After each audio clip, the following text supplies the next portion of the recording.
Hello! Oh, that's interesting. That's an interesting problem to have. Hello? Interesting. Hold on a second. I'm here. I can see the mic is working, but I'm not here. That's an interesting problem. Well then. I don't have an explanation for that.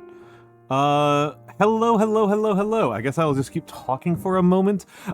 My name is Almantas. I am a former professor of sociology, a current VTuber, and old man who loves old things. I am apparently being played by a stationary chair at the moment, but it does sound like my audio is working. You guys can't see me, right? Because I can't see me.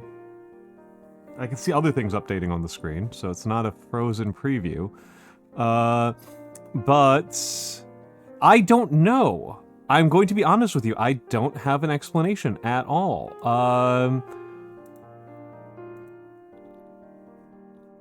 I might know, but let's try. There we go. Okay. There we go. Hello. Let me just do a quick little flash. All right, that's fine. That's fine. Hello.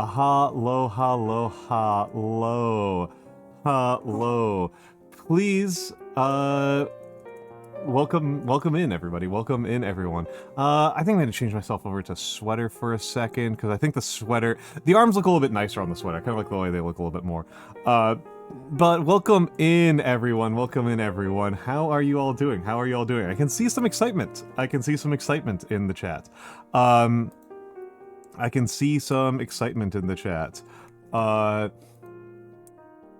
Which is good to have. I think Twitch is just being very angry with me right now. I think Twitch is just mad at me, period. Yeah, Twitch just doesn't like me right now, so I will have to live with that. That's just what it's going to be. But yes. Folks, today I'm in a pretty good mood. I did not get through the work that I wanted to get through. By any stretch of the imagination. Did not do anywhere near the kind of work that I wanted to get done. But I am here. I'm in a pretty good mood. Today is Beaver Day. I hope that people are prepared for beavers. I'm going to give people a really hot take. Do I do it now? I have a hot take, and I'm not sure. This one's actually a hot take. I am a little bit familiar with the Ultima games. I did not play, but I am familiar with Ultima Online and its place as the first traditional MMORPG. I know the story of Lord British and the Fireball. I know several of the stories about Ultima Online. That's mostly what I know. My disinterest in MMOs definitely extends all the way back to then. I think Ultima Online was always a funny thing, and I'm glad it existed, but it never held any particular appeal for me as something I would like to experience firsthand.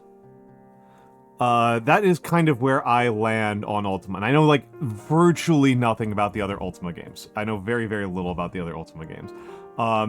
My own gaming experience,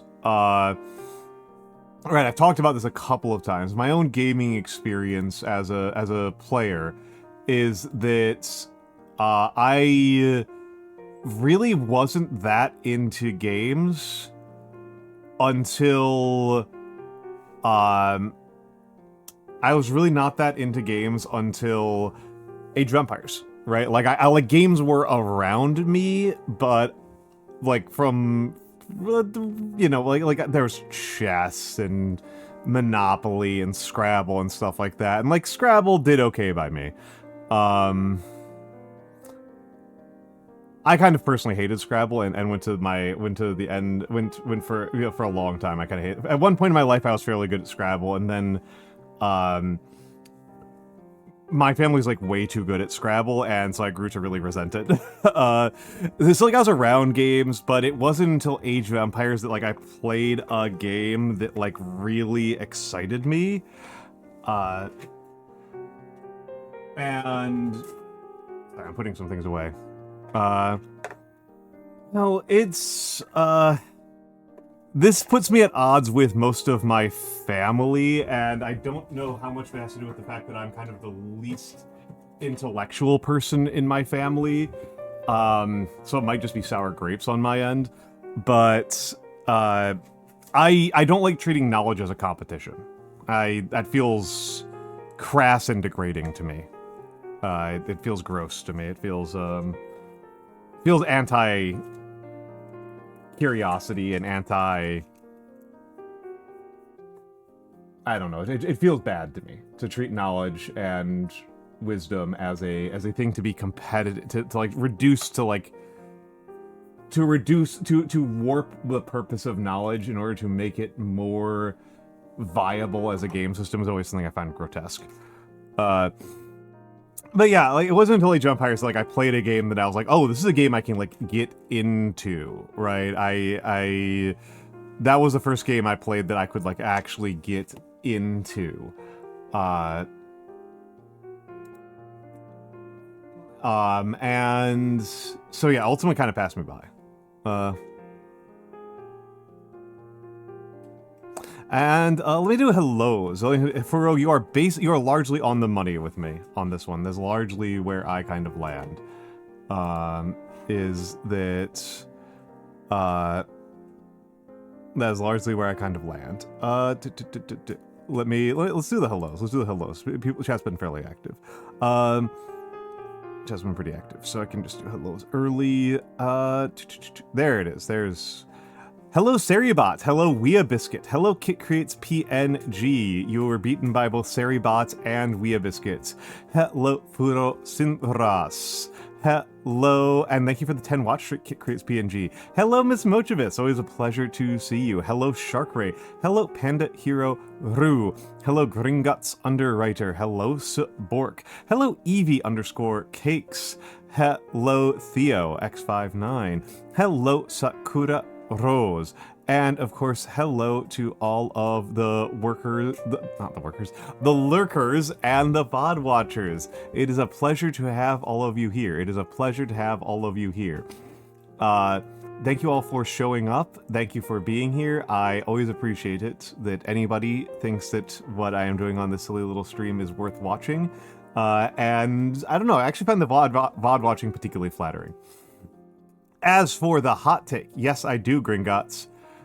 So, this is a minor politics thing, because I know a couple of you are European and most of the rest of you are Americans. The Americans are probably largely aware of this, or at least vaguely aware of this. This year, July 4th, 2026, is the 250th anniversary of America's founding day, right? We use July 4th, 1776 as our official date that we became a country. That is when the Declaration of Independence was published. And we treat that as our official, the country began date was July 4th, 1776. So this year will be our 250th anniversary of being a country. And for the 200th anniversary of our country being alive in 1976, it was a big celebration. It was like a big deal. There was a lot of national level fanfare associated with it. The fanfare for the 250th has been pathetic by comparison. It has been expensive but boring. And low energy. It's been juiceless. It has been juiceless, as I might say. And so that's kind of like the sort of like that's a non-hot take part. I'm just giving people some background here. I'm just giving some people some background here. No one is exactly in a patriotic mood. The people who are in a patriotic mood are weird and off-putting, and making like the 90% of Americans who live here uncomfortable with being around them. But they're the ones who are running it, so it's really turning us off. And it's really being centered around in-person events inside Washington, D.C., and it's been very slapdash. It has been very, very slapdash and sloppy. And so, like, even if you were invested in it,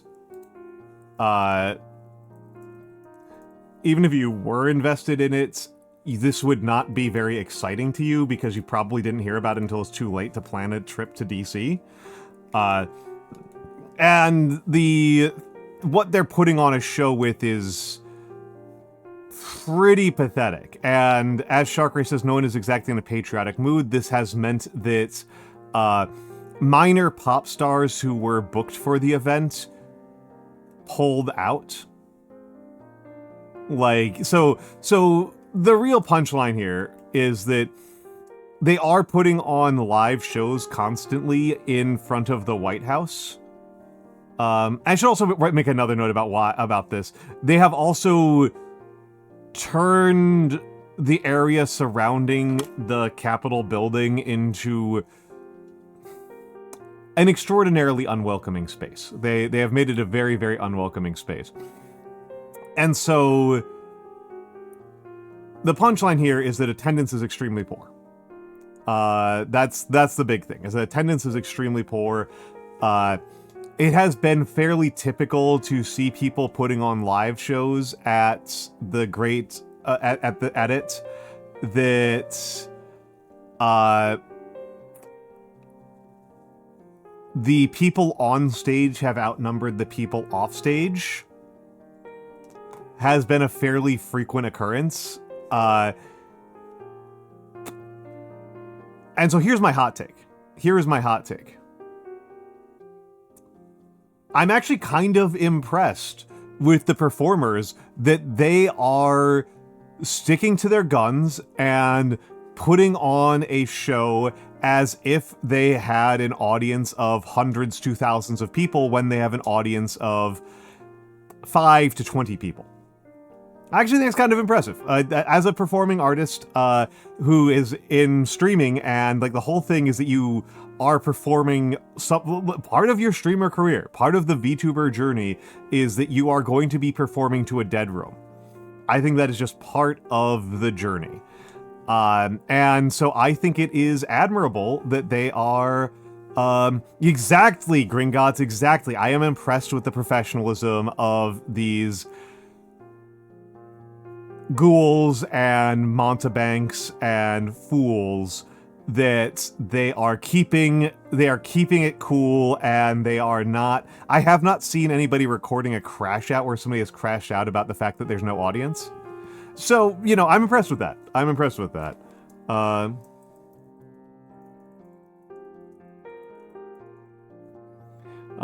am impressed with that. That is a sincere and genuine. I think that's admirable. I think that is good skill. That is good skill. I am capable of giving my political opponents credits for when they do something that I would praise if my allies did, right? If my allies were put into the same situation,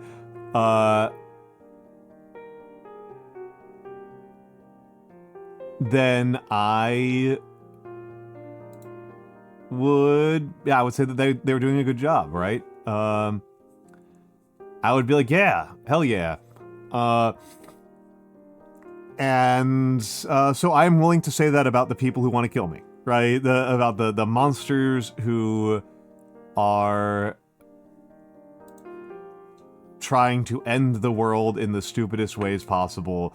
Good on them for staying cool and professional on the stage.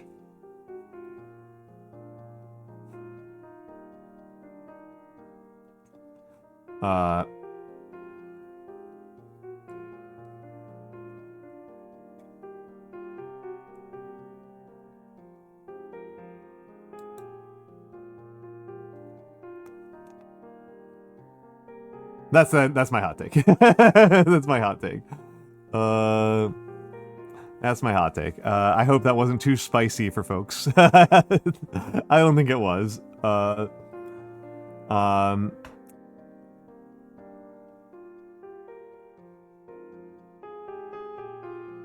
I think that was mildly hot, but I think it's fine.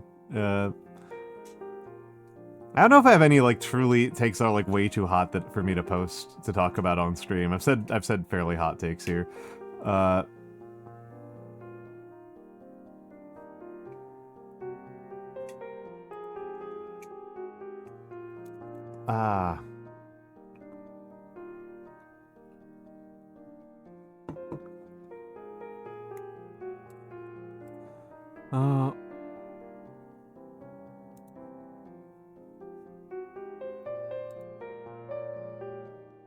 But yeah. So I don't know. I suppose that is entirely reasonable, right? It's hello reverse the sands. Hello reverse the sands. Hello reverse the sands.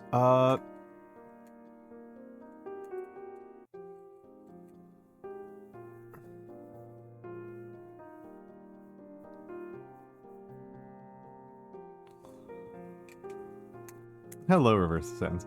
But yeah, the that's kind of, and it has been kind of like you say, it's been, yeah, people do not want to be near that place at all. They've made it incredibly unfriendly. They've been incredibly unfriendly, and it's an interesting thing, right? That there is this radical wish to be loved by some of my political opponents. Yeah, right now if you someone just touch the water in the reflecting pool. Yeah, and God, the man.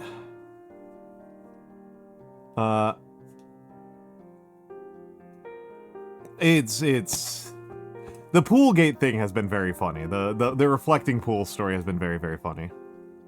Yeah, and it's there's this, I think in some ways it's a misunderstanding of power at a really deep level. Not just love, but of power. That you can develop a sense of gravitas that causes people to not disrespect you. That is something that you can develop, but you can't make that come out of the barrel of a gun. You cannot force that upon people. You can persuade people, but when it's petulant and whiny is the thing, Shark Ray. That's the thing that they have. That's the place where the failure is its most acute. Is that this is not a failure of looking like you are just cruel, though that is not helping. It's the pettiness of it and the whininess and the childishness of it. They want the outcomes of being dignified, and they're unwilling to act with any dignity. That is what is happening here. And it's, to me, I think this is a lot of it is a full misunderstanding of power. And I might do a whole lecture, or at least slideshow, on how I think about power, because many people think about power as a result of force, or as a or like something that you can use force to generate power, and not really. You need to have force for like an international level stuff, for real politics, not for just like personal politics, but for real politics. You need to have access to force. But you can't force people to do things voluntarily, okay? Right? Like,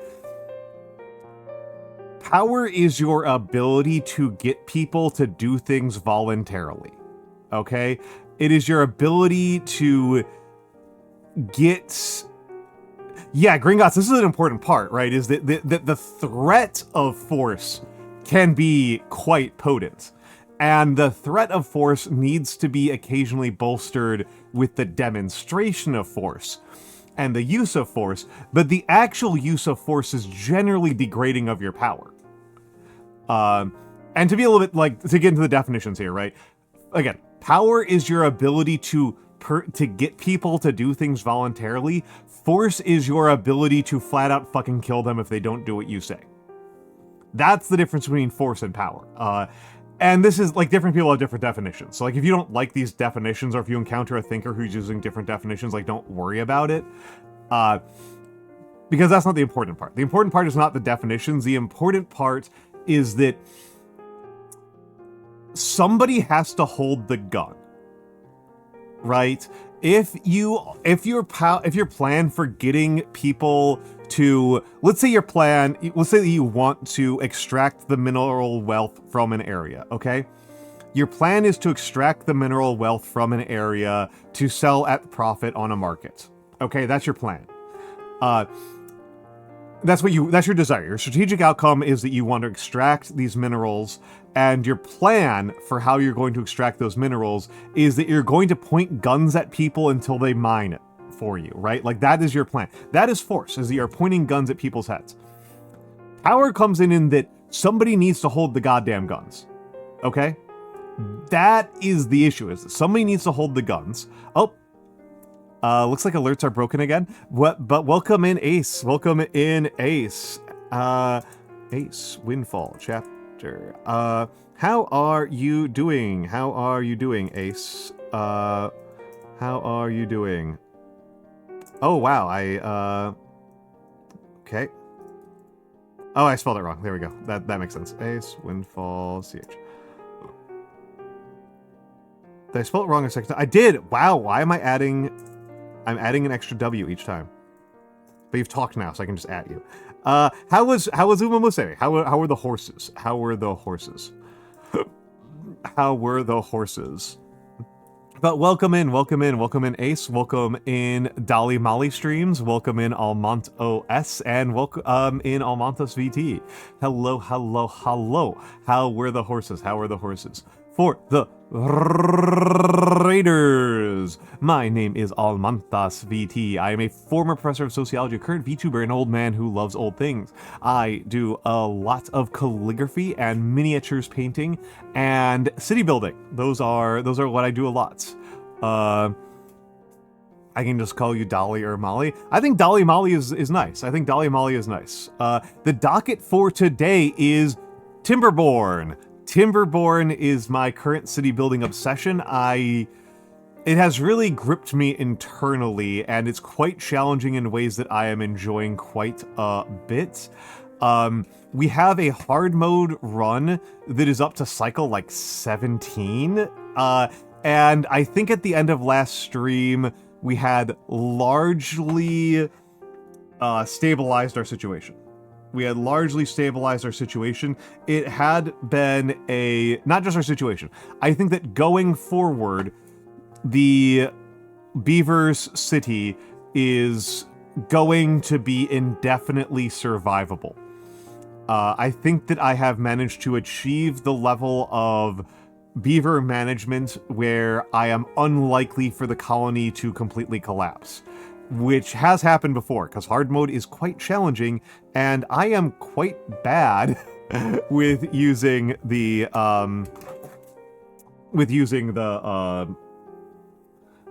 folktales. I'm much worse with the folktales than I am with the Iron Teeth.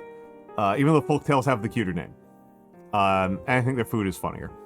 But yes, I have hit a point in building out my colony where I think they are pretty capable.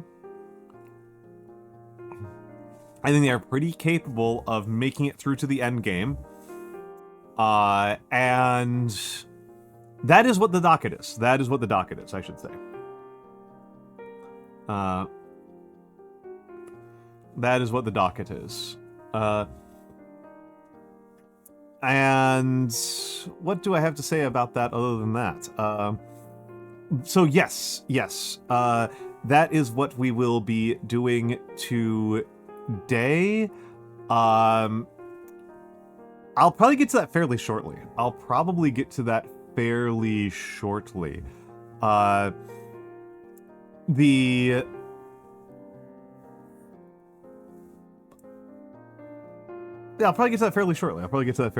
Because yeah, I like survival city builders. I have never been quite as gripped by the city builders that are like Sim City, where it's really kind of about just like making a city that looks the way you want it to. It's always been more the Tropicos and Dwarf Fortresses of the world that have gripped my imagination much more strongly. That have gripped my imagination much more strongly.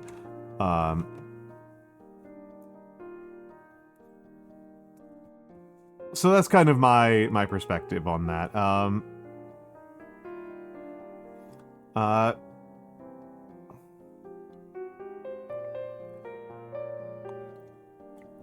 Taking a big old sip of water.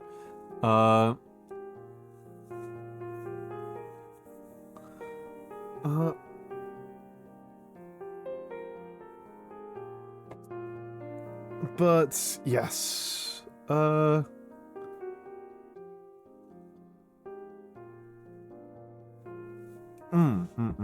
I'm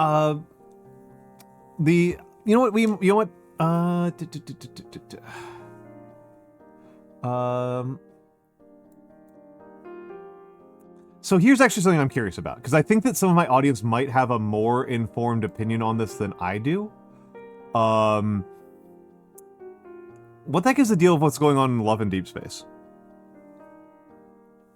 I am kind of curious about this, because I have not landed on a real issue here. Hello, Fleet Flicker, and hello, Blue Rose 919. Hello. Hello. I'm just gonna bring it up before I make any other changes here. And also let me check something here. Alerts are busted. Why are alerts busted? It looks like we're just not gonna have alerts this stream. It's like we might just not have alerts this stream. I want them to still be visible. I want to at least be able to hear them if they come back.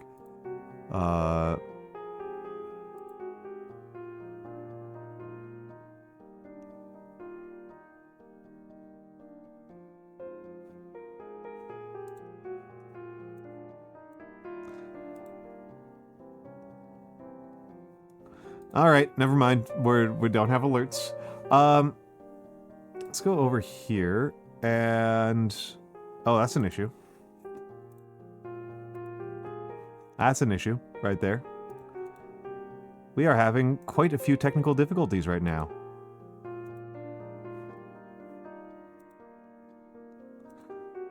I don't like that at all. I don't like that at all. Yeah, we are having a scuff stream. I'm going to reset I'm going to reset VTube Studio. Or there are two versions of VTube Studio running right now, and one of them is causing problems. Yep, that's a problem. Gonna reset VTube Studio.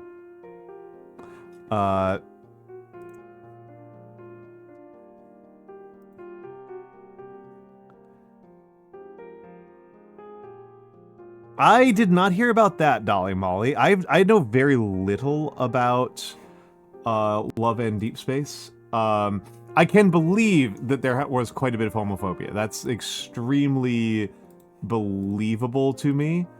That's extremely believable to me. Okay, we're gonna...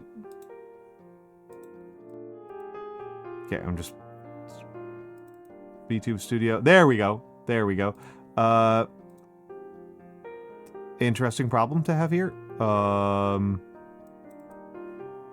There we go. Wait, what? That's weird. That's weird. That's weird. Blue Rose, thank you for the 35 stream streak. Holy moly. Holy moly, that is a big streak. That is a big streak. Okay, here's the Love and Deepspace thing. Here's the thing that people were making a big fuss about. Let's just restrict this a little bit. Just focus in a little bit. Okay, this is the Love and Deepspace thing that people were making a big fuss about. Dear Miss Hunters, so you can already kind of see that like they're definitely assuming a feminine audience and not a masculine audience at all. Already a little bit alarming right now. We sincerely apologize for reaching out once again. Over the past several days, our team has been closely following your conversations and feedback across all platforms for the issues that have surfaced since the announcement of version 6.0 and the frustration these have caused our community. We want to clearly state we are sorry.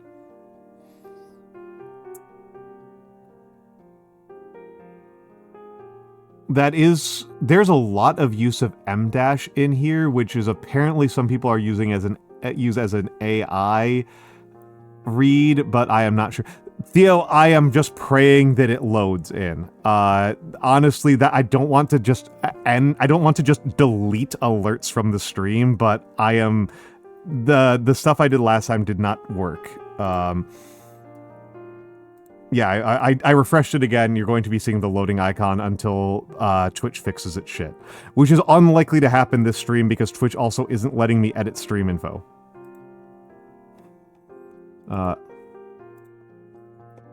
Dang it. Oh, it's alerts. It's alerts, Theo. That's the raid alert and the follow alert. That's what happens when they break on the Twitch side. When it doesn't communicate properly with OBS. And so this is just Twitch being bad.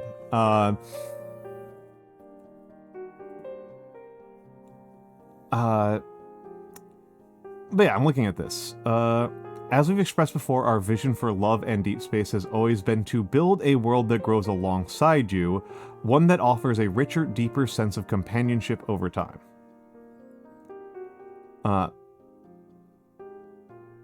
I think for Syndros, it's my ISP being bad. I genuinely think it's just my ISP sucking ass. There are a couple of programs that my ISP hates, and periodically it'll go berserk against Twitch. I also can't view my own stream or edit my own stream info in browser. I can edit my own stream if I use my Linux laptop, but on Windows, all of Twitch is just broken. it's just loading black screens. So I think this is just downstream of that. This is just downstream of my ISP disliking Twitch. This is not important. This is not important. Scuff is not important. Scuff is not important. Scuff is not interesting. So I'm gonna stop talking about it because I'm bored by it. As various issues have arisen in different days, we have moved quickly to make the necessary adjustments. After reflecting on recent events, we recognize that we moved forward with the introduction of Valko before we were truly ready. In doing so, we let down the players who have supported us from the start, and also fell short of delivering the experience that players anticipating Valko deserved. After extensive internal discussions, we have decided to make the following changes. We have decided to cancel both the launch and any further development of the new love interest. We also commit that no additional love interest will be introduced in future content plans. Okay, so this is actually interesting to me. This is kind of where this kind of became interesting to me. This is actually, point 1 is the part where this entered my, hello Bones. Item 1 here is the place where where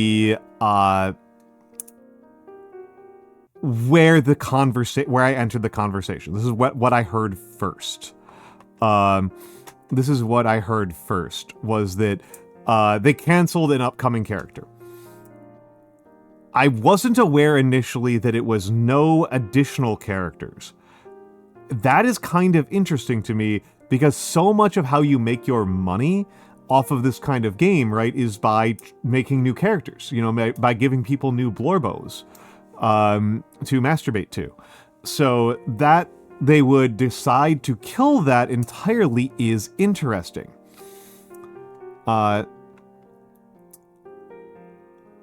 And I'm going to reflect a little bit on the fact that Love and Deepspace is... This is reading quite ESL to me.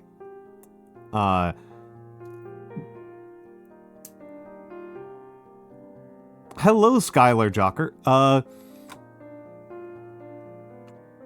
Oh, that's actually a good point for Osindros. Yeah, that we will not be making them... That makes more sense for Osindros, that they will not tell people about a character until they feel like it is ready to be launched.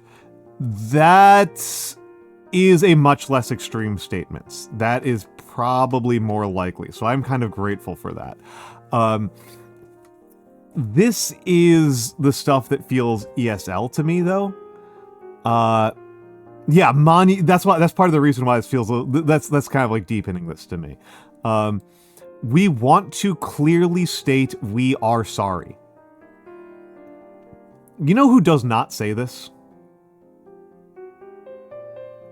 You know who does not say, we want to clearly state we are sorry?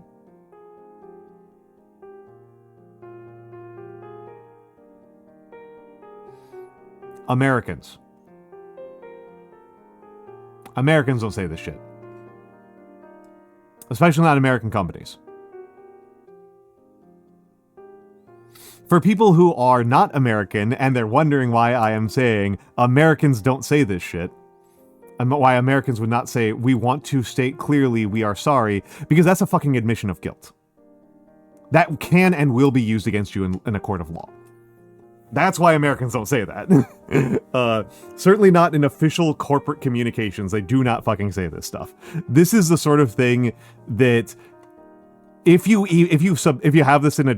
I said Americans. I said Americans for a reason. Canada has a different civil law infrastructure. But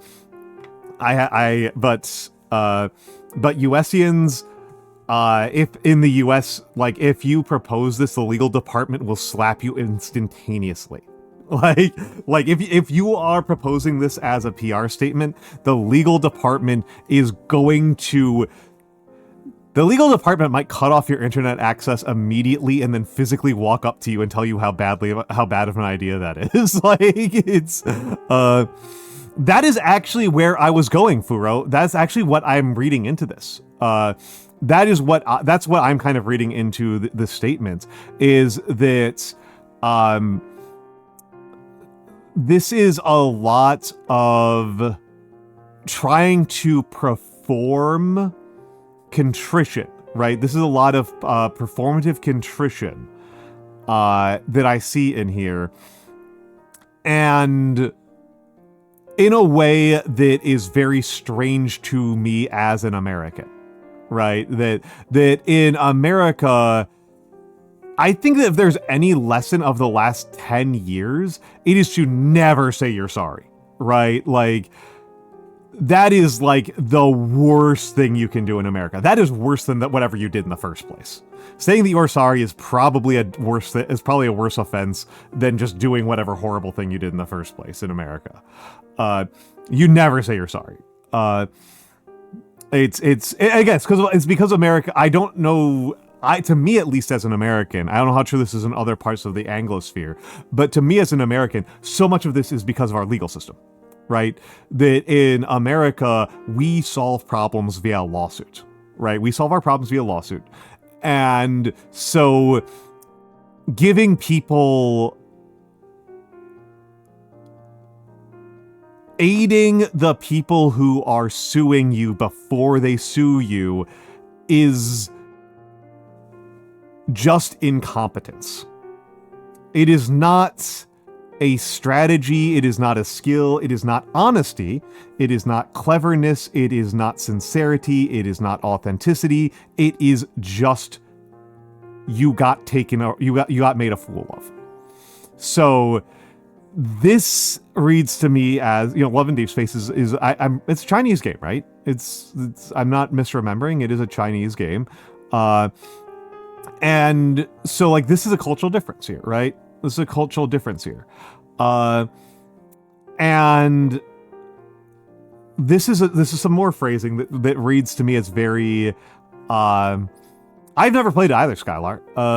That reads to me as a very big difference between American and Chinese culture, right? And this being translated to an American audience in a way that I think either Love Deepspace either doesn't really care about being culturally specific to their American audience,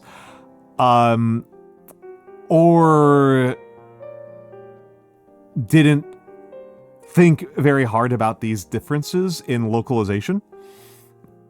After reflecting on recent events, right? This is another phrasing that's just like, no, Americans do. Piece of advice for Americans or people being in America: don't fucking say this. Don't fucking say this.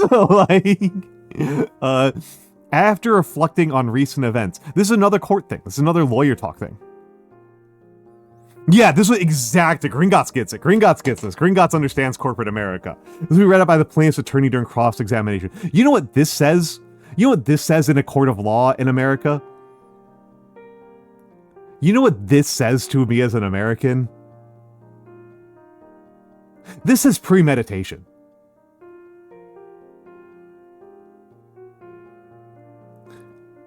It says we knew about it. This means that you took the legal defense of... this means that you looked at the legal defense of we just didn't know, or we just made an honest mistake and shot that defense right in the head. So Americans don't fucking say this one, right? Oh, hello, Yonakate. Hello, Yonakate. Welcome in. I am again, I'm curious. I'm not a person who plays this game. I've worked in, corporate America, and I've worked with people being sued quite a lot because we sue a lot in America, like more than Americans even think they do. And like, I am viewing this from the perspective of, I'm curious a little bit about what actually happened here, because like I read this statement and I don't actually understand like what actually happened. I am trying to guess at what actually happened. I can see that a lot of people are upset. I don't understand, because this is not my game. This is not my world. But I am looking at it from this linguistic thing, because like I said, I'm seeing these linguistic tells that I think showcase the cultural differences, and I think have in some ways made it worse for the Love and Deepspace developers. I saw somebody abbreviate it as LADS, and I'm probably going to call it LADS from now on because that's deeply funny to me. To refer to this as hanging out with the LADS that's extremely funny for a game that I mostly understand as like a porn game. That it's kind of like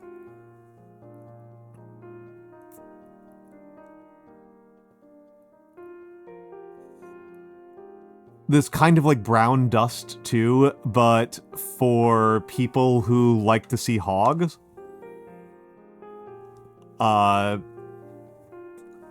Like rather than booba. That's kind of how I've understood it. I don't know how honest that is. I don't know how sincere that is, but I think calling it LADS is very funny. I did understand that it was primarily targeting straight women. Oh, okay. You think they've stepped up the spiciness? I mean, that is something about targeting straight women versus targeting either straight men or gay men, right? Is that the feminine preference in pornography tends to be a slower on-ramp. Let's put it that way. There tends to be a slower on-ramp to the hardcore stuff. Yeah.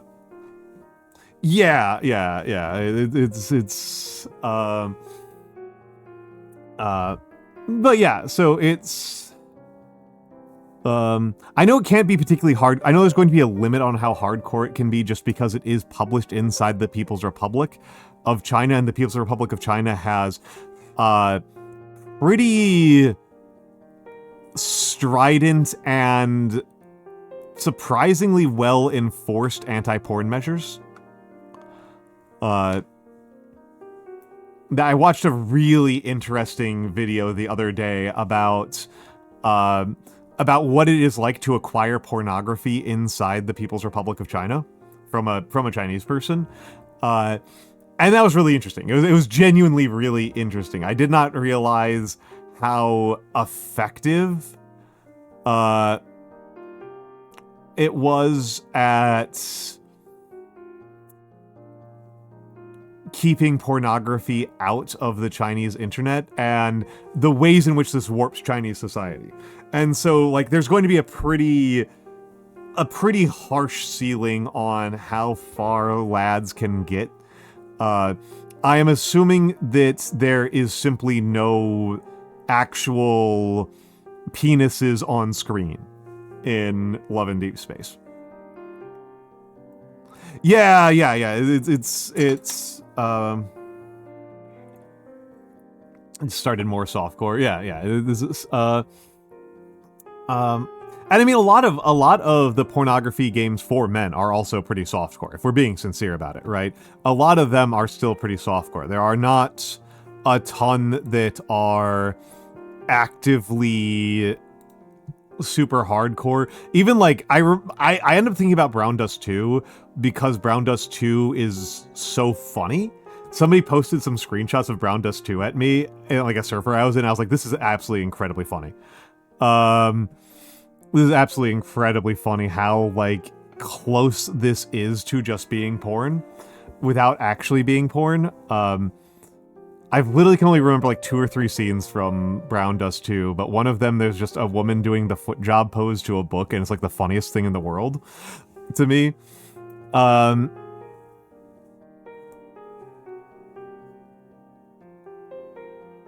In game development, I don't know. In game development, I might know. I don't really know. I don't play any gacha games, and I am such an old crank that there's not a lot of microtransaction things that like I will play in general. I still haven't even spent any microtransaction money on Guns of Icarus. And like I could really use that beard in Guns of Icarus. I mean, it's true, Yonakate. It's true. That's true. And yes, no, Sharkray, this is super interesting, is that Japan, China, and Korea all have different perspectives.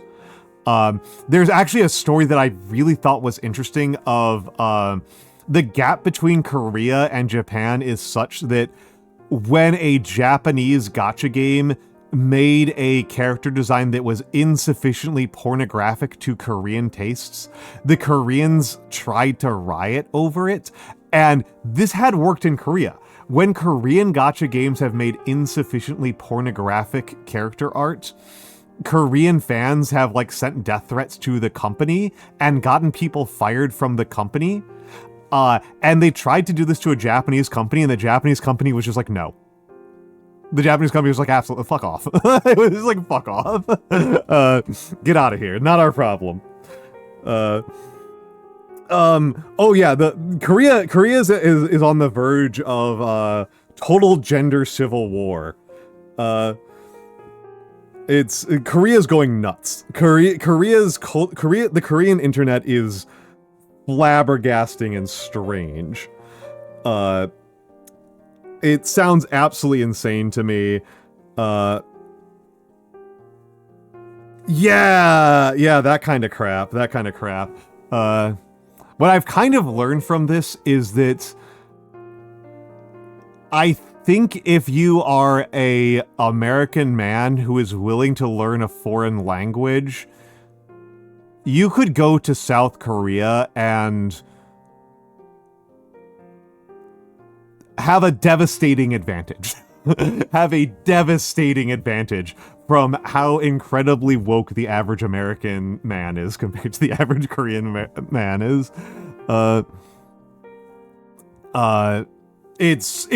Like I am assuming that there is a lot of nuance that I am missing to this, but it seems absolutely insane over there. Hello, Emmerich Draws. Yeah, just be normal. Just like be normal. Like I don't know, man. I don't know. No, as far as I understand, much worse, Void. Much worse TUF than Japan. Much more extreme. The gender disparity in Korea is dramatically worse than in Japan. Korea has, if I recall correct, I'm going to look it up. I'm going to look this up. I believe they have the worst gender pay gap of any OECD nation.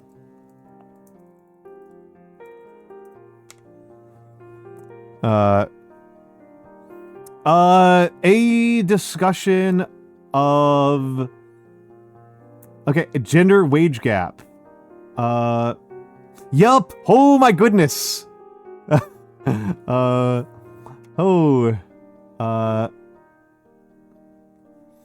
Oh my goodness, that is a stark chart.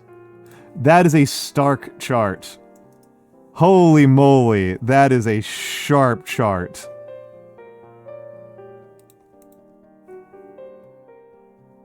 Holy moly. That is a sharp chart. Holy crap. Holy moly. This is from OECD.org.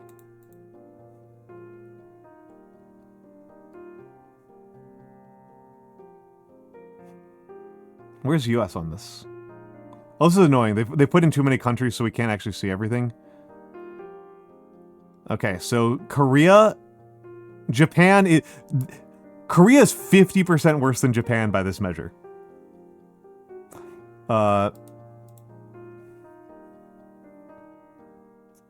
United States is number 4. Between Estonia and Latvia. That's kind of interesting.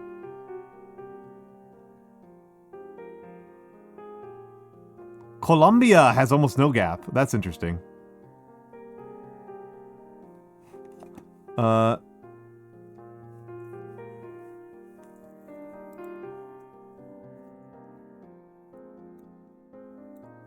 yeah, what you walked into, Emmerich, was we are, I had no idea about lads. Yep.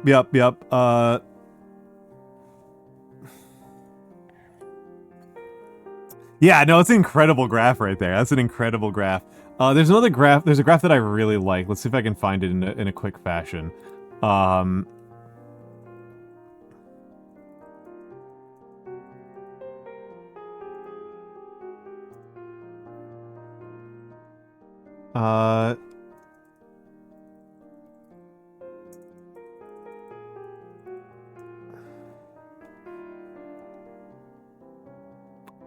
Let me...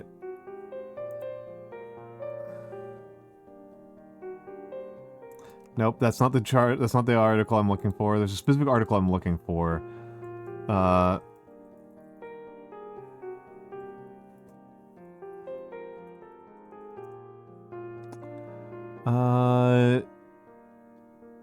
XRB. There we go. There we go. I hope that this is still up. Yes! Yes. Financial Times.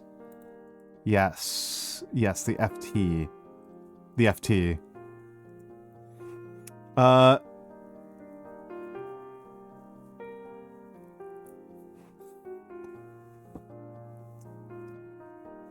This is a fascinating chart. This is a fascinating chart. People tell me when they're back from ads.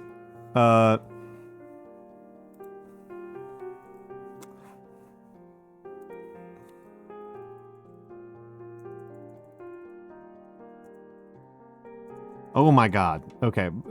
It's being very weird. Hold on. There we go. There we go. That's what I was looking for to do.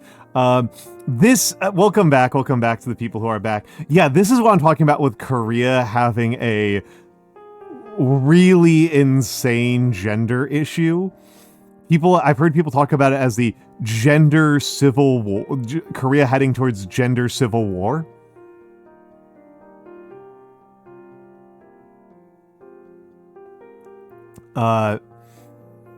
And yeah, I mean, not exactly what I'm going to talk about, but yeah, yeah, making gambling harder is, I think, a crucial part. Brazil. Yup. Are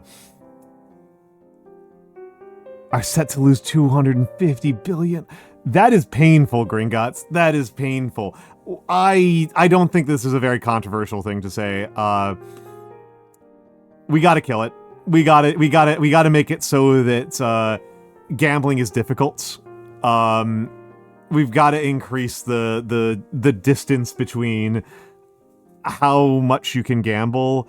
I don't know about the Furosin dress. I don't know about that because I think this is probably driven more by cultural factors that are non-material.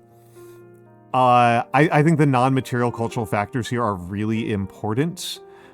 This article is actually really good. I'll just link it. This article is really, really good. And it's actually something that I think that is kind of interesting is that religiosity decreases polarization.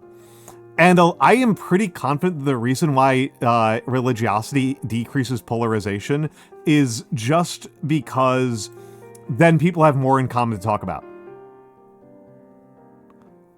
Okay, yes, you're having a hard time reading this graph. That's fair. That's fair. Okay, so let me talk about this this graph here. So left to right is a time index, okay? Left to right is a time index. So 2005, 2010, 2015, 2020, okay? 1990, 2000, 2010, 2020, okay? Right? So this is a time index left to right. The red line, and let's up, down, is left, right. Liberal, not libertarian, liberal. So you might even just go left versus right. This is probably the worst part about this graph is that they went up is liberal, up is left, and down is right. So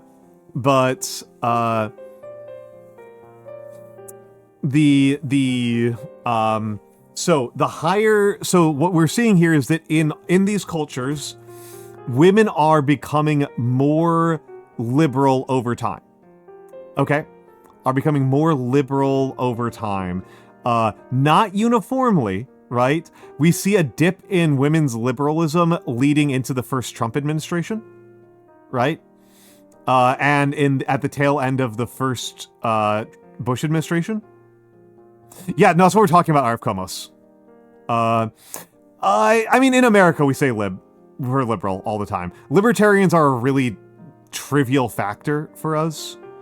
Oh, toxic red flag, there is. We're talking about that. We are, in fact, talking about that. And so you can see that, like, this is where Korea is, in fact, actually considerably different. Yeah, no, the UK has some of the smallest gap, right? The UK, the gap is small and not diverging radically. I am American, right? I am American, Skylar. This rings true to me. I think that their measurement technique is probably not what I would like to see. What it looks like to me is that women are not moving that strongly. Men have been moving pretty strongly, and women have been abandoning conservative thoughts over the last couple of generations pretty strongly. And I think that this is all based on, like, local, like, electing. I would like to, I should one of these days read the actual crosstabs on this. I should read the actual crosstabs on this. And yeah, I should also say for Emmerich, remember that in America we only actually have two political parties. They are just liberal and conservative. We do not, in fact, actually have a meaningful left-wing party. Hello, Sorrel. Hello, Sorrel. We don't have a meaningful left-wing party. There's not a distinction between liberal and left. Liberalism in America means high taxes, gun control, women's rights. Like, that if you believe in provision of social services, that is a liberal stance in America. Mamdani, I mean, the thing, though, I will say this just RF Komos, I think that Mamdani is, and DSA in general, they're not proposing an independent party. They're doing they're attempting to move the internal compass of the Democratic Party. Our elections are not set up in a way to make a third party really functional. I mean, the SA has, right? Yes, RF Komos has my read of it. That Mamdani is doing a Tea Party thing, but for, yeah.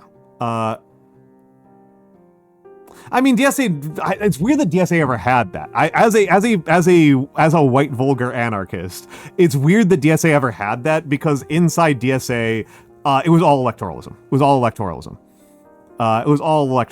Like even proposals for, like, extremely modest minor versions of doing dual power were stomped out viciously by leadership. The DSA is very much a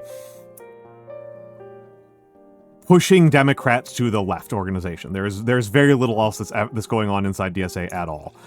So it's very weird that it ever had that impression of being, like, an anarchist org. And if I had to guess, that's just because of fucking neocons. If you're, like, to the people who think that bicycle lanes are Stalinism, then, like, yeah. I think that's where the DSA, the anarchists' perspective comes from, is from the people who anything to the left of Ronald Reagan is a betrayal of American values kind of people.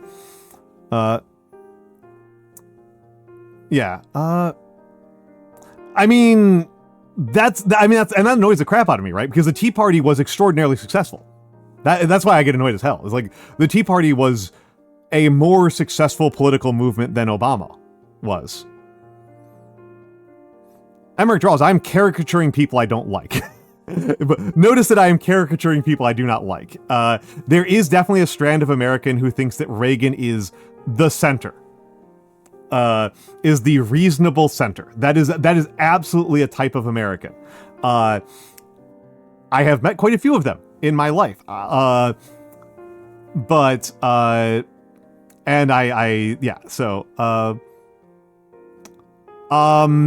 couple of ways, one of which is not actually knowing things that Reagan did. Like, that's an important thing to remember. People often do not actually understand the historical events that they're talking about. But yeah, Reagan is,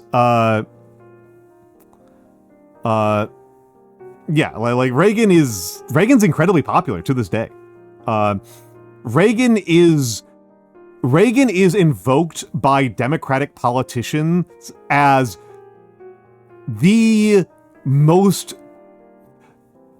Barack Obama has talks positively about Ronald Reagan as an unalloyed good president. It's entirely possible that he is in fact Joe Biden's favorite president. And it's not Reagan himself, it's the idea of Reagan. And it's worth pointing out that Reagan actually had a fair number of political stances that are to the left of a lot of current political operatives. Like, I say that mostly as an indictment of our current moment, but like, Reagan was willing to negotiate with unions a lot more than, say, Eric Adams was, right? Like, yeah. Oh yeah, mythologized version. No, Reagan was always more myth than man. Even when he was president, he was more myth than man. Talking about Reagan in a sincere way was taboo even when he was actively the president. Reagan was a Reagan's presence in the United States is so strange. Like, I mean, if you want my dark hot take is that in 20 years people say the same things about Donald Trump that they say about Reagan today. That's my dark hot take.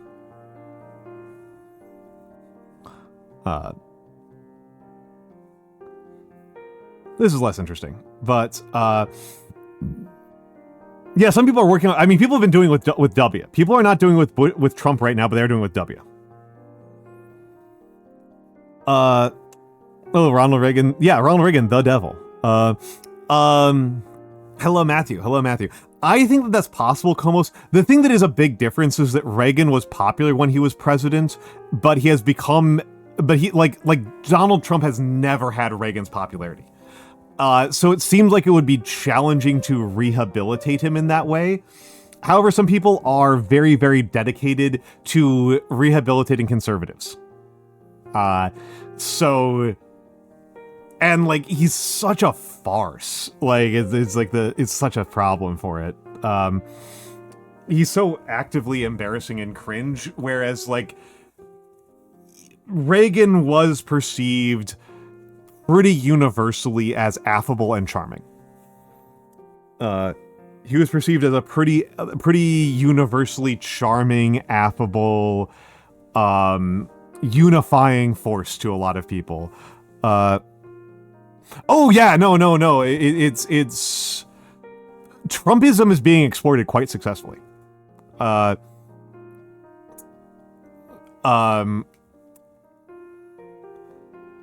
you rephrase that, Skylar? Because I don't quite understand. I don't quite follow that immediately. What your meaning is obscure to me, and I think it's just a grammar thing. I think I don't think you said something stupid. I just am not parsing it. But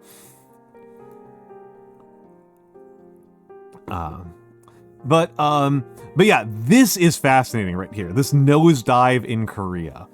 I am sorry that they don't have China on here. Oh yeah, the New Age stuff is interesting. Me and Mix were talking about this a while ago. We were talking about this fairly recently. That hold on a second.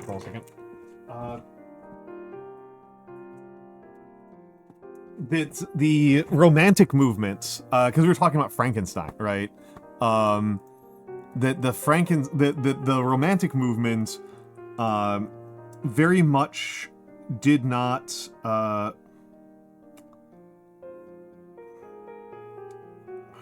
don't want to manage stream right now, little shits.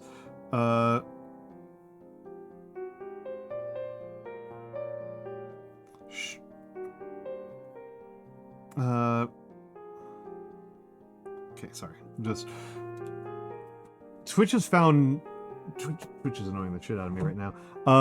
Okay. Oh yeah. I mean, I'm kind of a nihilist on that front, if I'm honest. By which I mean, like, obviously that's what they're doing, right? Like the state doesn't have. The state has very little interest in giving you... Yeah, this is the lads thing. This is the lads thing. I want to learn more about it, and so that's kind of where we started off on this. Like, I was looking at this as a lens of comparing the difference between corporate communications in the United States versus corporate communications in China, in the People's Republic of China. So...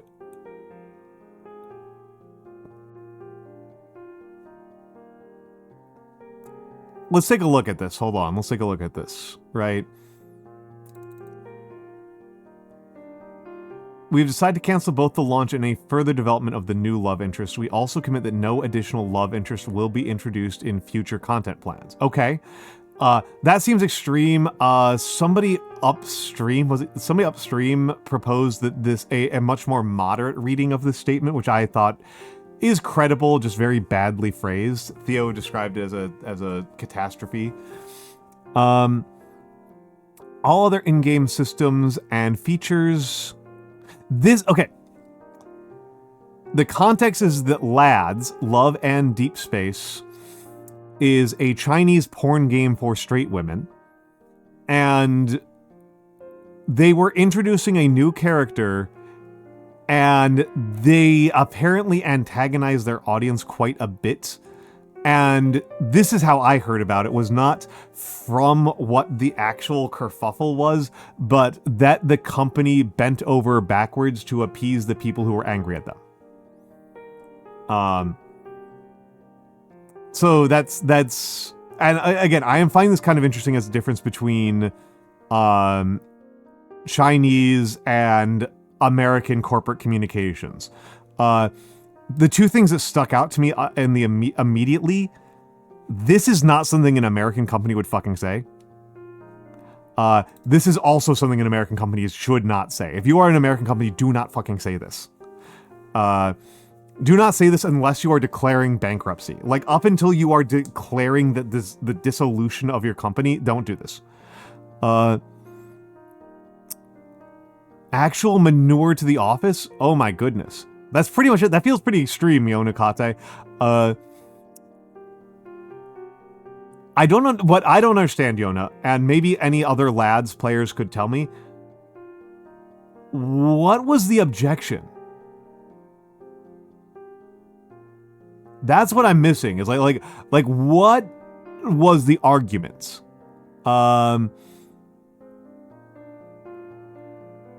Hello, Sparkly Anarchy.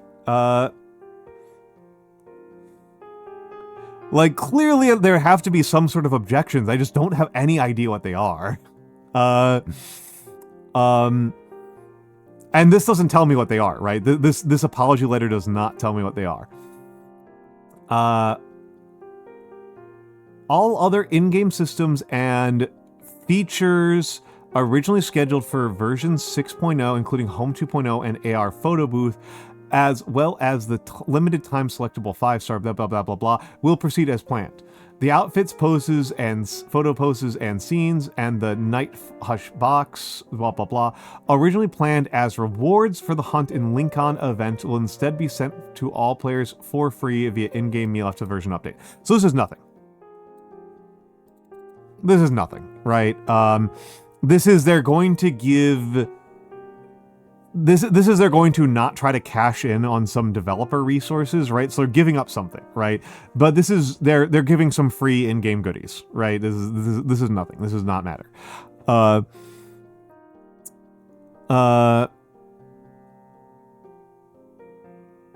Yeah, that is kind of what I was intimating. Thank you, Komos, for confirming, but that was kind of what I was intimating from why they would say any further development of the new love interest. And there's a further thing on here. Of our 5 existing love interests, I was going to get to this point, but oh yeah, you can do that. You can do that, Komos. But this was that's kind of what I thought was going on, was that players felt like this was a misallocation of resources, away from things that the players wanted them to be allocated towards.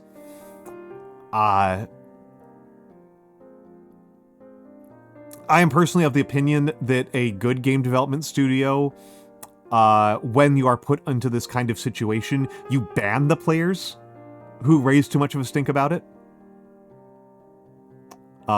You don't give them what they want, you ban them, and I would say in the case of Love and Deepspace, you perma-ban them and impound their assets.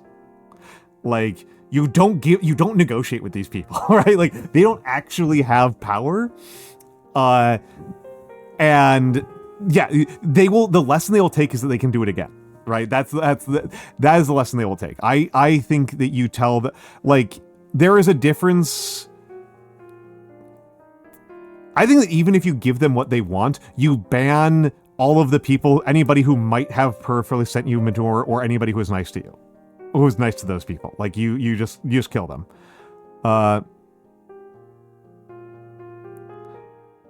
Yeah, the developer has functionally all of the power. I mean, the customers have power. They can stop giving you money, but I don't know. I'm very much of the opinion that, like, you got to say, like, we have an artistic vision and we're going to stick to our goddamn guns. Like, you kind of have to do that.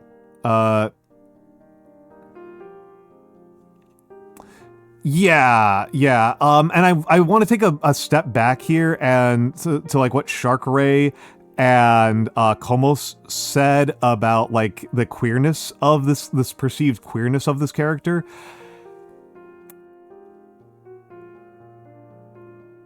When I study 21st century Chinese culture, which I have not done a lot of, hello Huggatree. When I have studied 21st century Chinese culture, more than the language, more than the shame versus guilt thing, more than the work culture difference, the difference that I kind of struggle with the most when dealing with this is the homophobia. It is the part that feels the most alien to me, is how dramatically much more homophobic the center of Chinese culture is than even the most extreme rednecks I knew in the 1980s. It is jarring to me to talk to somebody who has a bunch of other, what I consider reasonable and woke opinions, and then they are like the Ku Klux Klan when gay people come up. It's so, like, I'm not that surprised. Yeah, contemporary. I'm talking 21st century. I'm talking like 2026 China. Like, it is something that I find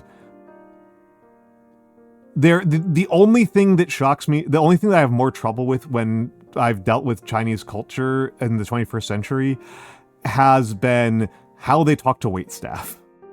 That is, like, really hard for me. That's the only and that's just because that's so strange to me. Yeah.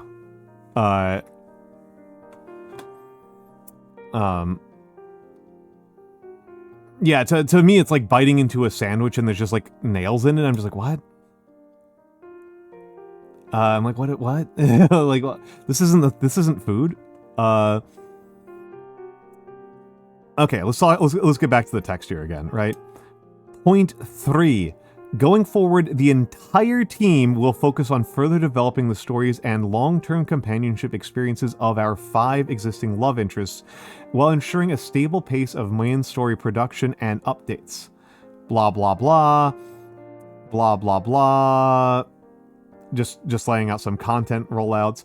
By participating in the relevant events, players will be able to obtain the corresponding 5-star main story branch memories for free. Blah, blah, blah. We'll continue to devote all of our care and effort to bringing you richer stories and game experiences. There we go. There we go. So this was the point that I thought clarified things, and Komos has kind of confirmed it, that the issue that the player base had was that they saw this as a game about the development of long-term stories with specific individuals, and that those stories had been withering on the vine, and then to see the developer going in a new direction was something that infuriated them. This does remind me of seeing some of the stuff that I have felt displeased with from the Helldivers community. That's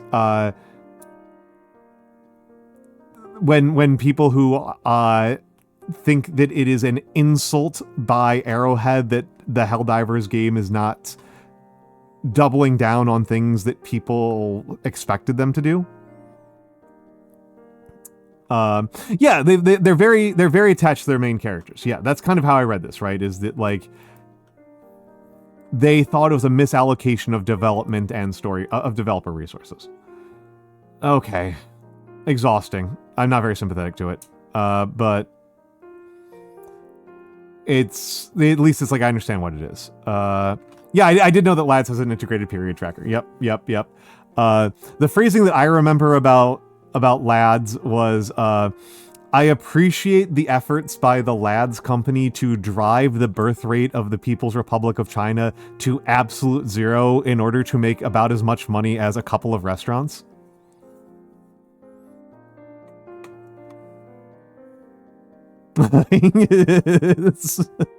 Because Lads is not actually that big of a... Very few of these games are as big as you think they are, right? Like the actual profits involved are not actually like as enormous as people tend to think they are. Some of them are making a ton of money, but a lot of them are you know, Lads is making millions, right? Restaurants make a lot more money than people expect. Like they're making like millions to 100 millions of dollars. They're not making billions off of this. I don't think the entire company is pulling in billions. Like, yeah, I mean, for fans, it's just like, you didn't give us the moon, right? Like, you didn't give us the moon, and it's like, I don't know, a game has to do a lot more than... A game has to do a lot more than just make bad new content for me to think that the developer has wronged you. Yeah, it's like a moderately successful restaurant group. Yeah, it's not a McDonald's, it's like an In-N-Out. Like, to make In-N-Out money. Right? It would probably be about so not a couple of restaurants, but several restaurants, right? It's okay, it's 50 million. Yeah, that's not nothing. I would take 50 million. Right? Like, I'll happily take 50 million, but that's not McDonald's money. That's not even getting to like serious business money, right? That's not oil money. That's not real estate money. That's, you know, successful. Yeah. And is that success or is that operating revenue? Itsy Bitsy Bones, the horrible thing is that I've worked with some very large companies, and I have seen individual contracts that are north of $10 billion.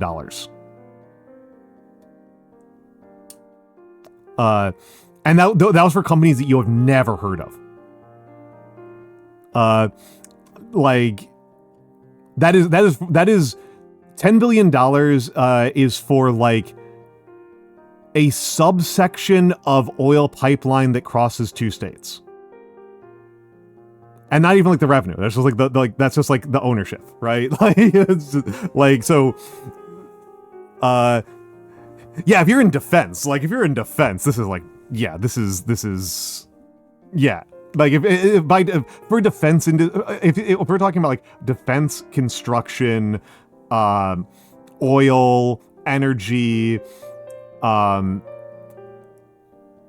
this is not trivial money, okay? This is not like trivial money, but it's also just like, it is very funny to contextualize that like this as a game that is at war with the entire future of China and apparently winning is very funny.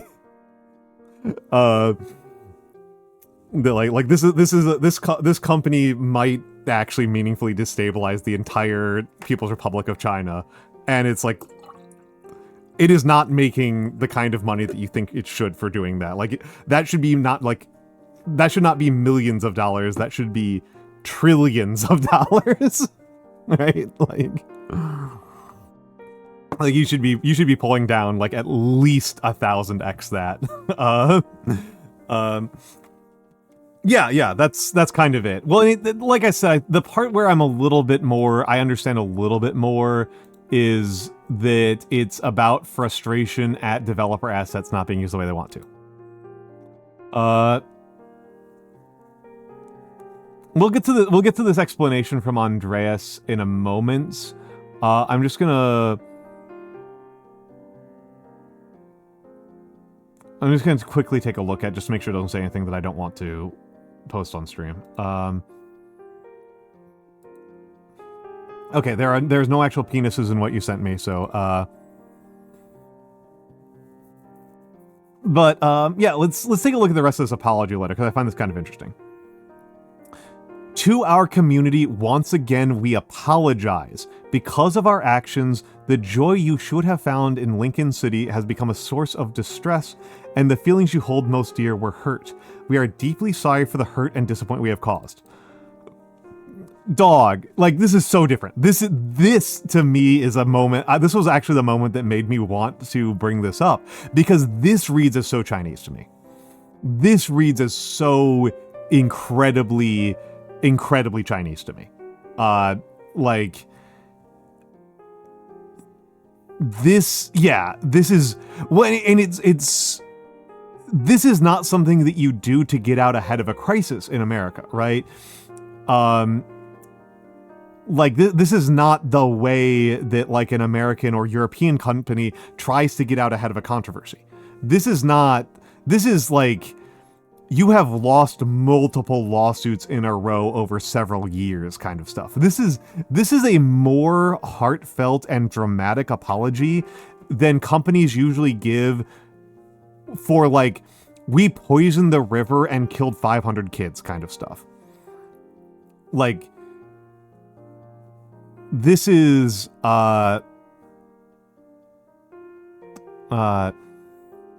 this is like a crazy strong apology to me as an American, right? This is like an American versus Chinese difference, right? Like this is so strong. This is so strong. That's, again, this is not, I don't want to be critical of the LADS developers for that, right? This is not me saying the LADS developers are being big stupid babies. This is me just saying that this is a cultural difference that I think is interesting. This is and it's a communication difference, right? Yeah, you usually just get a court settlement. I mean, if you get money, that's money in the bank, right? I can spend my landlord will accept dollars. He will not accept apologies from somebody else on my behalf.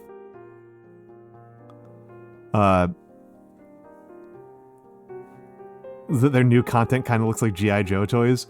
Lol. And I mean, I'll tell you, I mean, so here's the thing, right? Is it like part of, just to make sure that, yeah, court settlement is not an admission of guilt. Yep. But an admission of guilt can lead to a court settlement. So I will just kind of, I will put myself on blast here, right? Or at least like expose myself, I suppose, here, which is to say, This is not just because this is a Chinese porn game for women. This type of developer and player interaction, I think, is deeply toxic. Even when it involves games that are, my games, right? So this came up earlier today because I was on Noir's stream. We were playing Payday 2 because Payday 2 is getting major overhauls. So Payday, just to catch people up on the basic facts of the matter here, Payday 2 is a 13-year-old. It's getting a new engine. Payday 2 is a 13-year-old horde shooter, right? It is Left 4 Dead, but instead of zombies, you are shooting the FBI.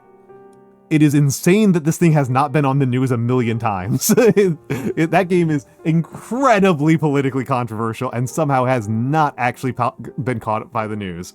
You kill so many cops in that game. It's insanity.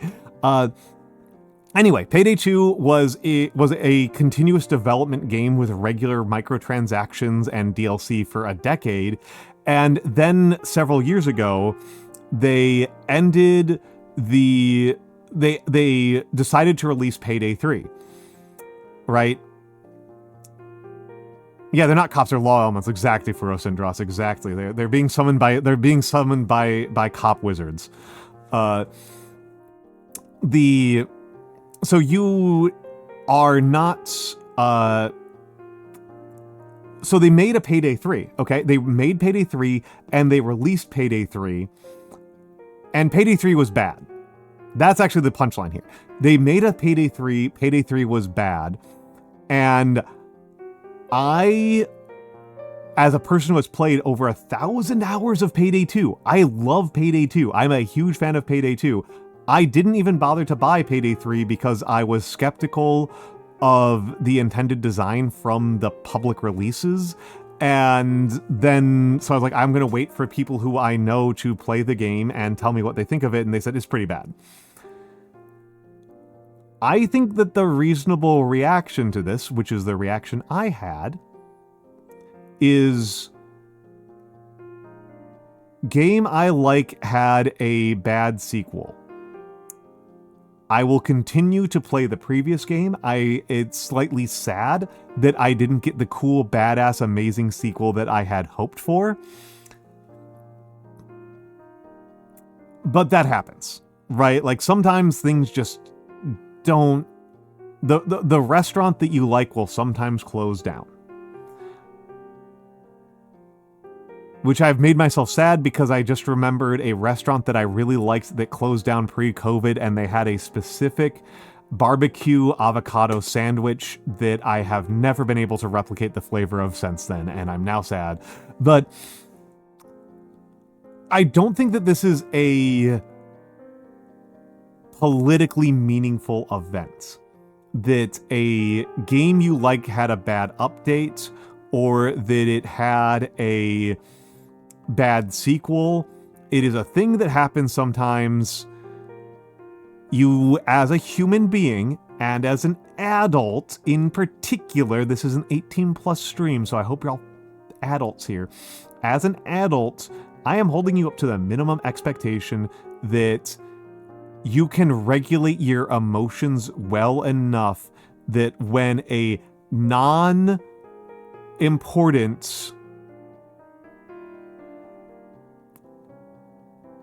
disappointment happens in your life, you don't have a screaming meltdown about it, let alone a terrorism political campaign over it. Hug a tree, be a target. You had better be over 18. If you are not over 18, you are in a lot more trouble. That better not be the side eye of being like, oh, I'm actually not under 18. Not over 18. If you are not over 18, I'm telling mom. Like,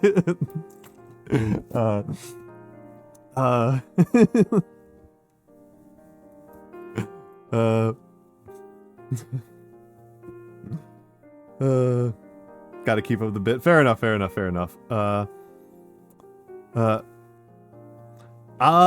know exactly what it would take me to deliver manure.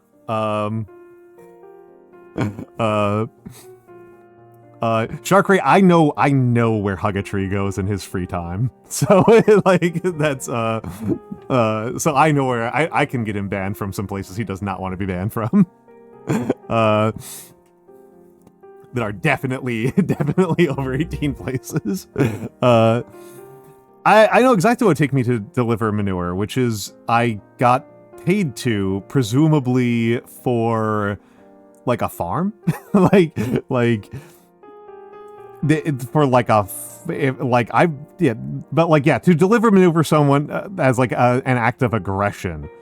I haven't even mailed manure to like Republican senators.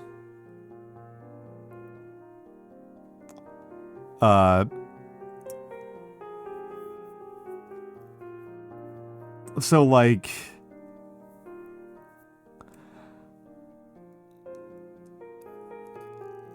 you have to do something crazy. I mean, I know what it would accomplish, which is making them deeply uncomfortable.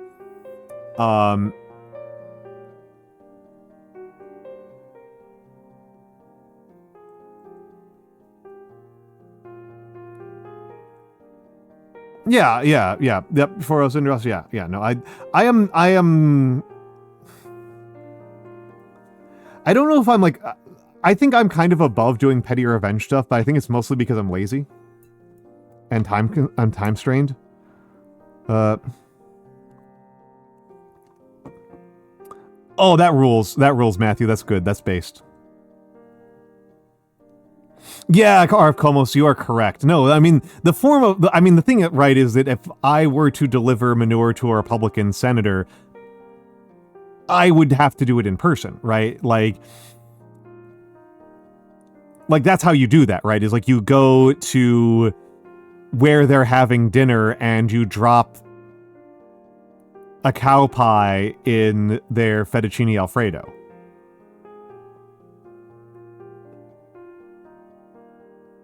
Like, that's how you have to do it.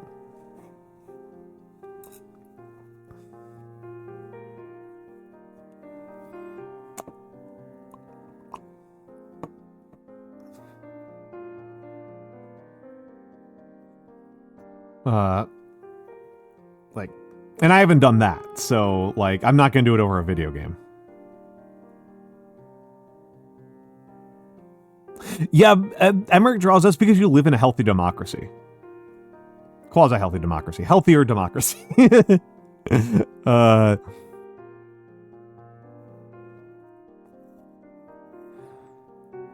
Americans are very bad at political protest. We're extremely incompetent at it. We're very incompetent at it. We just yell at them at public appearances that they knew they were going to get yelled at anyway.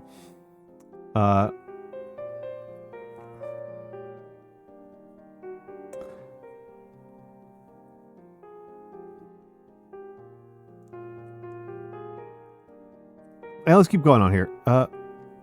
Oh my god, they're so dumb. I'm sorry, I've come. This is so dumb.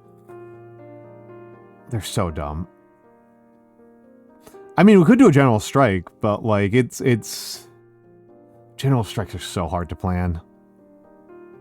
You can tell they don't know what they're talking about because they don't know what they've never thought about a regular strike. General strike is going to be so much harder than a regular strike.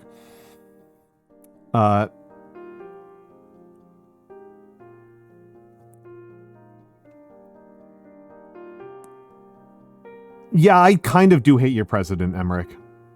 I do kind of despise Macron. And yeah. I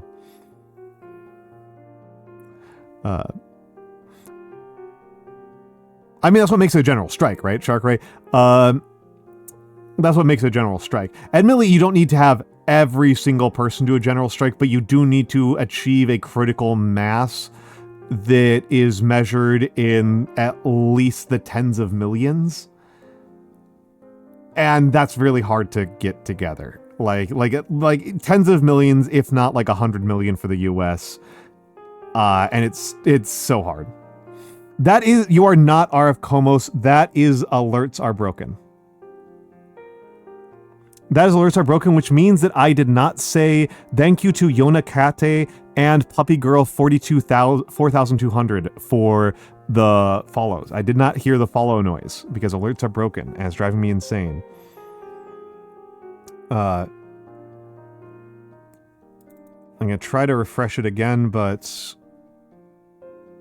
Oh! Might have worked that time. Might have worked that time. Might have worked that time.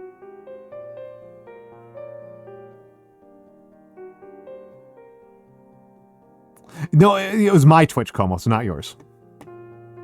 It was my Twitch. Oh, I tried to be Yonakate.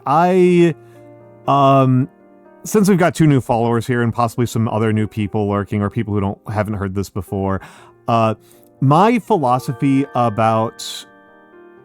Oh, there we go. Anonymous, thank you for the gift sub to Testicle. Yeah, thank you very much for the gifted sub to test_tickle. That's very kind of you, and it's good to see you, Anonymous. Thank you very much. Thank you very much.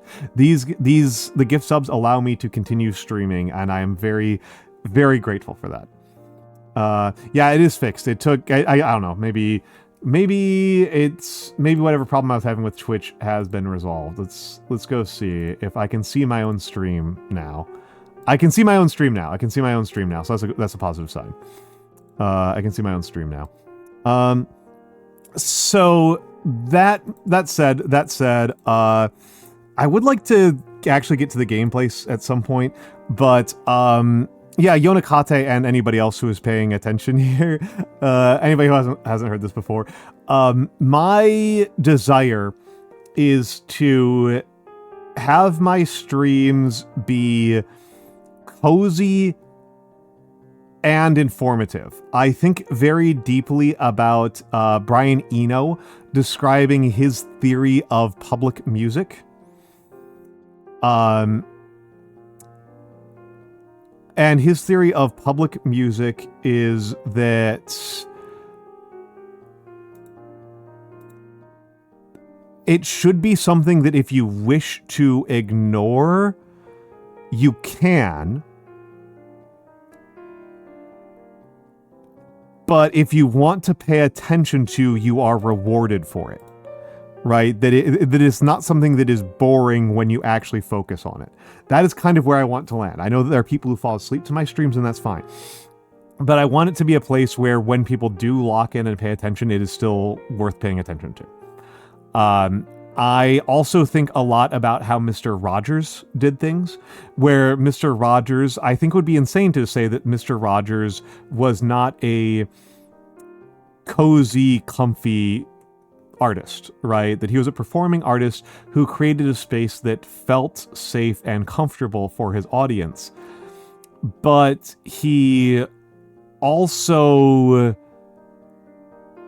like, he explained the Kennedy assassination and segregation to his audience.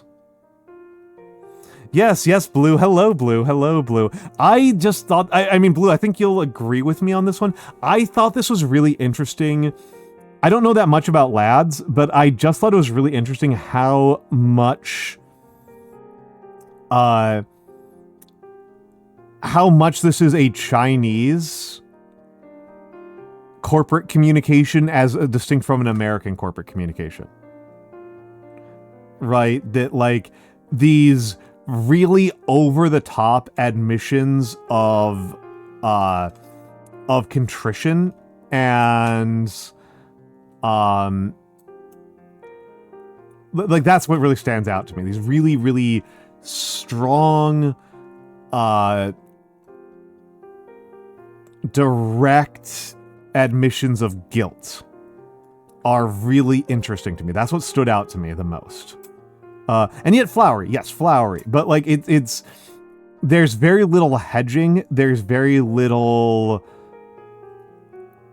explanation of... There's very little seeking for extenuating circumstances. There's not even really a good explanation of what the hell the problem is. Right? It's unclear what the actual problem is. And again, this is why YouTubers don't get to be in charge of major corporations, right? Like, don't fucking write apologies like this, folks. Certainly not if you're an American. Certainly not if you're an American. And this was sent... I'm just going to do this and then we'll play the game. The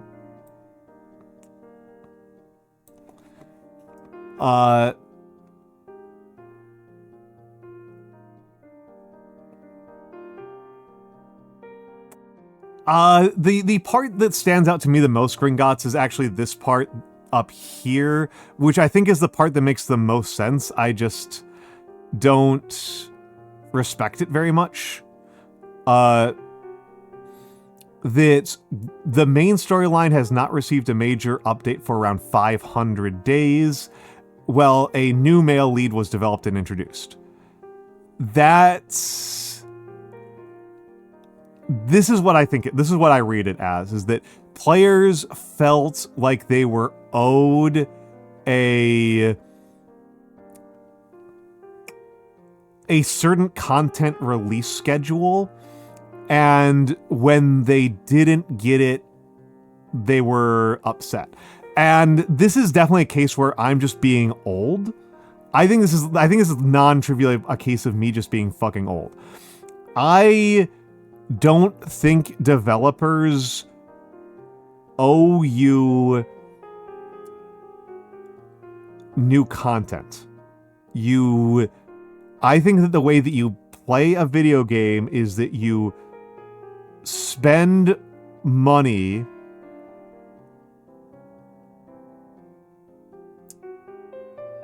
and then you get a fixed product, similar to you go to a bookstore and you buy a book. And I'm a little bit more reasonable about it if you are paying a subscription, that you would expect continuous development for paying a subscription that does establish an expectation of continued delivery of services. And if Love and Deepspace is a subscription-based game, then I'm going to be a little more sympathetic. But I think other than that, like, you just kind of get what you get, right? Like, not quite subscription. I didn't think it was. I thought it was like a gacha game. Was my understanding. It was a gacha game.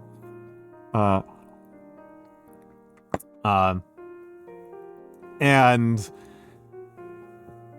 I don't understand the gacha business model at all. To me, I think it's incredibly poisonous, and gacha games should just be fully and completely banned, and the people who develop them should be facing criminal charges. Like, I think like if you ask me what should be done about Love and Deepspace, the Love and Deepspace scandal is actually that it is a gacha game, and I think that it should be deleted completely. The end.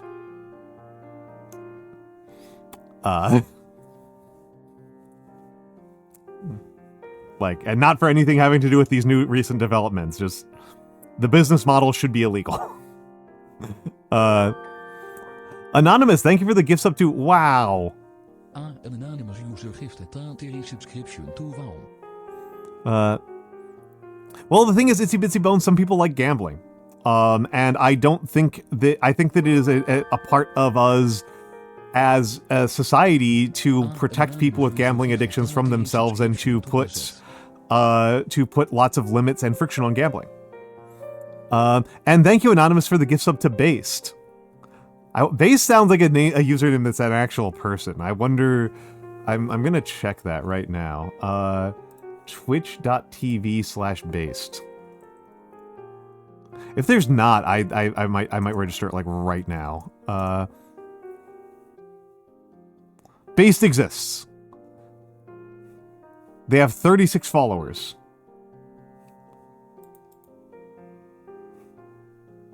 All right, then. So you have given to an actual person. If you pay enough money, you can get the card you want. Oof. You're in Jeremy Clarkson's voice. that's yeah. So again, this is a Chinese player, or at least an American, at least a person who plays on the Chinese server, saying their piece. I will say that I am based entirely on this person's username. I'm not going to reveal the username until we get to the end of this. I have a lot of reason to not take this person seriously.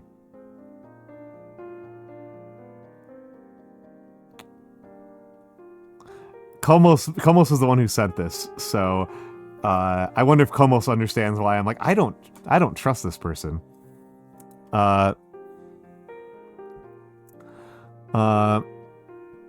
Some players found the wording in the preview deeply upsetting because it appeared to reference real criminal cases involving women's suffering.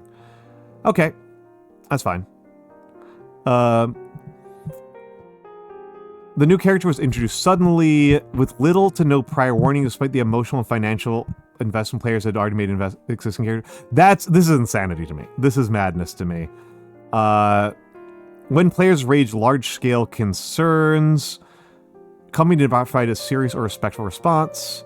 Instead, they felt that the official replies were dismissive and continued to promote the new character. Legitimately do not care. Legitimately little respect for this position. Here we go, the homophobia. Many players entered Love and Deepspace with the understanding there was a female-oriented romance game focused on the emotional and romantic bond between the female protagonist and each male lead. However, recent marketing has made some players feel that the company is intentionally using ambiguous male-male interactions to create intention and discussion. Our concern is not directed at any sexual orientation, it is about the company using ambiguity as a marketing tool while weakening the original promise made to its core female audience. This is just homophobia. This is just homophobia. And it's not convincingly written cover for homophobia. I would have respected this a lot more if you just said a lot of the users were homophobic. Like, if she had just been like, yeah, a lot of the players are homophobic. Like, I just went like, I don't respect those players' position, but like, at least you were honest about it. I am frustrated by the dishonesty by this person. The gacha schedule has been very intense, with reruns, new card, and paid content coming one after another. Okay, so this is actually kind of interesting in concert with part 1, and I think that part 1, this should have been married to part 1. This is me being a writer here, right? Guys, as a writer, this being paired in with part 1 would have been much stronger. And this is not a question of this is not a question of actual, like, writing skill. It's a question of, it's a question of linking your arguments together, okay?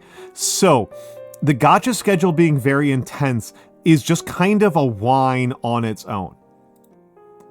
But point 1, the main story updates have not happened for 500 days. Okay, this actually pairs nicely with being like, oh, we're in ad break. I'm going to the ads. I'm going to put you on the BRB screen. I'm going to not talk through this BRB screen.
Oh, right. All right, I'm back. Let me take a look at what people got for ads.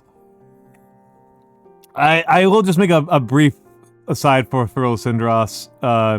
Blue is Taiwanese. Like, she's very familiar with East Asia. She is more familiar with East Asia than I am. Wings and minions. Okay, I'm guessing by wings you mean like buffalo wings. Those are products that you can... Wings is a product you can buy. Minions is a movie you can watch that is coherent. Itsy Bitsy Bones got a trailer for Evil Dead. Hell yeah. That is a thing you can buy that is real. At least, like, going there.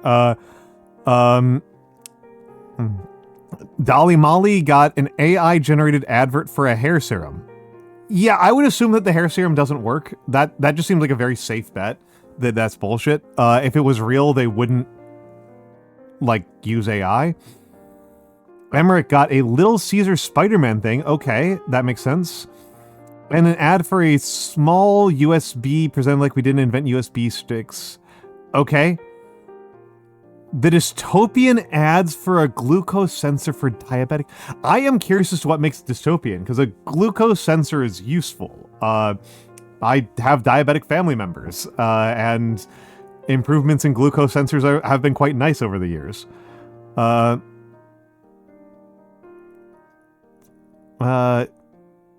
didn't think it was the product in itself. Yeah. Oh, it's the fact that it's sold. Okay. I guess this is like an American. I'm just like, of course you do that. Because in America, we will advertise to you like life-saving medication. And tell you to, and the ads will coach you on trying to convince your doctor to give you a drug that they've never heard of before. Okay, and Sorrel got rickrolled. Sorrel got rickrolled. That's amazing. That's amazing. That rules. Yeah.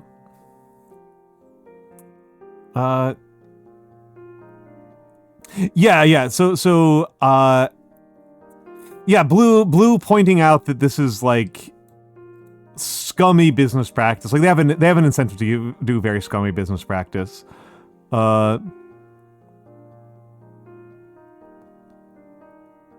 Dream Daddy, I understand why people liked. So in terms of Date Everything, to me felt like bad boyfriend dungeons. I liked Boyfriend Dungeon, I'm not gonna lie. I liked Boyfriend Dungeon, but it's like, yeah, it's kind of the same premise. I felt like Date Everything, all of the characters came onto you like way too hard. I found it really kind of gross. That it was just like,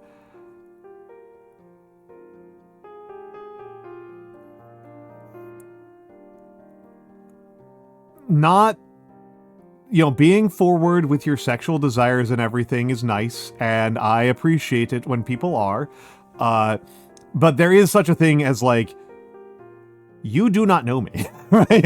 There's a level of being like, you do not know who I am. You have no reason to be trying this hard to fuck me. I am assuming that this is a con. Like, I am just suspicious now. Like, I am guarding my kidneys. Was kind of the feeling that I had from Date Everything. Like, that was it was a little bit it was there's a level where I'm just like, this is not sincere. Like, this is not ring as sincere. I have no idea what happens surrounding the game, and to a certain extent I don't care. I continue to not care about the Amazing Digital Circus fandom. I continue to not care about the Steven Universe fandom. You're not going to make me care.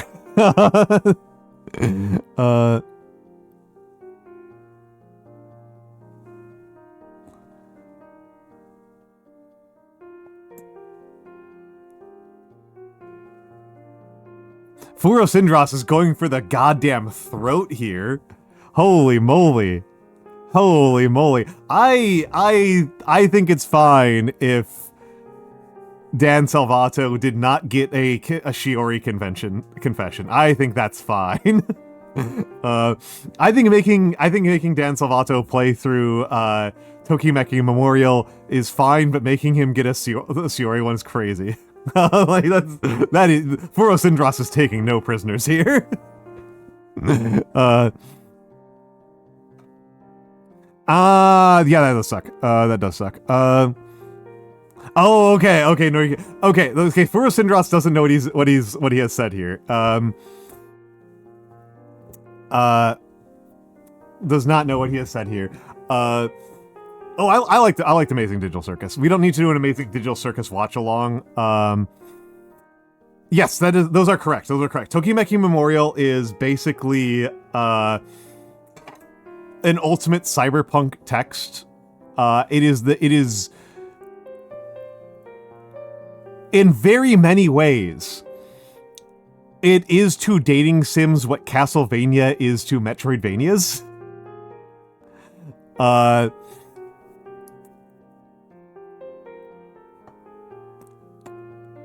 Like, it's an impressive game. There is a real chance that I will play through Tokimeki Memorial or Tokimeki Memorial 2 on stream. I might play one of those. I might play one of those two on stream. The trouble is that they're untranslated. Particularly Tokimeki 2 is completely untranslated.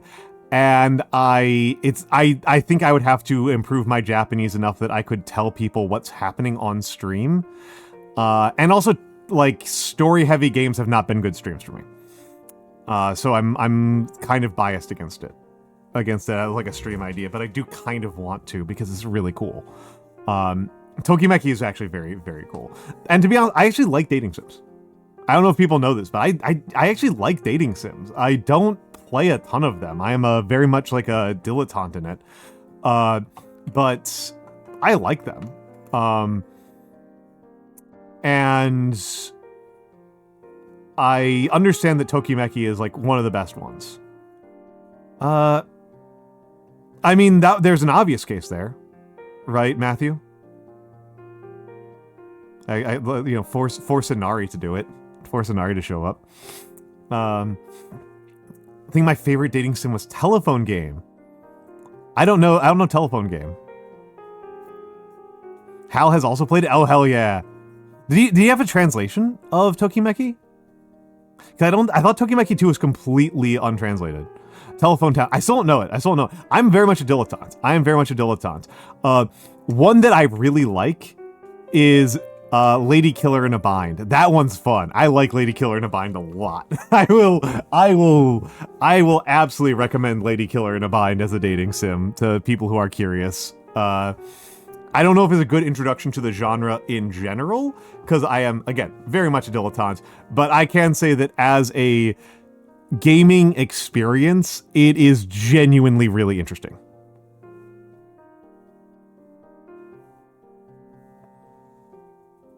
One of the routes is a telephone wearing a fez who works at a movie theater. That rules. Yeah, the only dating sims I really know are Lady Killer in a Bind, Doki Doki Literature Club, and Katawa Shoujo. And I really like all three of those. I've probably played a couple others and they just didn't leave as strong as an impression on me. But those three left a very strong impression on me.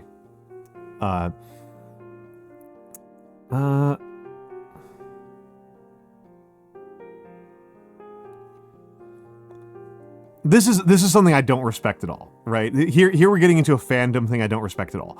In the story, Aeon Core is connected to Ever, a company associated with human experimentation. The female protagonist was once an experimental subject, and the sixth male lead is connected to this system.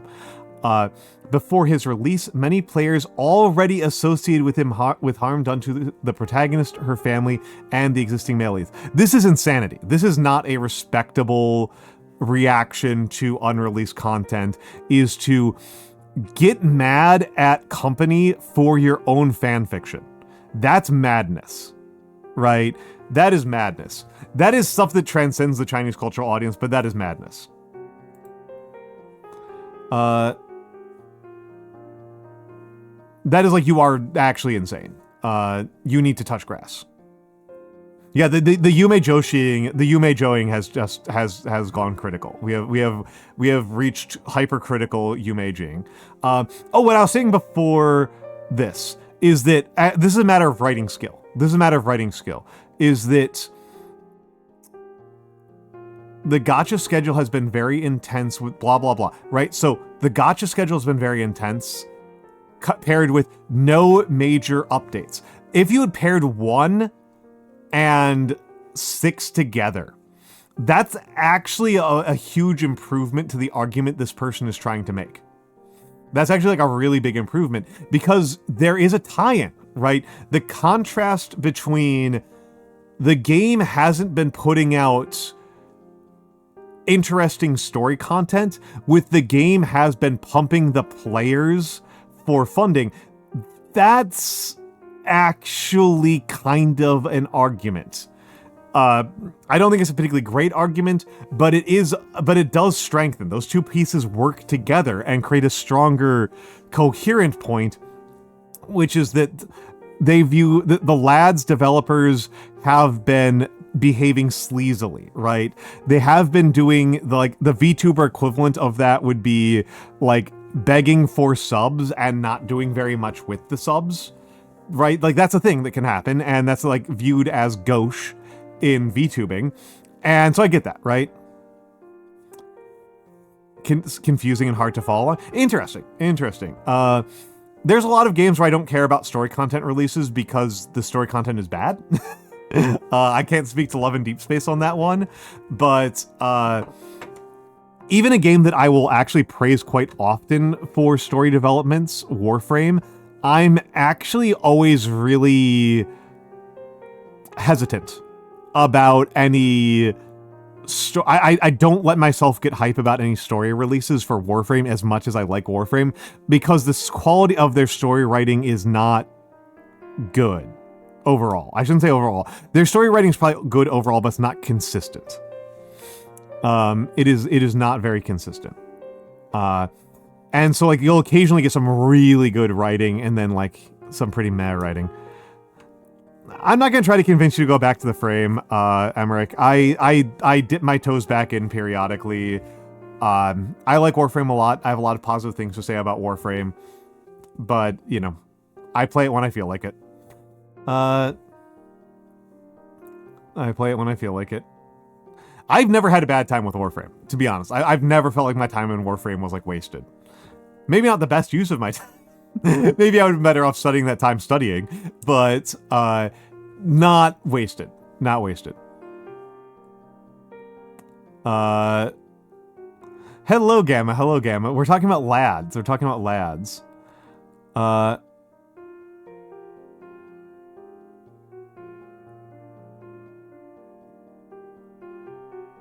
Yeah, never actively disrespected. Yep, never actively disrespected.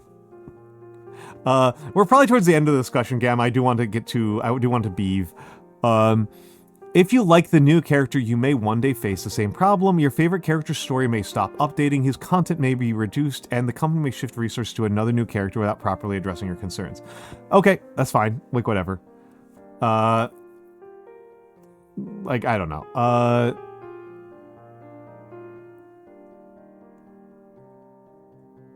So here's the part about this that killed me. Look at this person's name.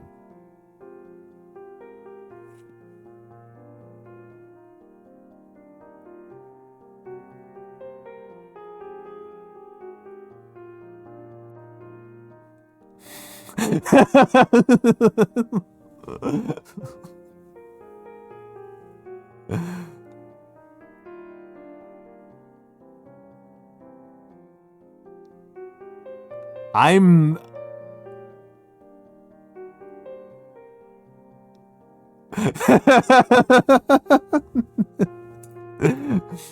RF Komos did say that this does reflect... This is not, like, unique. This does reflect concerns that he saw on Reddit. So I'm willing to take that this is like an honest reporting of sentiments. That this person has not made up sentiments. That this is not just like made up things. But it does color how I think about all of the arguments that they are making here, that I'm just like,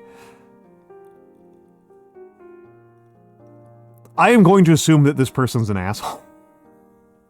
I'm just going to assume that this person's an actual asshole. And is a greedy little shitbag. Just very funny to me. You'd be afraid to look up on Xiaohongshu? Yeah, that's fair. I mean, like I said, we want our main characters, we want our MCs updated. Okay. I get why you would be mad about that. I don't get why you think that that is a political activism question. That's what I'm getting at.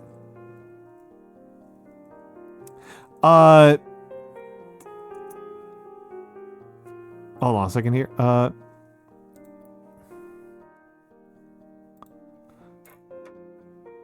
I'm just launching Timberborn. So the this is what the person's bio says is brain, is it wrong to be a speculator? Hashtag spot, hashtag perps, hashtag airdrops, hashtag Bitcoin, hashtag Ethereum. So they mean actual cryptocurrencies. Good night, Matthew. Good night, Matthew. Sleep well, sleep well, sleep well.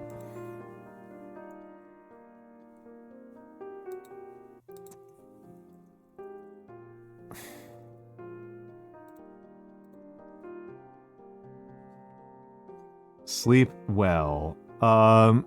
Yeah, no, I'm kind of impressed actually in a way. Yes, happy July 1st. Happy July 1st. I hope you all paid your credit card balances and your rent checks. But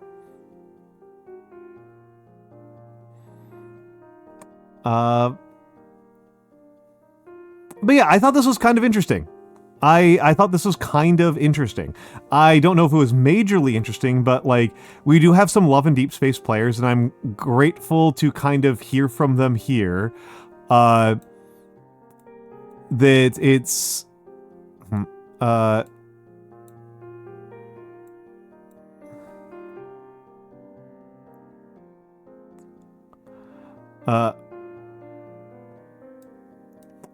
I am grateful for people to say the things that they thought. I hate that phrase, cut furrow. I hate that phrasing. I hate that phrasing.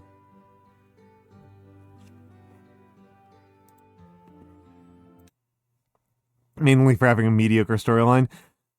And I'm relatively forgiving, right?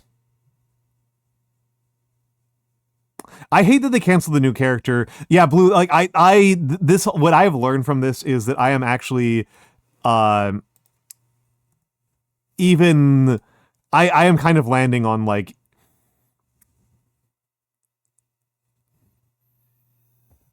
this was a bad response. Right? That's kind of where I am landing, is that like the company should not have bent the knee. That is kind of my biggest thing. It's like the company should not have bent. The company should not have bent. And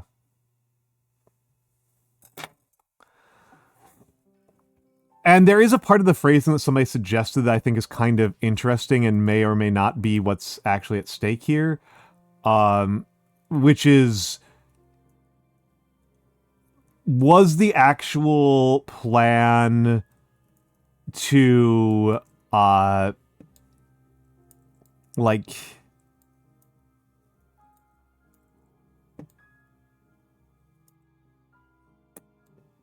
Is the actual plan here to just not develop new characters, or like is that the plan? Is the plan to just not develop new characters? Okay, guys. Okay. So, we are at 50 beaver. We are at 50 beav.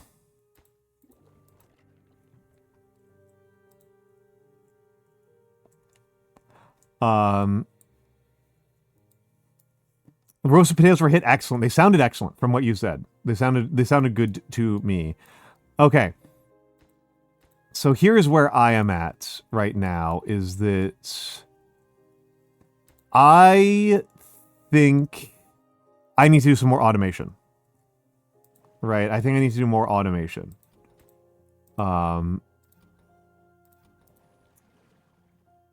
this is automated reasonably.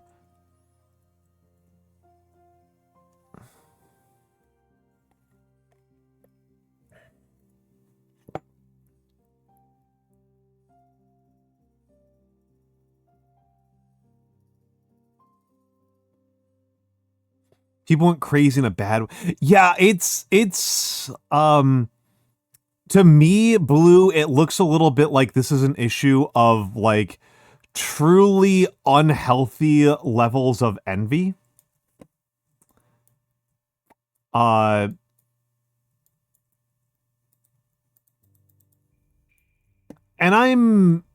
it's easy for me to say that as a person who doesn't really feel, who's pretty low on the envy side of things.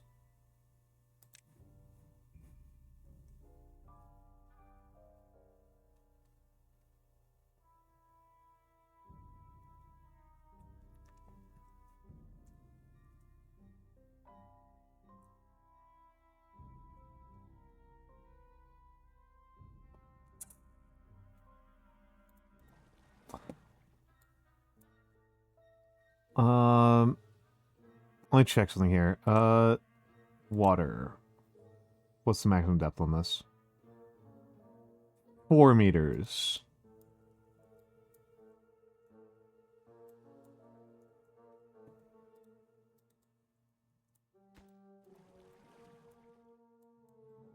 Okay, so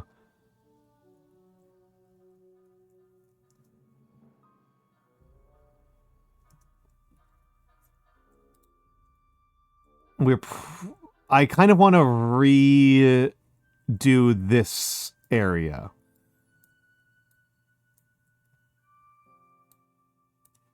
Kind of want to redo this area a little bit.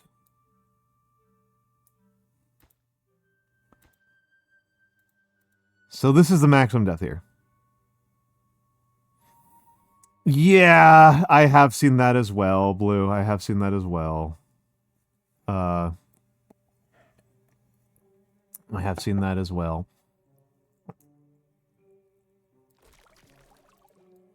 So the real question here for me is it worth it for me to try to suck up the bottom of this? I think so. I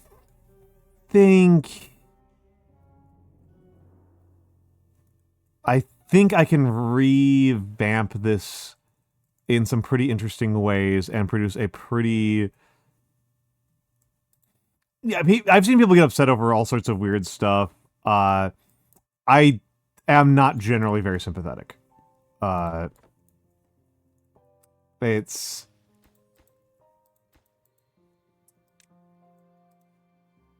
I'm sure that there are some people who are very unsympathetic to the things that I think are worth getting upset over. I mean, you just heard me go off about how I think that we should just ban gambling games entirely. So it's not like I am fully outside of this, right? Of this kind of mentality. But I do kind of care that an actual harm is done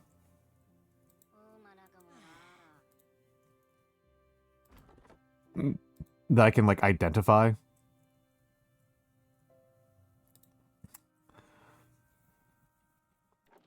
Okay.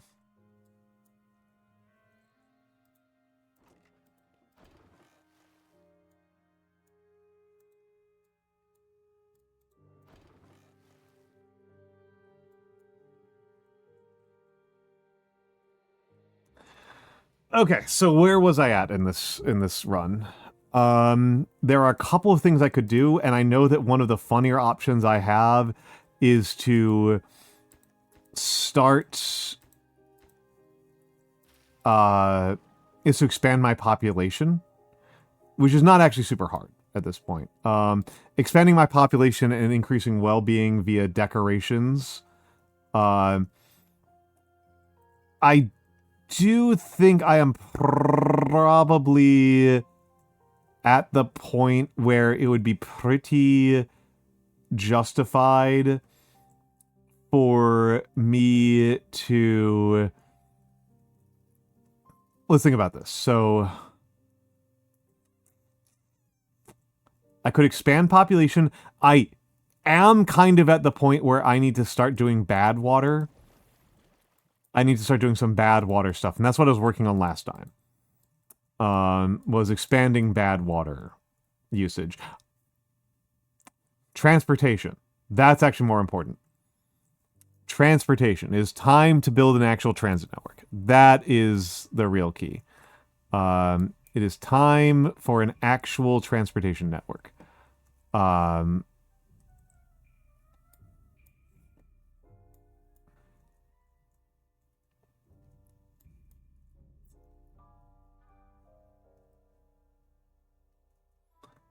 How do I do that?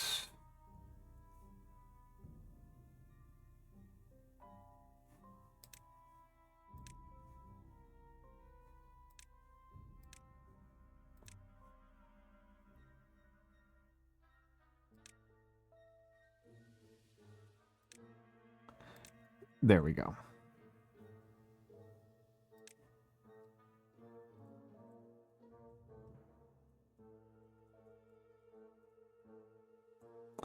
That is a really good way to put it, Blue. That for a lot of these...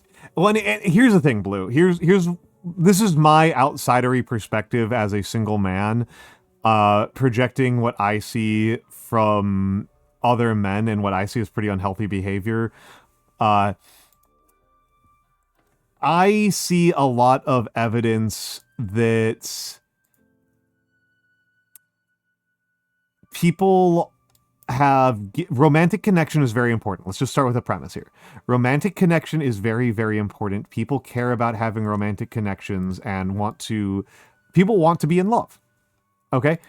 I think it's a very uncontroversial statement. People wish to be in love. They wish to experience love and romance, and so uncontroversial statement, right? People have been turning to the use of fiction as a way to experience romance without risk for millennia. Wow, tracking kind of broke down there. This is about lads. Hello, Rexy.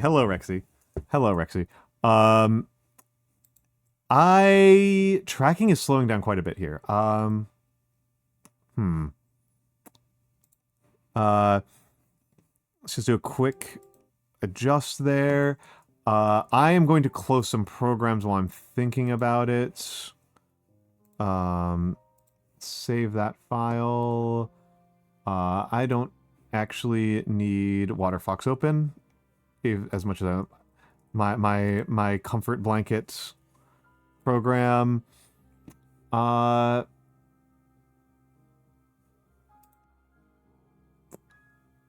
nothing else I can close that's like actually all that big.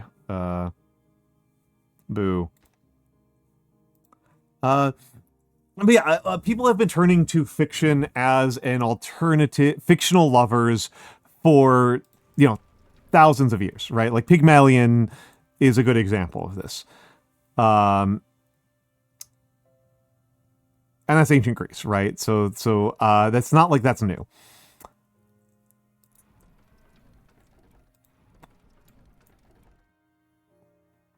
And I think that from my understanding of what is going on in the People's Republic of China,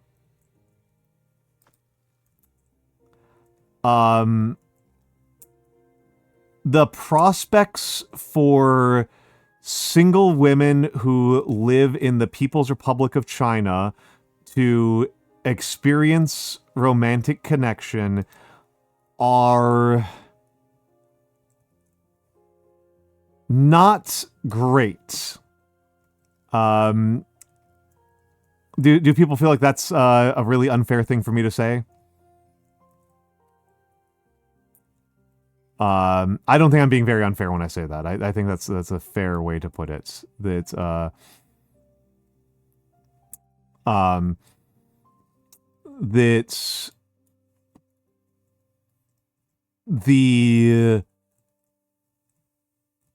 small number of men and the way that they have responded to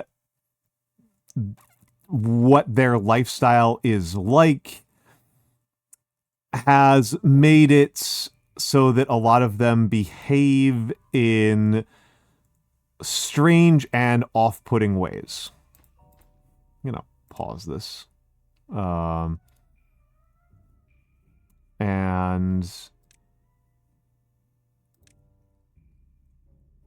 I need to figure out a way to get a zipline station somewhere down here. And that's proving to be very difficult.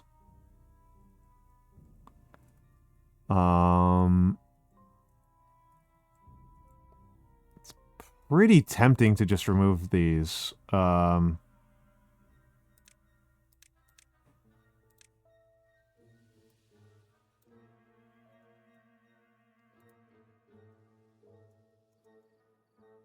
Okay, it's the middle of the night, so yeah.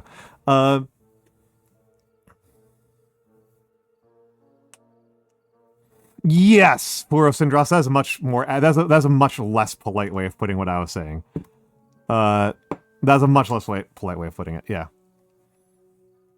Yeah, that's not going to be good for like dealing with the birth rate issues, and neither is the like.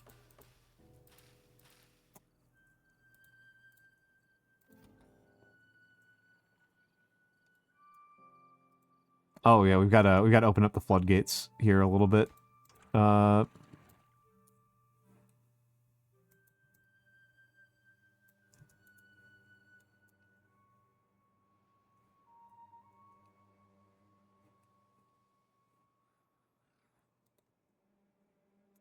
Okay.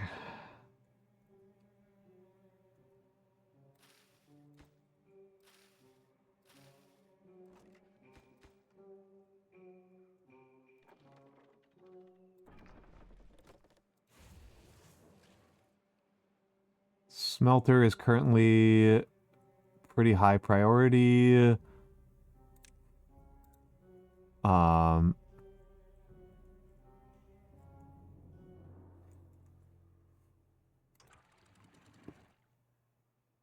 And let's close that. I don't want this to actually get all that deep.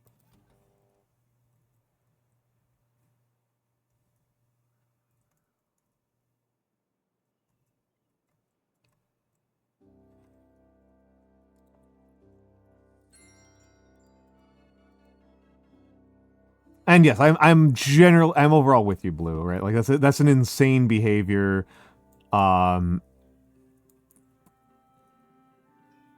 I don't think it accomplishes the task that some of these men want it to do. To put it politely.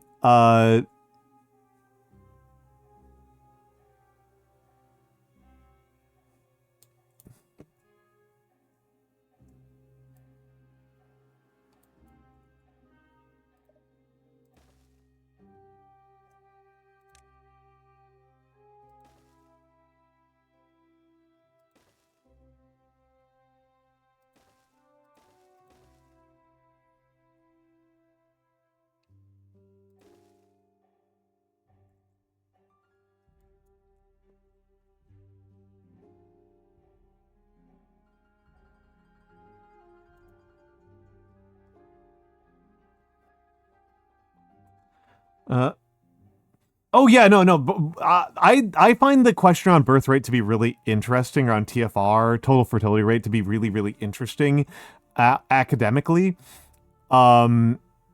I think it's really interesting that nobody actually has any good answers. And I don't know. I reflect on it a lot. I think about it a lot. And it's down in every country on the planet. Is actually like kind of where I'm going with this. Is that like there isn't a country that has like a solution that's actually working.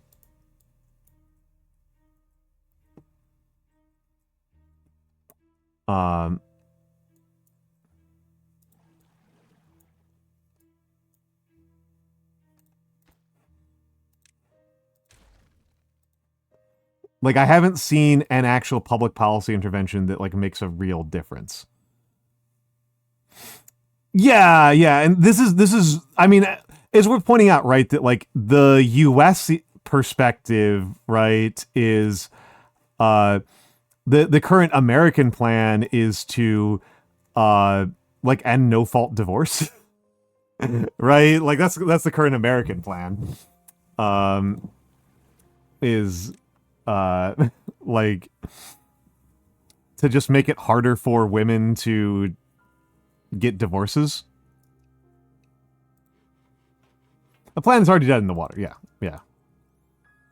And in case anybody is unaware of this, that's how you get murdered in your sleep, guys. You really want women to feel like they don't have to be married to you. Hello, Nyanomancer. Happy birthday, Nyanomancer. Happy birthday, Nyano.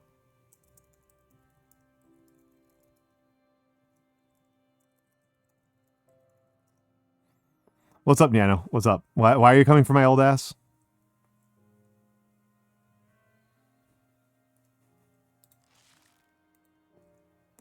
I'm just being nice. I am being a nice and polite boy. I am being a nice and polite boy to my dear friend.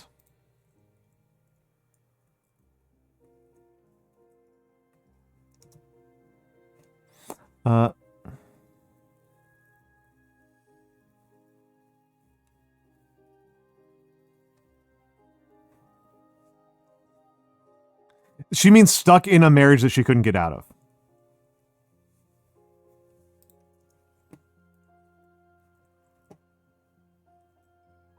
Oh, you mean feeding the pigs? Oh, yeah. I don't know. I'm not going to ask her for a strategy. That feels like a rude. That feels like one of those things that you just let a lady have, right?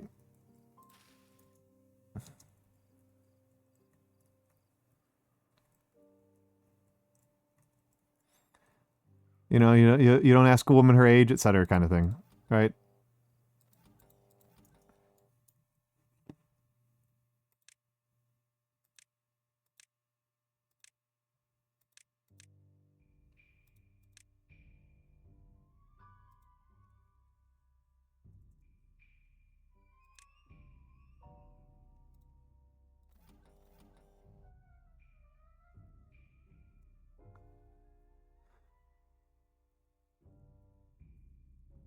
I mean, why do you think true crime's so popular?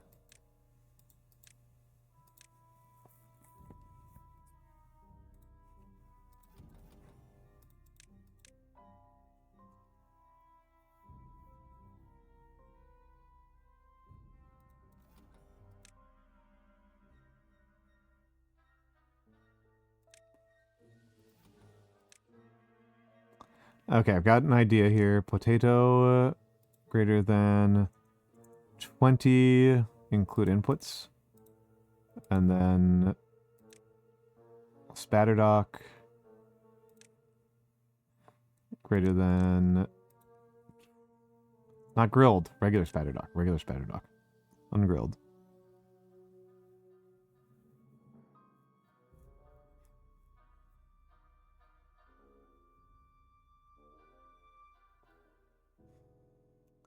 I mean, I will be honest, I don't have access to their writings. So I don't know. what they think, right? I don't know what they think. Let's call these. So you are just nuts. You are potato. And you are Spatterdock. I will say that the one thing I can say about beaver gender, right, is that there's two subspecies of beaver in the game, right? There's two subspecies of beaver. There are the folktails who I'm currently playing as, and the iron teeth.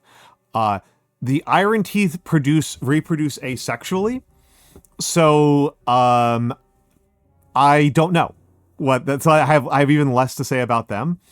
The folktails reproduce sexually, but there is no specific limitation that you have to have beavers of any particular genders. Yeah, it's not even depicted. It is not even detected. So, got that going for them. Yep. You do have to have two. You have to have two, but I think they do like the frogs. They do, it's Jurassic Park rules. They do Jurassic Park rules. That's what I think.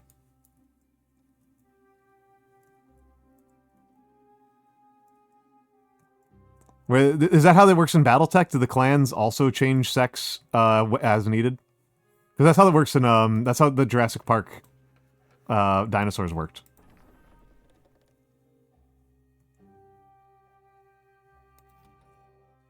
I convinced you? What did I convince you of?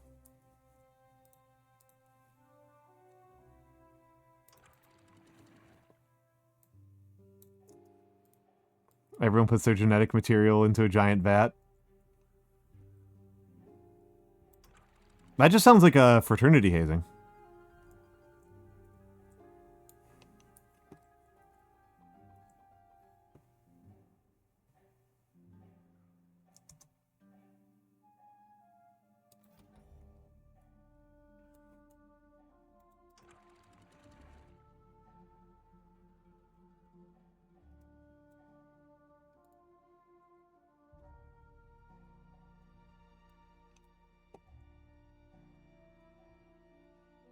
Okay, this reservoir still has plenty of water left, and we've got 8 days left. That's a pretty good sign. We are slowly losing water, but I think I can tolerate that. All right, this I had to do this. Automate to Spatterdock. You are automated to Potato. You are automated to Chestnut.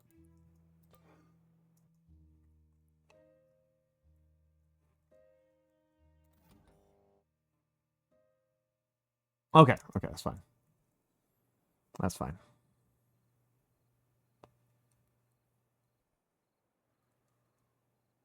Interesting. I don't know anything about this. I don't know diddly about this.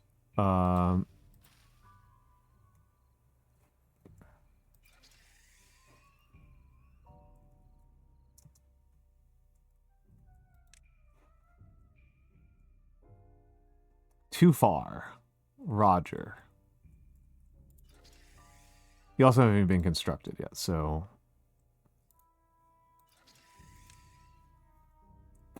So 30 meters is the furthest you can go.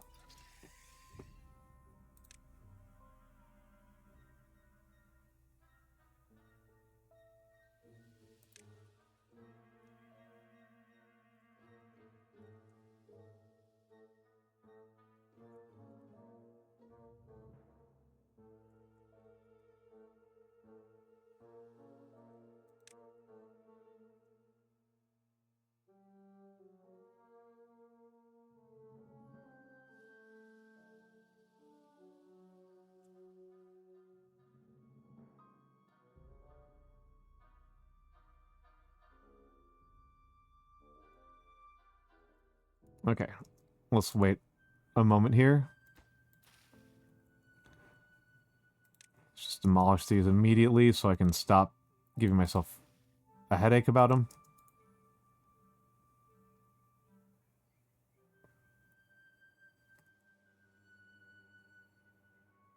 Okay, now let's put down a zipline station here.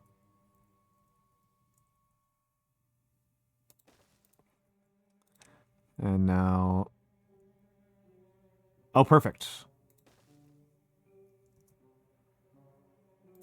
No, wait, actually not perfect. Let's remove you. Let's see about a beam here.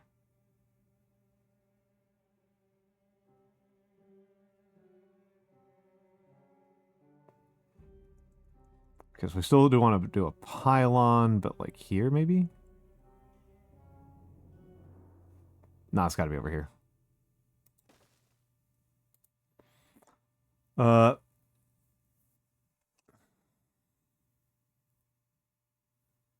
You wouldn't mind surviving on chestnuts alone? Oh, Blue, you gotta have some fiber in your diet.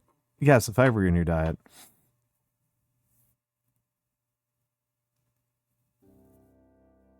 In order to restore that, they have... Okay, so for our selling using cars, they ideally part of an exclusive club. As the club has grown larger, a lot of its older members, several of which also executive feel the exclusivity is slipping away. So in order to restore that, they make the process of entering that club an ordeal. Thus, the company known for machines that has as much art as they are in experience. Okay, yep. It's also a tax write-off. Yep, that makes all sense to me.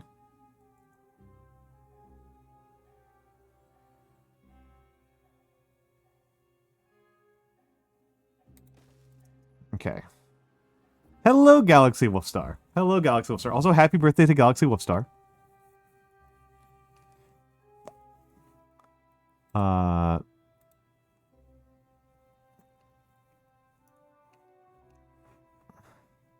Wasn't it your birthday like last week?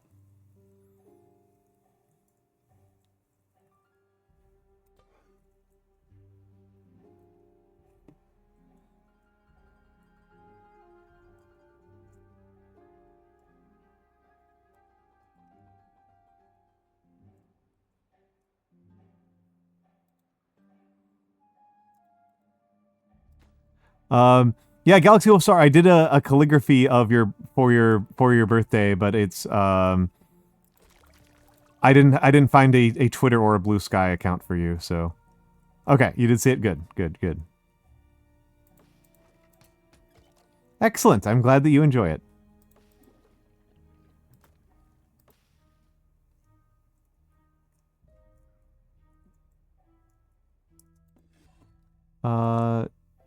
Cattail crackers. Can you make maple pastries now?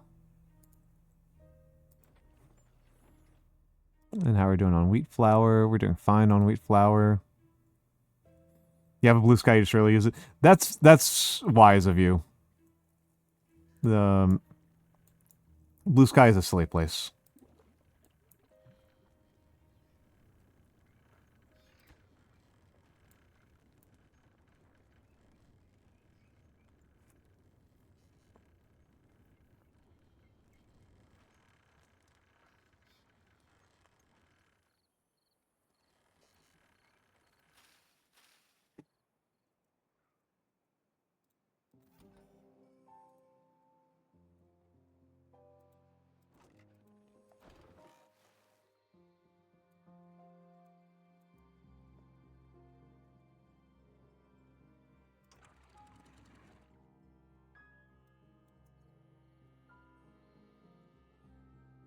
Pour a little bit more out here.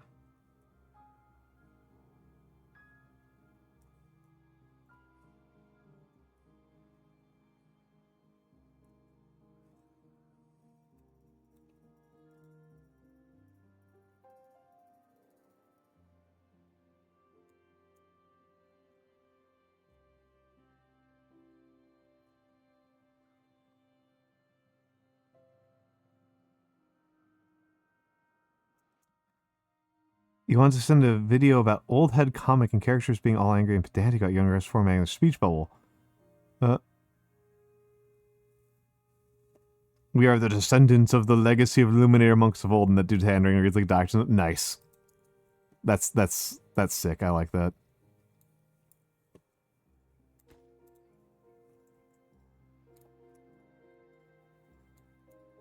I'm into that. I appreciate that.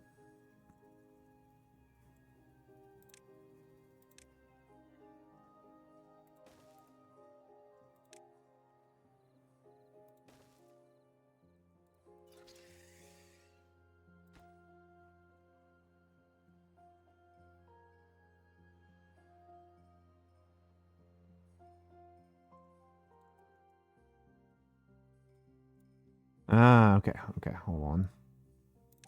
Gotta delete these.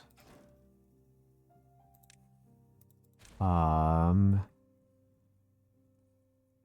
knew this day would come and I'm unprepared for it.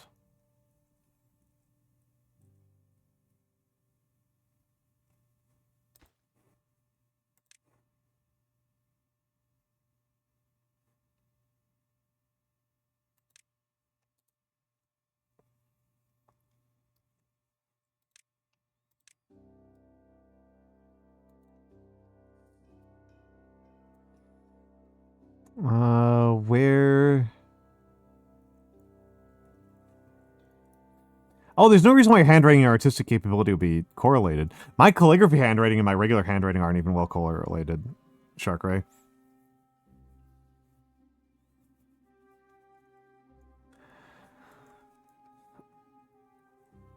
Alright. Alright.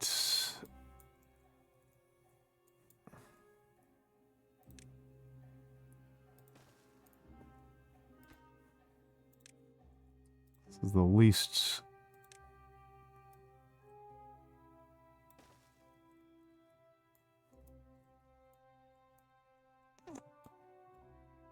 think this is the least painful way to do this. Yes, this is going to be the least painful way to do this. How am I doing on science? I'm doing pretty good on science. I can continue to spend science pretty frivolously.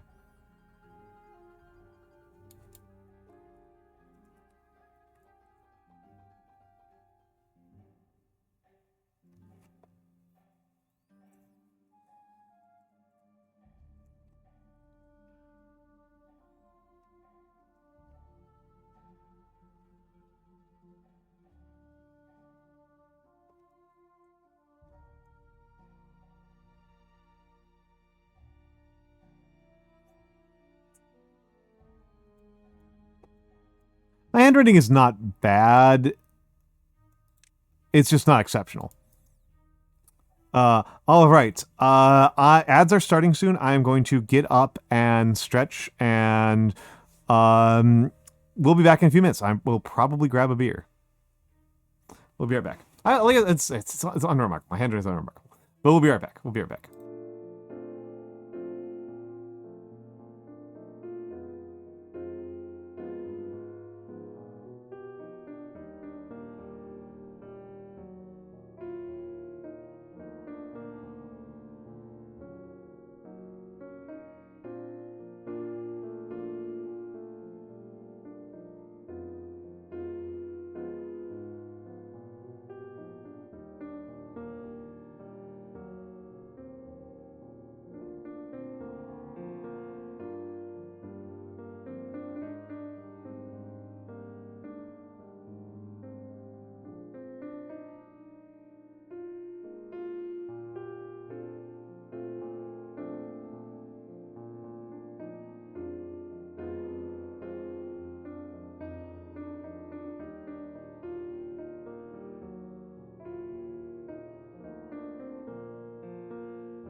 All right, I'm back. I'm back.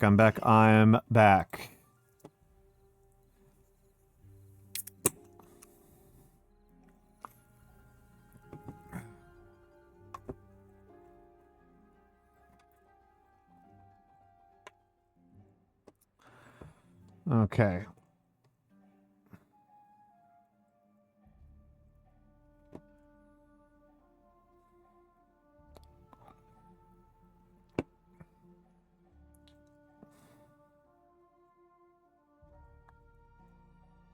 And you finished your dailies and lads? Nice.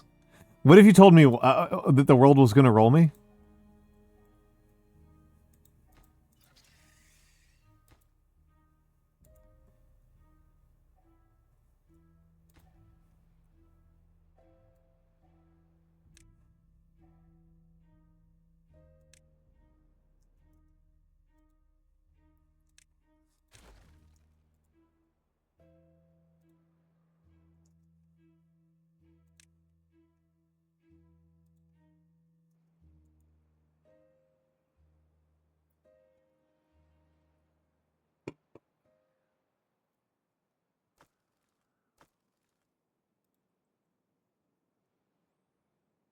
How are you doing, Scaldy? How are you doing, Scaldy?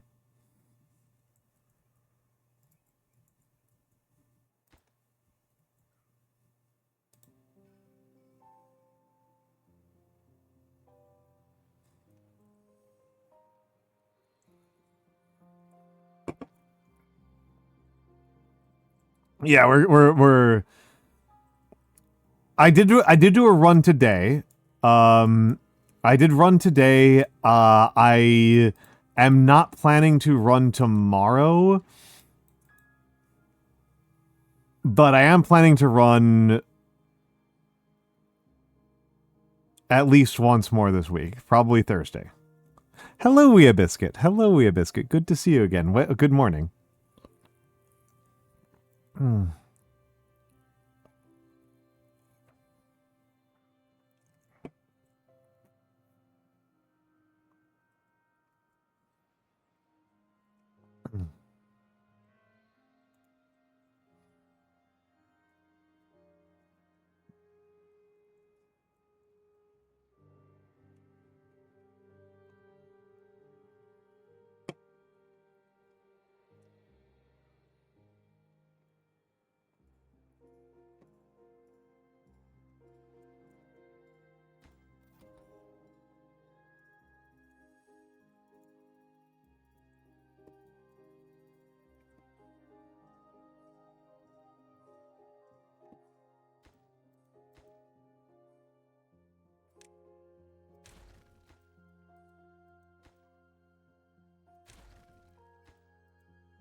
Okay.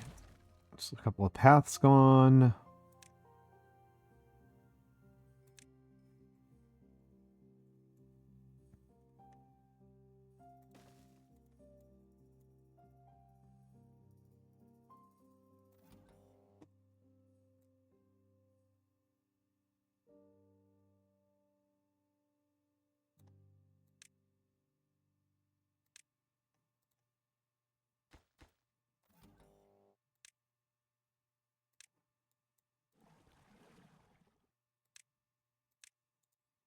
Goddamn relay.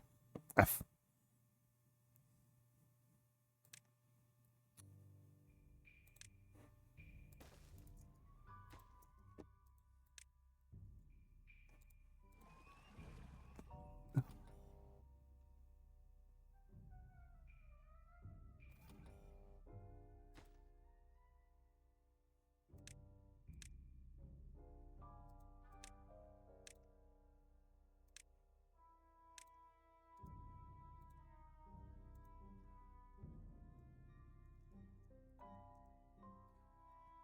I did not. I just intuited it.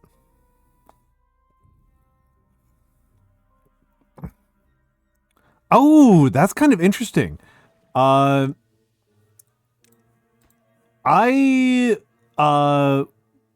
was playing Battlefront 2 a little bit recently. The old version. Scaldy, thank you for the streak. Thank you for the streak. Yeah, the 2005 version. I actually quite liked it. I was actually pretty happy with the 2005 Battlefront.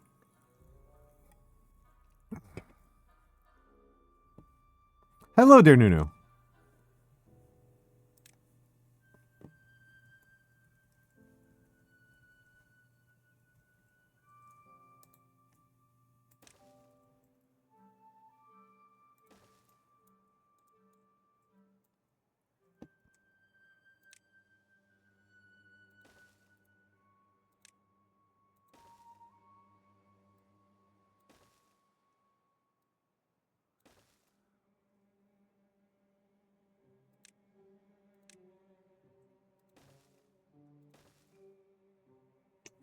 Hello, hello, hello.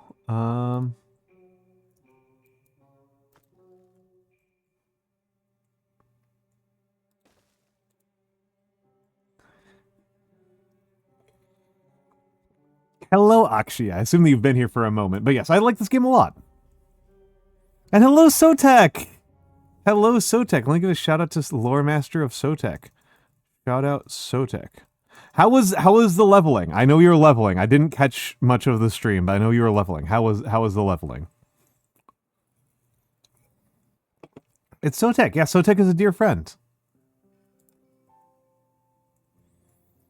You finished the Stormblood Beast Tribes. Excellent.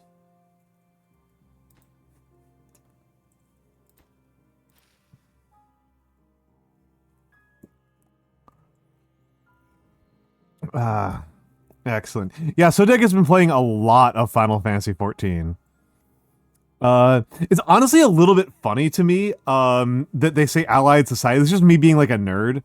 If you'll tolerate me being a huge nerd. Socii and allies are derived from the same concept in Latin. The socii were the allied communities of the Roman Empire, right? Of the Roman Republic, that is to say, because they stopped existing before the Empire existed. But they were invented by the Romans as a way to supplement the manpower of the Roman Republic itself, right? They're an important arm of the Republican army. And so they're called the socii. And the formations that they served in were the alae. A-L-A-I, the wings, right? That is the socii form the ally of the army. I'm not actually sure it's a real etymology. I know socii is our etymology for social, but I don't know if that's our etymology for allied, ally. But it does. That might be a false etymology. I might be making some pseudoscience up here. But yeah, I always thought that was, I think it's cute. All right, so we've got to get this built up so that we can get scavenging, so that we can start building more metal. Oh yeah, I learned like nothing about them from school. I learned functionally nothing about them from school. I have become a Roman history nerd after I finished graduate school. I was not a Roman history nerd while I was still in my education. Like, at all. I speak so little Latin. Like,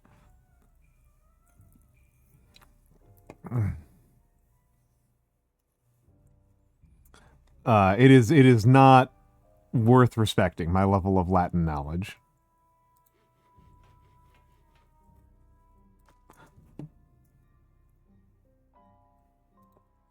But yes, Sotek, I'm glad that you stopped by. Please have a lovely night. I know you've been working very hard recently.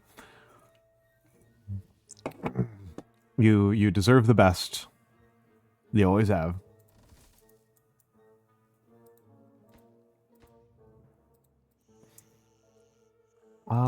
I think I'm going to add another double lodge.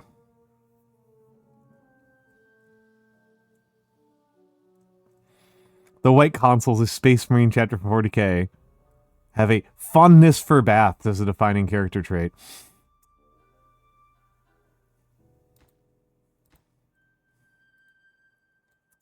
Man, I really want like a really firm accounting of like how many things there are in 40K that are just gay.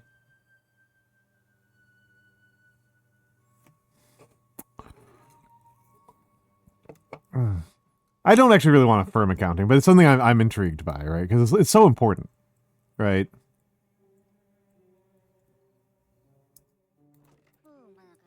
Injured. How many injured beavers do I have? 5 injured beavers. Holy crap. I gotta shut something down here. I think we're gonna have to go without books for a while, folks.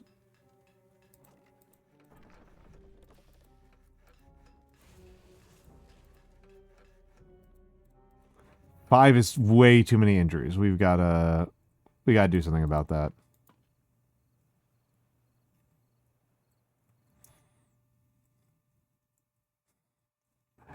The little bees will be illiterate.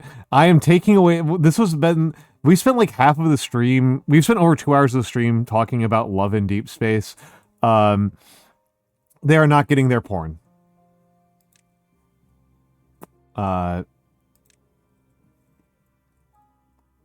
The beeves will be deprived of pornography.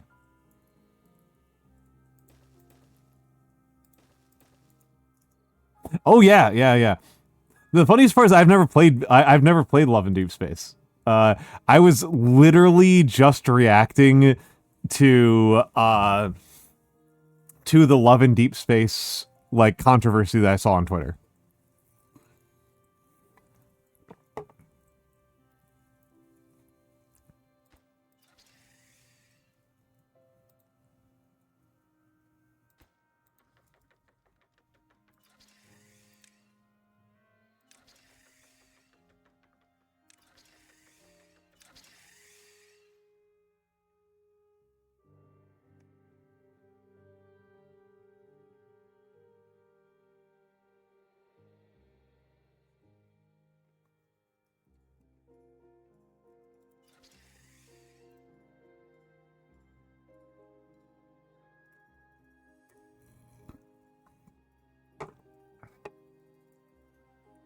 I'll be Yowie is banned.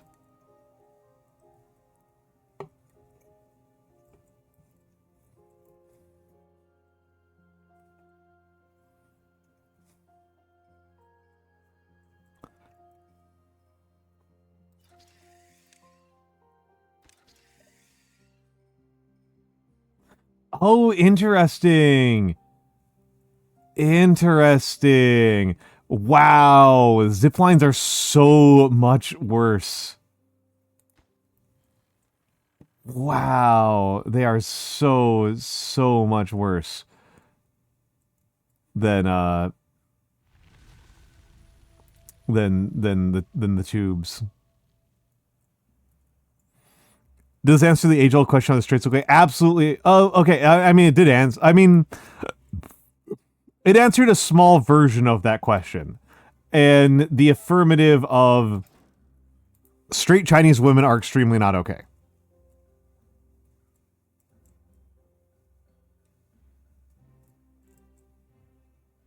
If that helps. Straight Chinese women are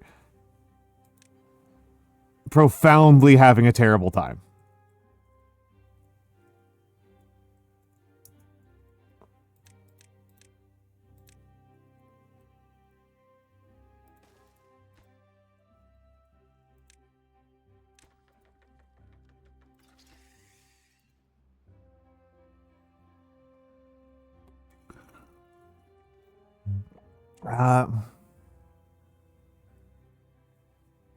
Not the lads post-birth abortion. Amazing.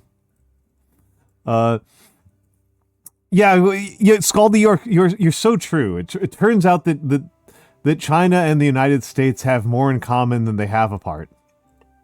You're so true for that. Building lacks power. You're supposed to lack power. That's on purpose. Wait, what? Hold on. Oh, I've been becalmed for too long.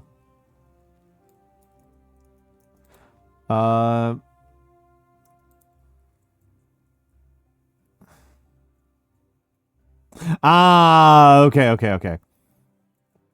Okay, okay, I get you now. I get you now. Yeah, I don't know. Seems like they're having a bad time.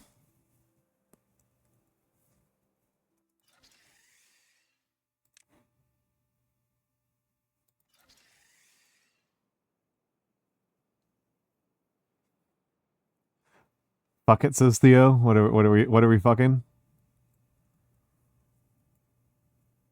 Ah, the flow of time. Okay, I understand. I understand.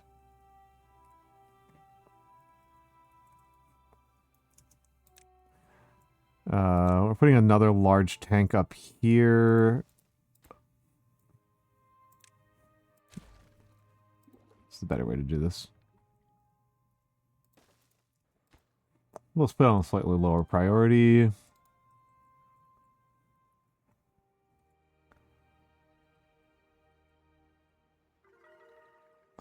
New well-being high score of 33. Interesting.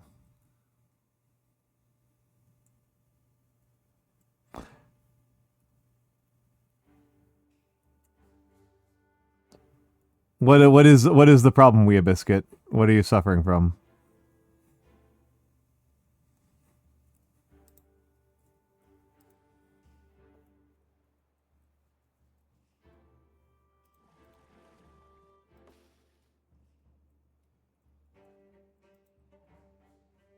Being heterosexual? I'm so sorry.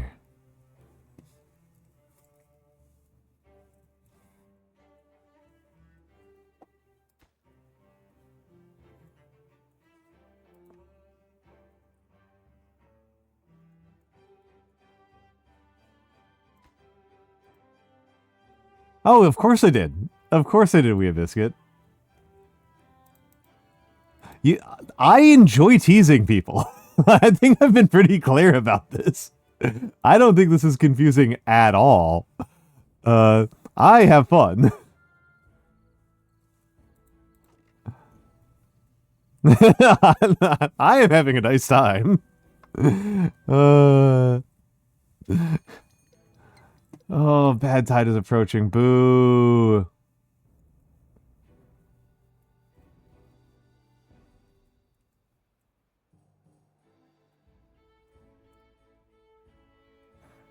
Bad tide is approaching only just overfilled things.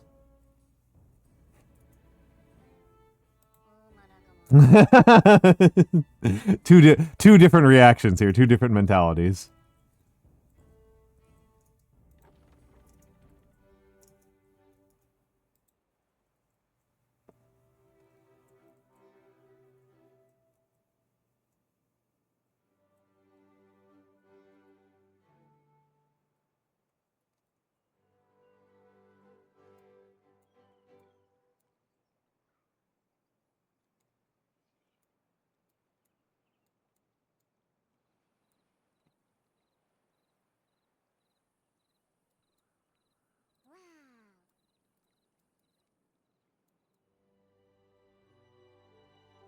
Okay.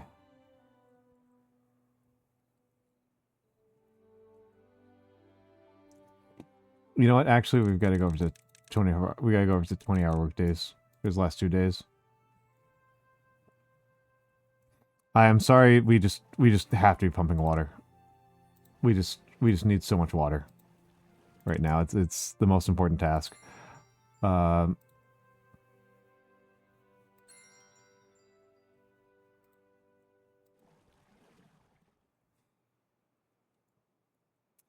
Food we're doing okay on, but water this is way too bad. Oh, of course I have. Of course I have. Of course I have.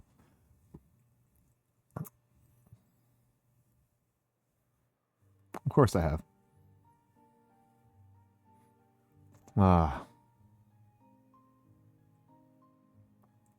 I have too much fun with it, right? I have too much fun with it.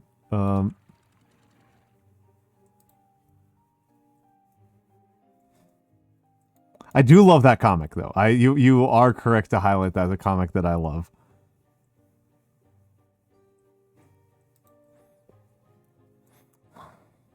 And the thing is, like, it is occasionally tempting to try to go over to the NSFW side.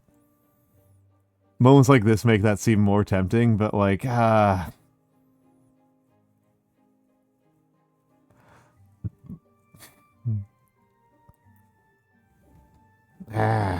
you know.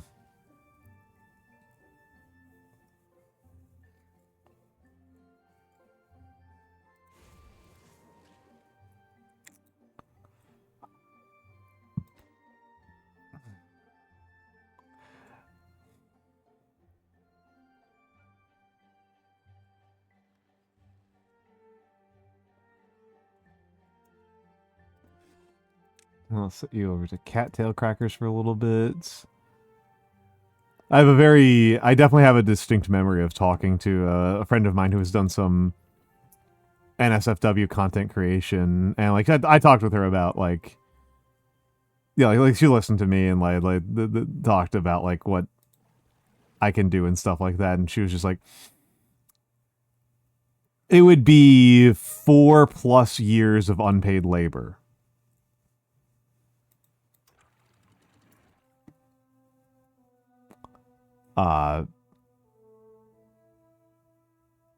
You would derive indirect entertainment from this. Yeah, and I was just like, she was like, yeah, it'll take you 4 years to start turning a profit. And I was like, I don't have that kind of time. I just don't have that kind of time. Hello, Mara Mara. Hello, Mara Mara. How are you doing, Miss Mara?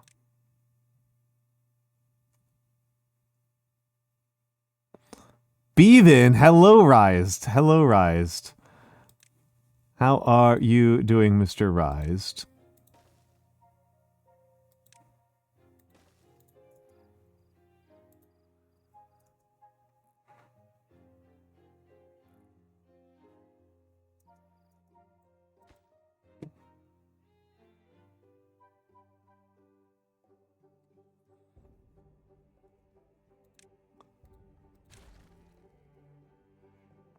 Brunch, technically lunch, though. I am kind of curious. You're forgive me, you are Malaysian, right, Mara? I'm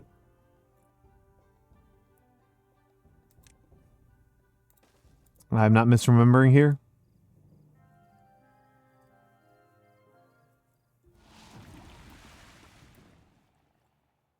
Okay, we got 2.2K. That should be fine.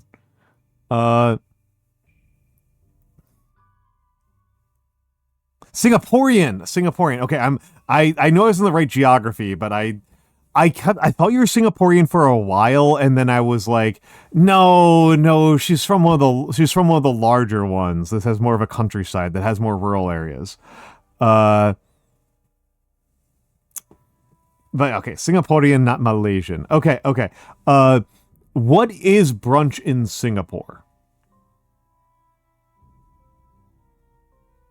That's kind of I what is brunch in Singapore? Because I have no idea.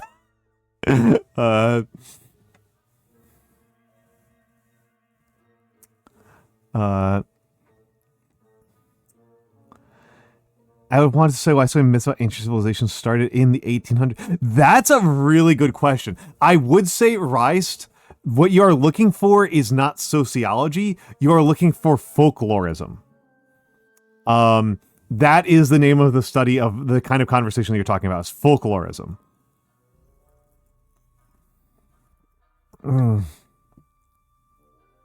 Cheese, bread, and chocolate bun. Okay.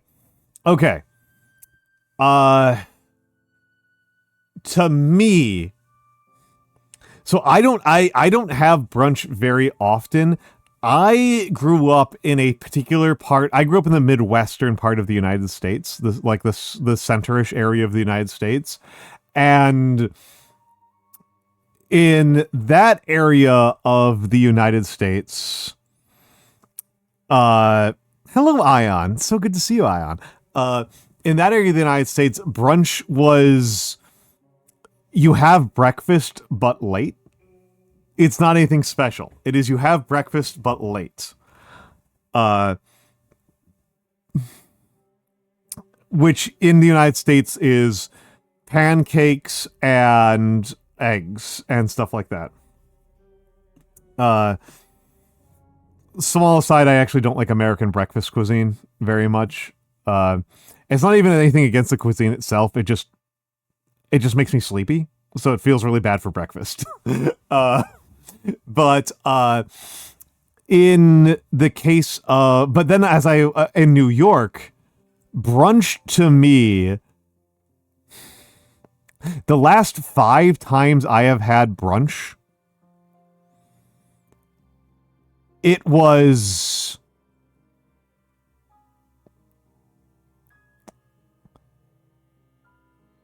17 hours.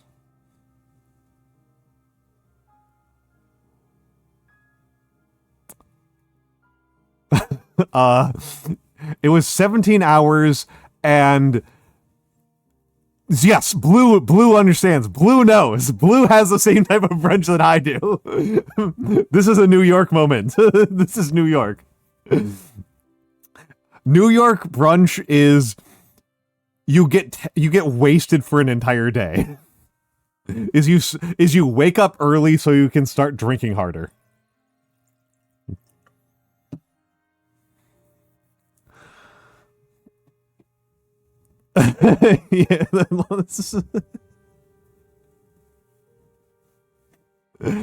Yeah, yeah.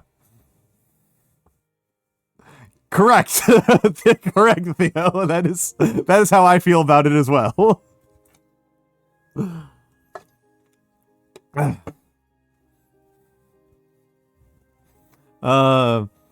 And Dolly Molly, I grew up in a breakfast is leftovers household. That's the way that I grew up.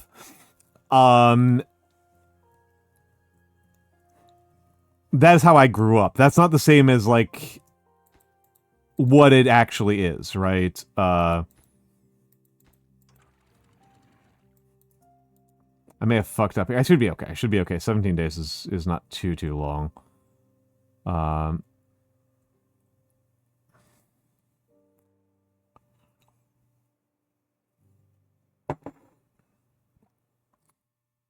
What about the executive lunch? Well, I was not a working man in the 60s. Honestly, I only kind of am mid about it. To me, it's the carbs is the problem, Blue. If I'm completely honest, my actual approach to breakfast in the as a adult is that I just kind of don't. That's how I do breakfast now, is that I basically just kind of skip it.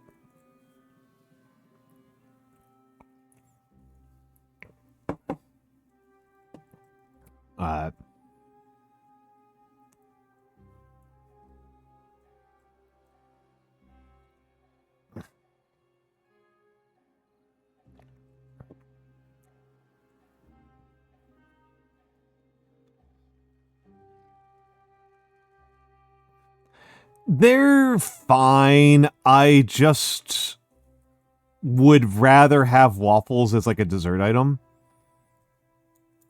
And unsurprisingly, I'm extremely unimpressed with like sausage and eggs and stuff like that. Like that's deeply unimpressive to me.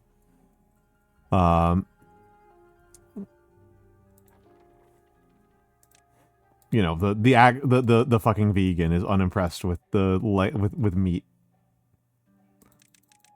Okay, we're out of water to pump, so you're down to 15 hours. Yeah, for obvious reasons. Yeah. No, don't worry about it, Ion. Ion, certainly do not worry about it. Ion, don't worry about it. People forget all the time. It is actually less interesting to me that people forget. I'm sorry, that like when people don't remember, than that like that people don't remember is mildly interesting to me. Because I feel like I'm really loud about it. I feel like I'm like really loud and obnoxious about this.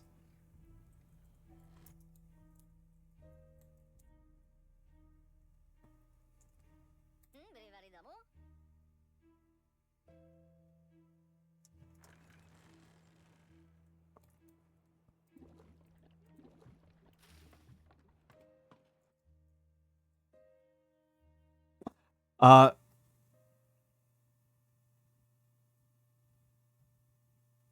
I have no idea what your dietary restriction is, Theo. And I have once again forgotten where you live as well. I don't think I've ever known your dietary restriction. You're an American, right, Theo?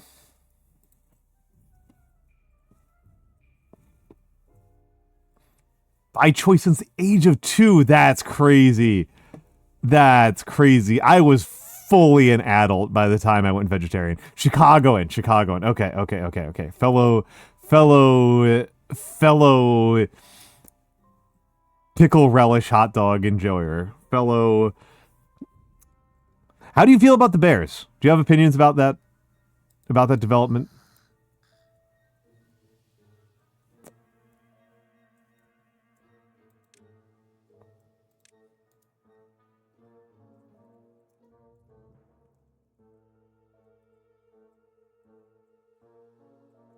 I'm curious if you got opinions about that particular development.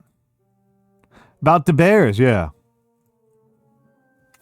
Okay. Yeah, just to clarify in case people have any idea what that... I'm assuming nobody has any idea what the hell we're talking about. The Bears are leaving Chicago. The Bears are leaving Chicago. Yeah, they're leaving Chicago.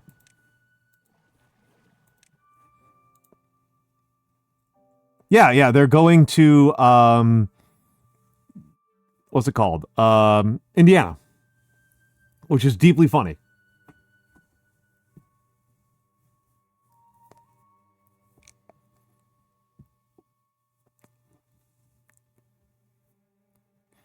Okay, the reason why they're leaving is because the stadium that they operate out of is falling the fuck apart. Right? Their stadium in question is falling the fuck apart. And so they're opening a new stadium, and they could not operate, they could not come to an agreement with the city of Chicago about the stadium that they operate out of. Yeah, the Bears is a sport team. The Bears is Chicago's sports team.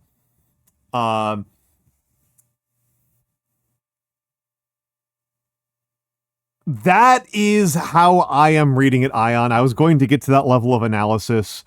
So they couldn't come to an agreement with the city of Chicago over building a sports stadium and how much it should cost and how much it should be allotted and stuff like that.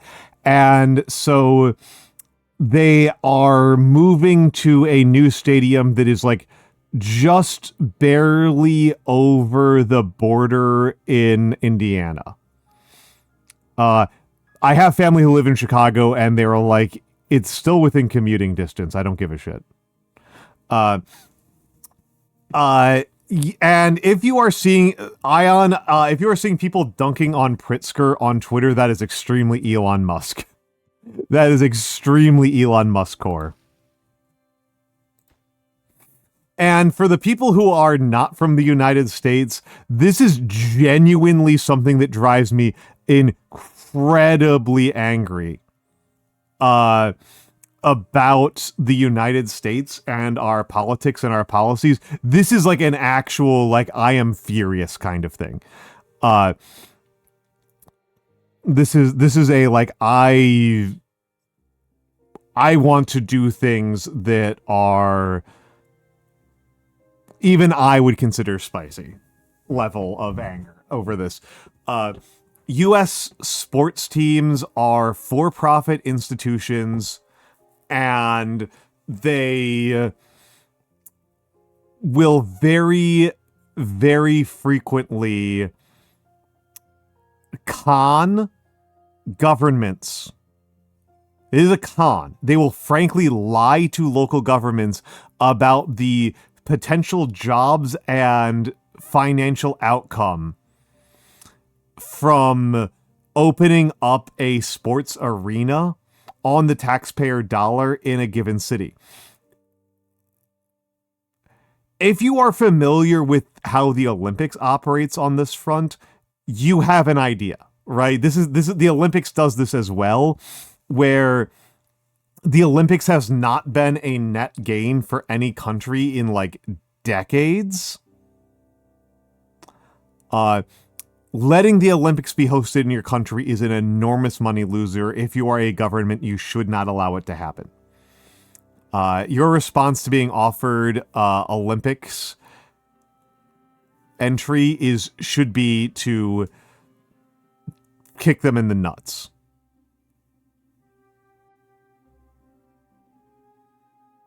I'm assuming, Sharkray, you don't mean the Packers, you mean the Vikings. Because the Packers are owned by a municipality. The Packers were in fact bought by Green Bay. They are owned by Green Bay. And the Vikings are the Minnesota team. Yes. Okay, you meant the Vikings. Okay, that makes more sense. I was like, Minnesota buying out they could try to buy out the Packers, but it's just like they're not going to do it. Like it's not going to happen. They can say it, but they're not going to get it. The other part about this that is probably worth noting is that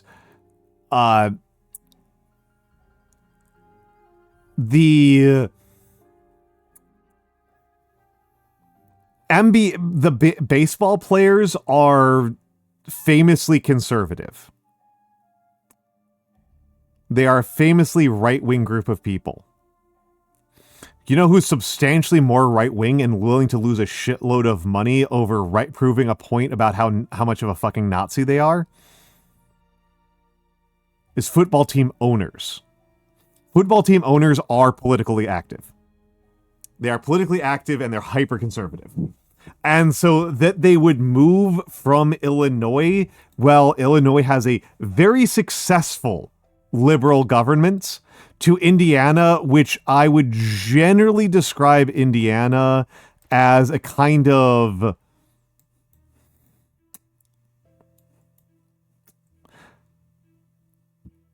dumping ground for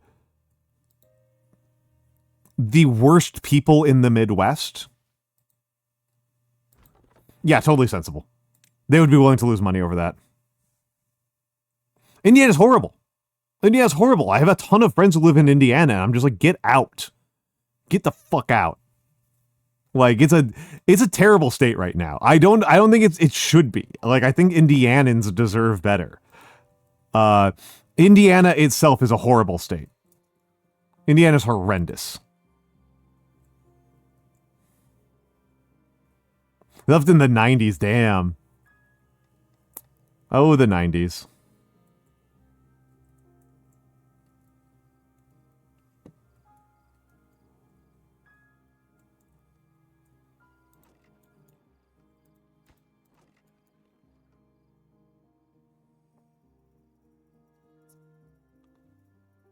Okay, so adding some zip lines has helped a lot.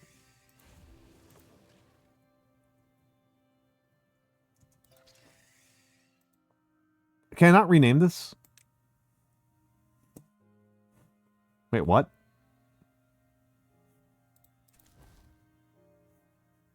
Something I can only do with zip lines?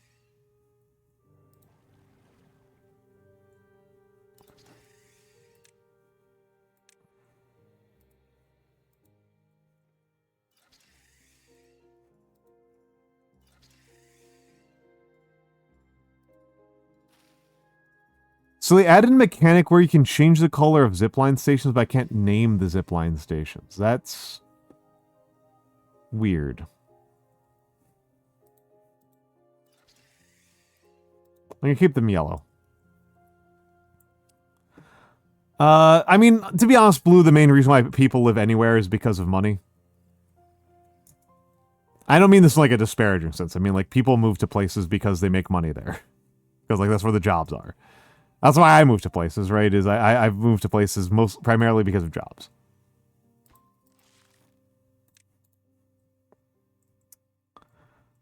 All right.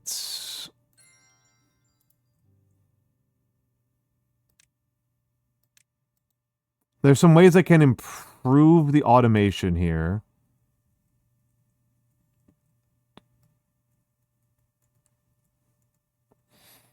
Let's think about this. So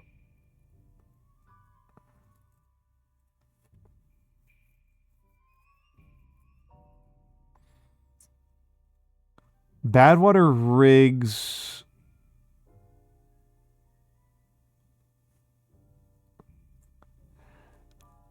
That's impressive.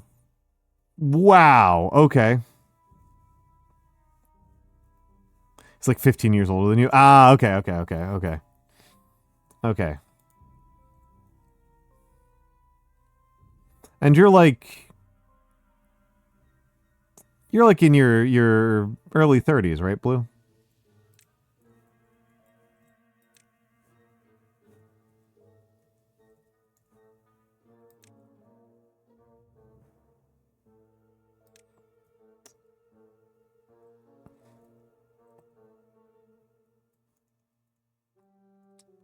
Nailed it. Nailed it.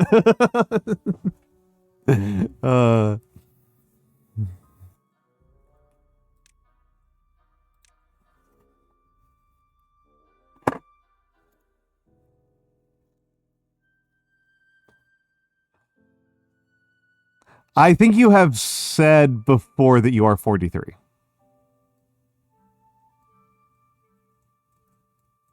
That's my recollection.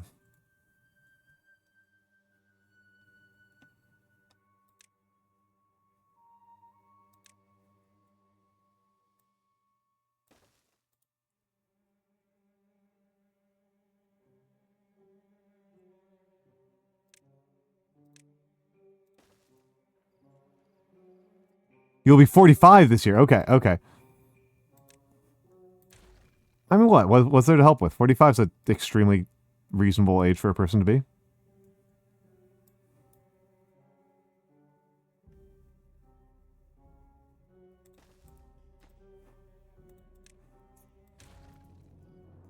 Um, 20.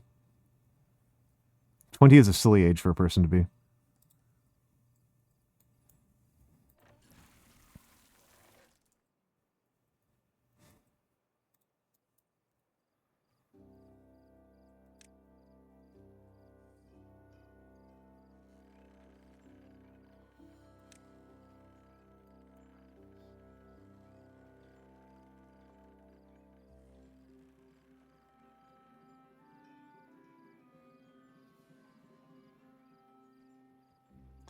Let's start giving the beeves a little bit more aesthetic. It just feels particularly ill in content creation spaces. That's extremely reasonable. I do understand what you mean there.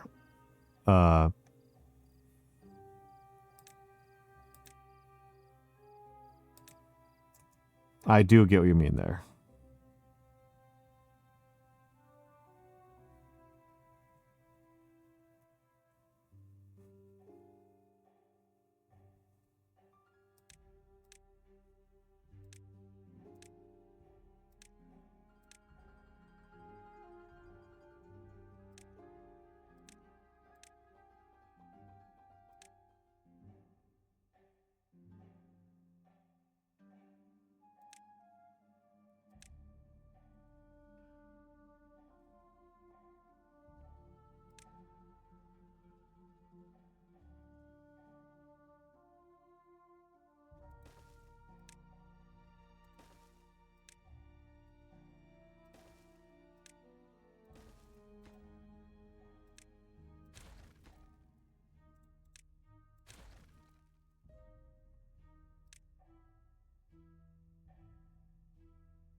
Close to the silly age then? Lol. Dealing with vampire allegations, you're older than you look sound. I continue to be younger than I look. I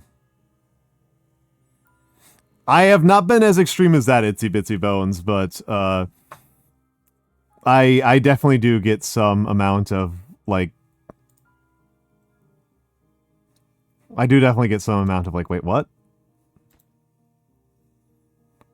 Over my age. Wait,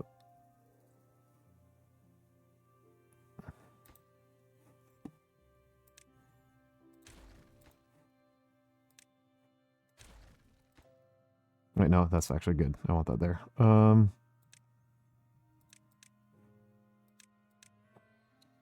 this beaver, Scarecrow.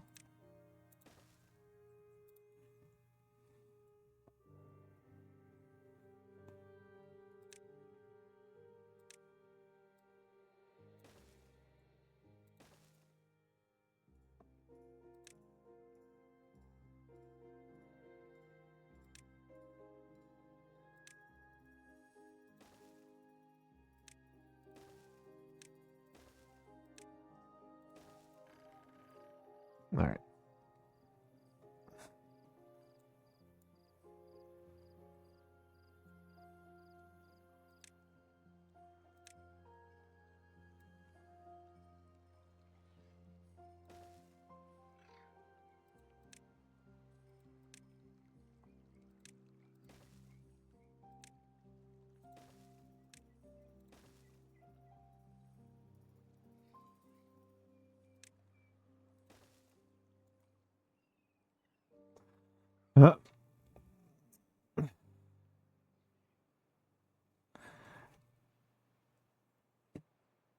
I've been mistaken for my mother's partner and my half-brother's father. Wow.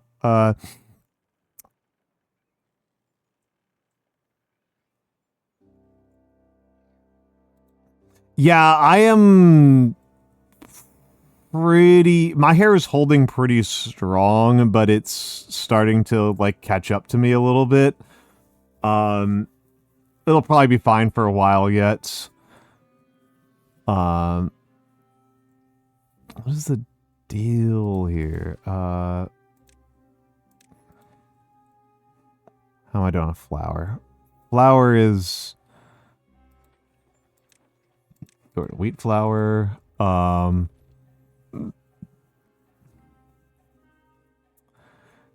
I think for me, it's just that, like, I didn't spend a lot of time in the sun, and I didn't spend a lot of time in the sun, and also I'm I never smoked. I think that's pretty much what dominates for me.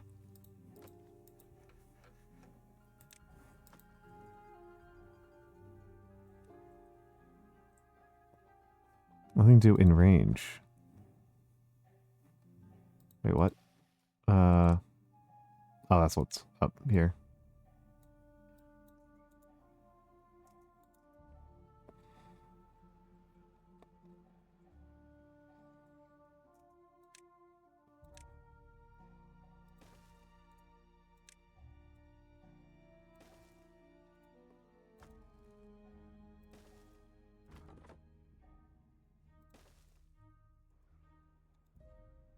I mean, I literally just had a beer while we were on stream, so I can't claim that I don't drink, but I think I'm a much lighter drinker than most people.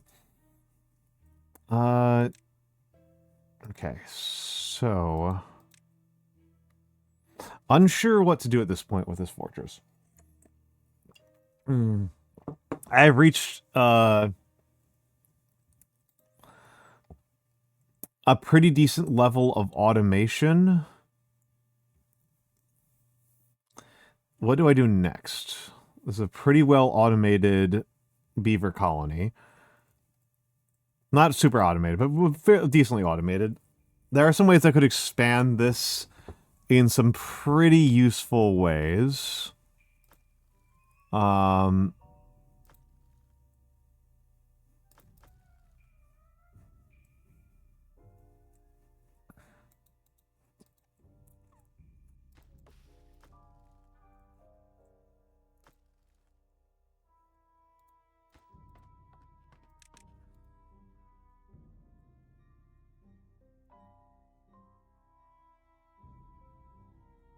Yeah, I'm not a heavy drinker. I think, as far as I know, heavy drink is horrifying for you. I continue to be amazed by the fact that Donald Trump has pretty much managed to do well for himself health-wise by just, like, having every unhealthy habit on the planet except he doesn't drink alcohol or smoke cigarettes. And that just, like, makes up for almost everything else. Just like diet is fake. Like, it's just poison. Poison just matters that much. Is Brickworld for, like, kids? That sounds like something for kids. I'm disturbed by this. That sounds like a child's thing.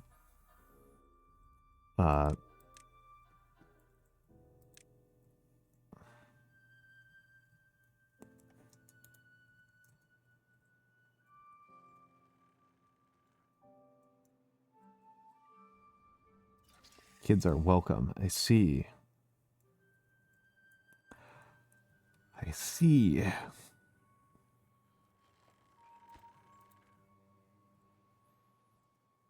All right.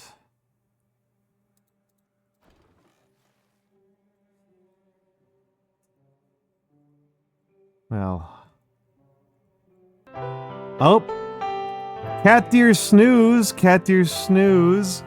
Welcome in, Raiders. Welcome in, Raiders. How are you doing, Snoozy? How are you doing? How are you doing? How was the 14? Were you progging again? Were you progging again? Cat Deer Snooze is a sweetheart. He is everyone's wife. I think I maneuvered that. Is that correct?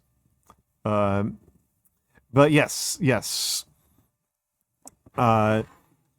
That's correct. Yes, he is everyone's wife. There we go. Got that right. I am well. I am playing Timberborn, which is a wonderful game about beavers. About post-apocalyptic beavers. We are playing a colony that has reached a reasonable degree of stability. This is a reasonably stable colony, and I'm trying to figure out exactly what I want to do with it. I think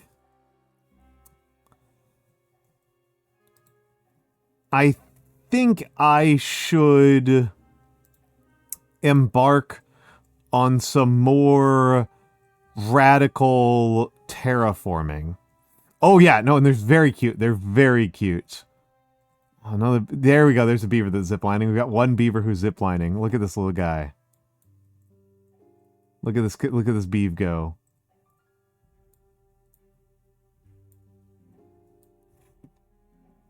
Look at him go. Right?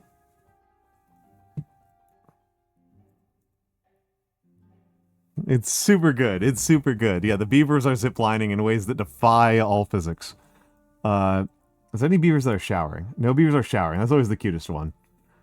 Got a little forester beaver over here.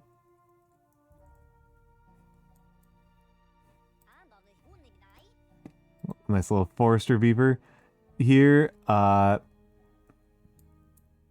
This beaver has a chipped tooth. Yeah, the little Robin Hood hat. The little Robin Hood hat's really good. That was added in the experimental patch.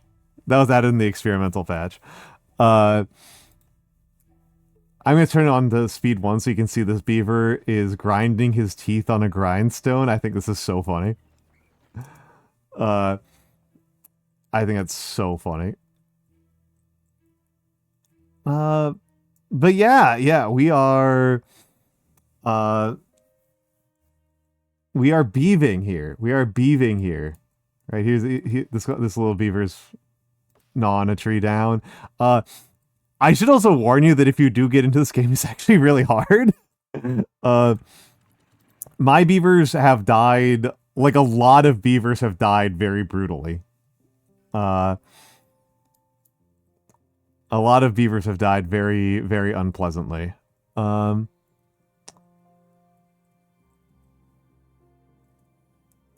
Mostly because I did a bad job. He's a little beaver. He's a little baby beaver.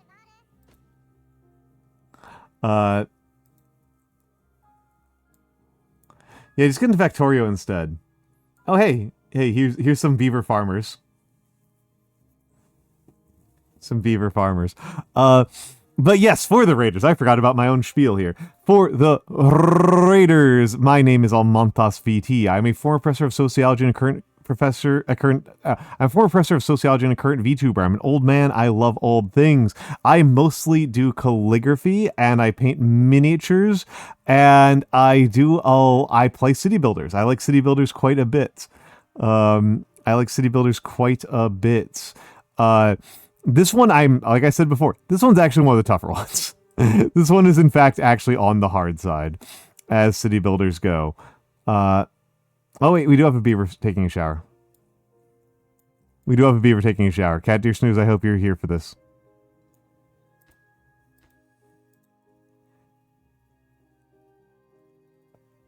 Are you here? Are you here? I just want to make sure you see this. Screenshot? Sure.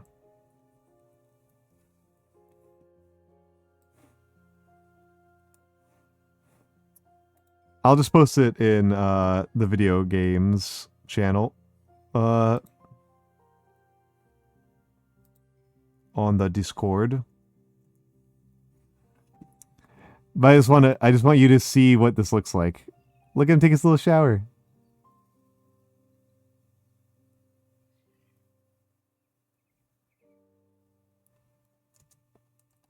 All right.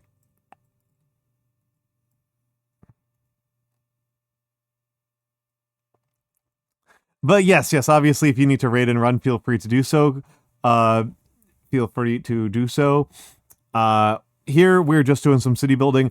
I am currently a little bit lost on what I should be doing to improve my situation for my beeves. I am expanding the decorate. I'm in the process of doing a beautification campaign, but outside of that beautification campaign, I'm a little uncertain about what to do. I guess I should plant some more chestnut. Sorry, some more maple. Maple has proven to be somewhat limiting for me. So a little bit more maple would not hurt. A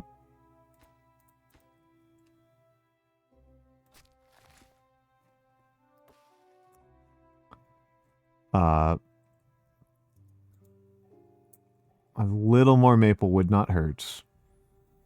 But food situation's pretty secure. Water situation's pretty secure. So the logical thing for me to do is to start working toward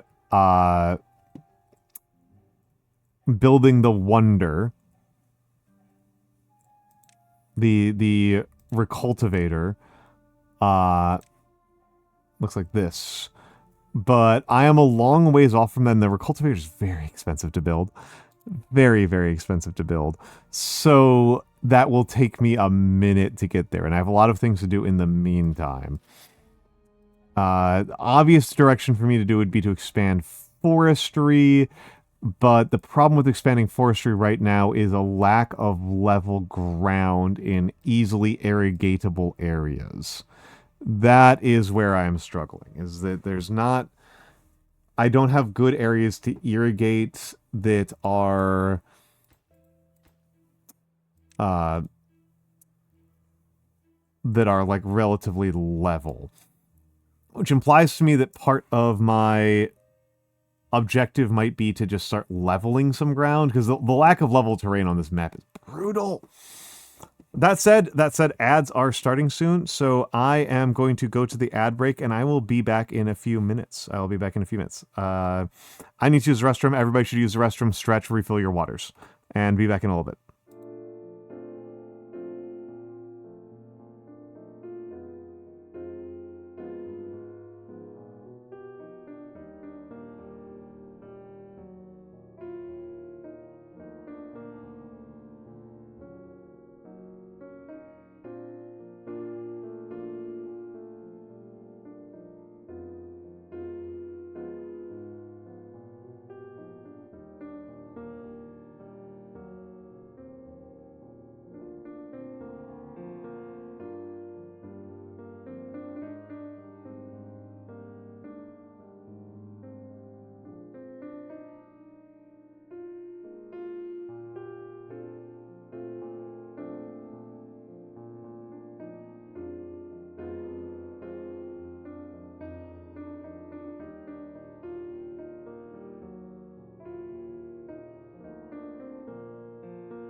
Thank you for your patience. Thank you for your patience. Thank you for your patience.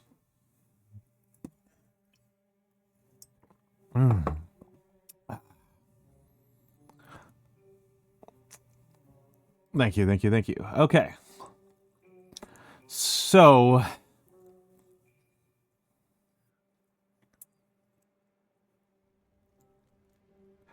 what I kind of gotta be doing at this point is...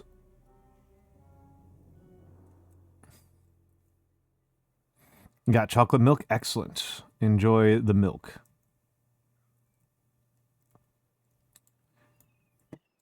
And or chocolate.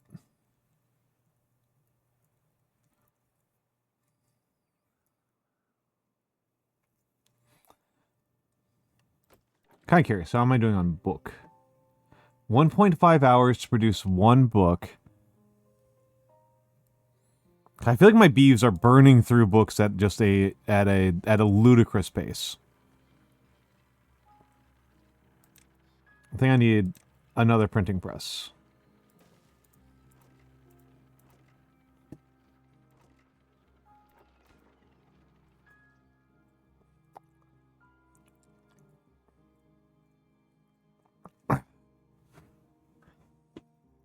But... so water is feeling kind of okay.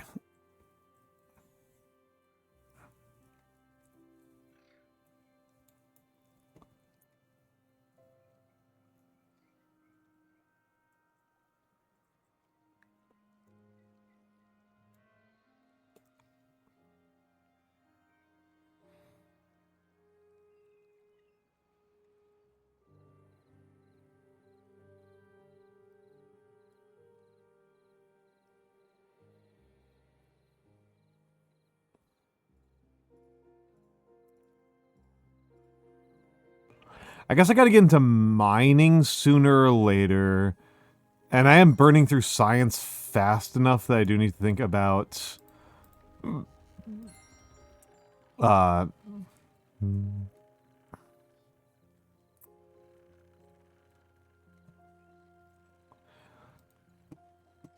of surprised I haven't hit a new well-being high score recently. Oh, I guess these are being built very slowly.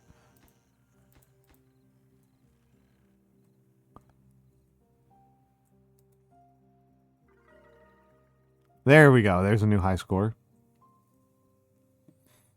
But I feel like I should be able to get up to new high scores pretty rapidly, pretty quickly.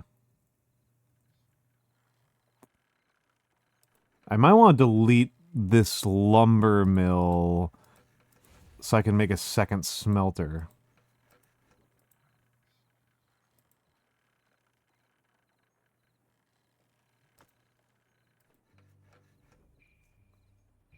Well, I could just delete this and make another smelter. Because this has been doing nothing for a while now.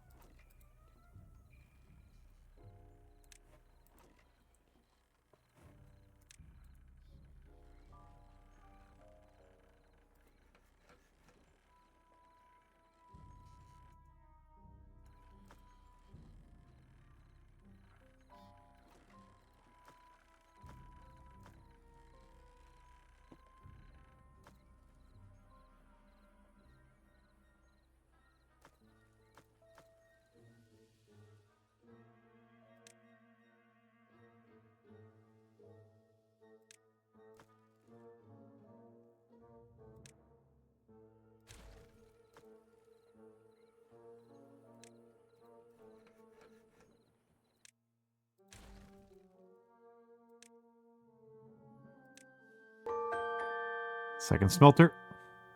The captain! Thank you for the 4 months of subscriptions.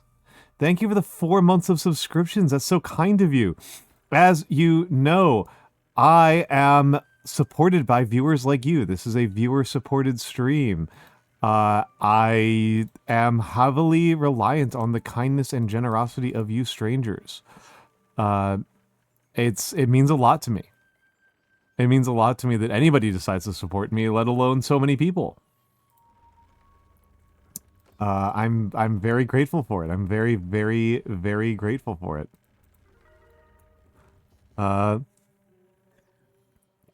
It's okay, Captain. It's okay, Captain.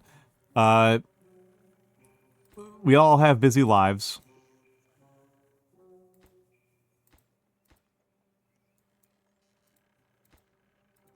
It is A-okay. Okay, there we go. Sorry, the average well-being is just rocketing up right now. That's what I like to see. Cyclic with some unmet demands. Wet fur is a little bit unmet.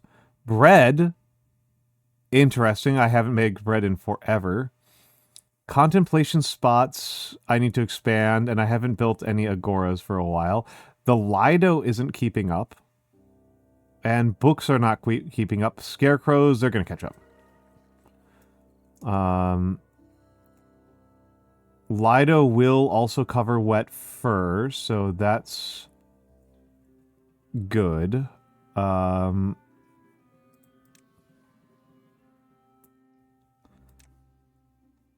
This will just build it right next to it, right?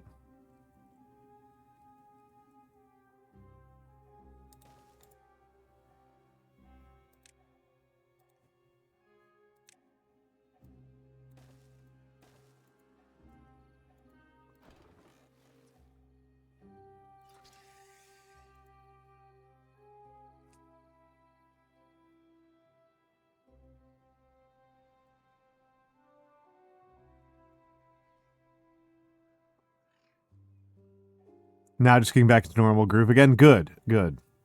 That's good. I like to hear that. Yeah, I don't know what it means either, if I'm honest.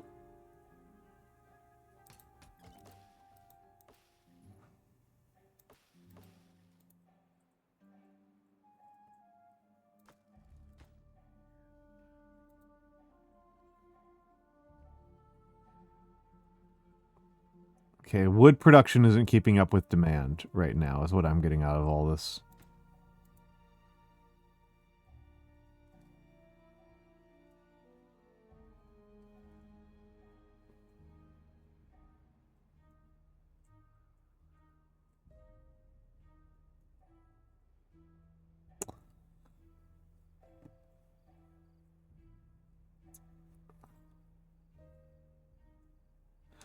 Water is doing fine.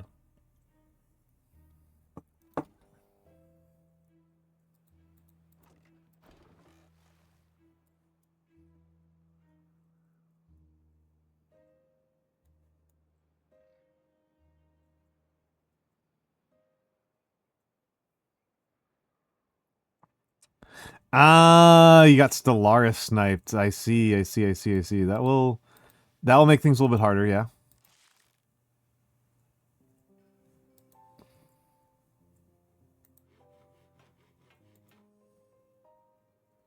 That'll make things a little bit more challenging.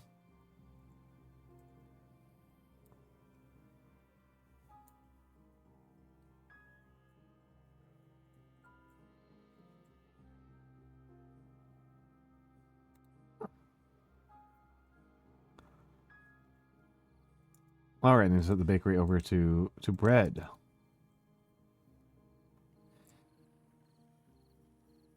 I have played a little bit of Stellaris, but it's never been one of my major games. Stellaris is always maxed out. I've never liked it as much as I've liked the other Paradox games, if I'm honest. Not to slight the Stellaris fans, but it's never landed there for me.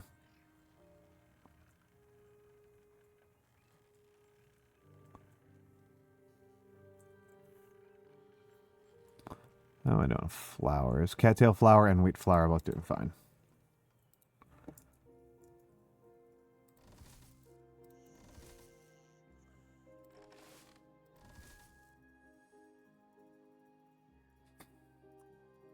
I hate the early game of Stellaris.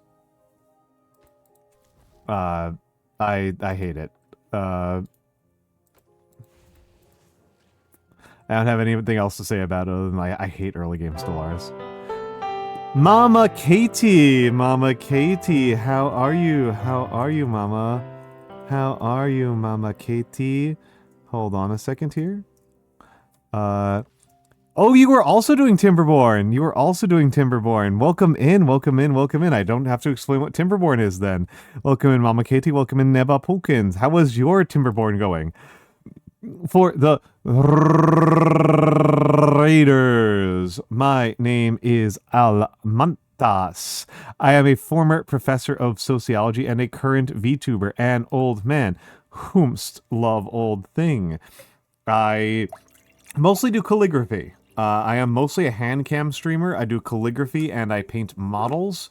But I also do like to play city builders. I do get a lot of joy out of the building of the city.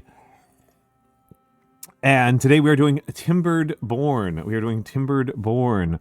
I pronounced your name right? How else have people pronounced it? I have a kind of comedy with my own name pronunciation where people tend to add an extra A to my name. They don't tend to say Almantas, they tend to say Almantas, and I just find this kind of funny. But yes, Mama Katie, how was your timberborning? How was how are your beavers? How are your beavers?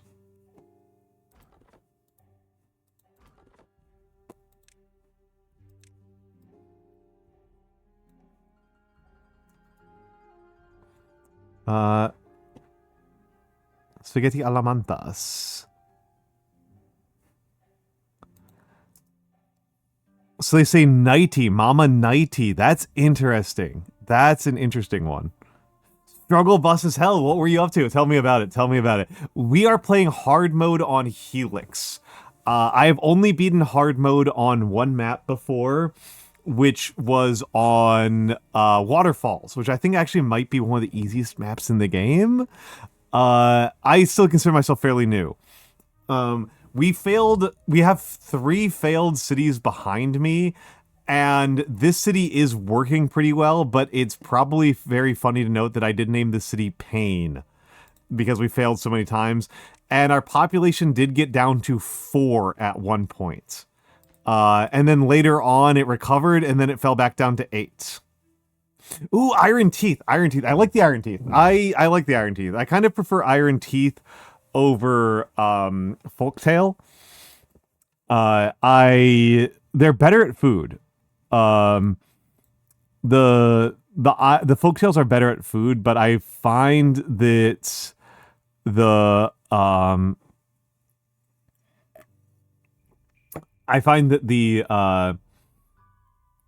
Folktales are the productivity on manufacturing, I feel like winds up mattering a lot.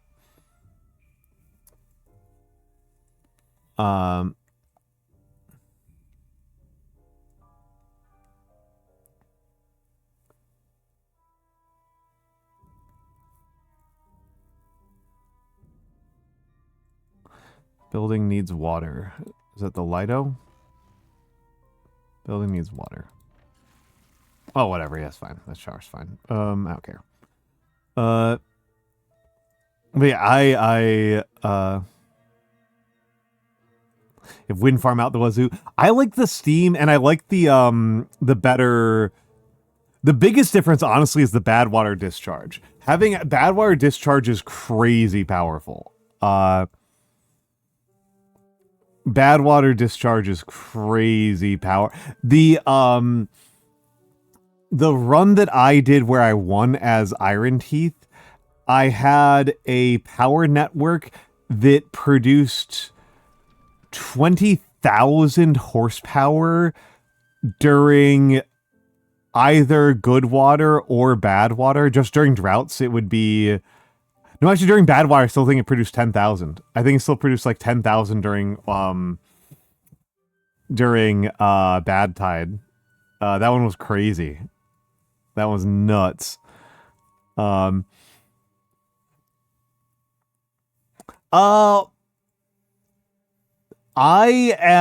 think I feel kind of self-directed. My goal is to produce the Earth Recultivator. And so what I'm currently doing while I'm talking right now is I'm trying to figure out what's standing between me and an Earth 3 cultivator, which is mostly wood. It is mostly wood. I will need to start making iron mines at some point. So I do got that issue.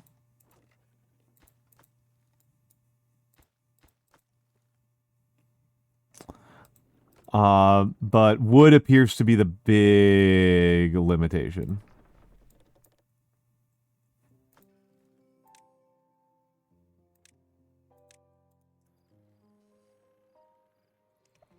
And the layout of this map makes it really hard for me to find places for me to expand wood production into that feel natural and healthy. So that's kind of where I've landed at right now.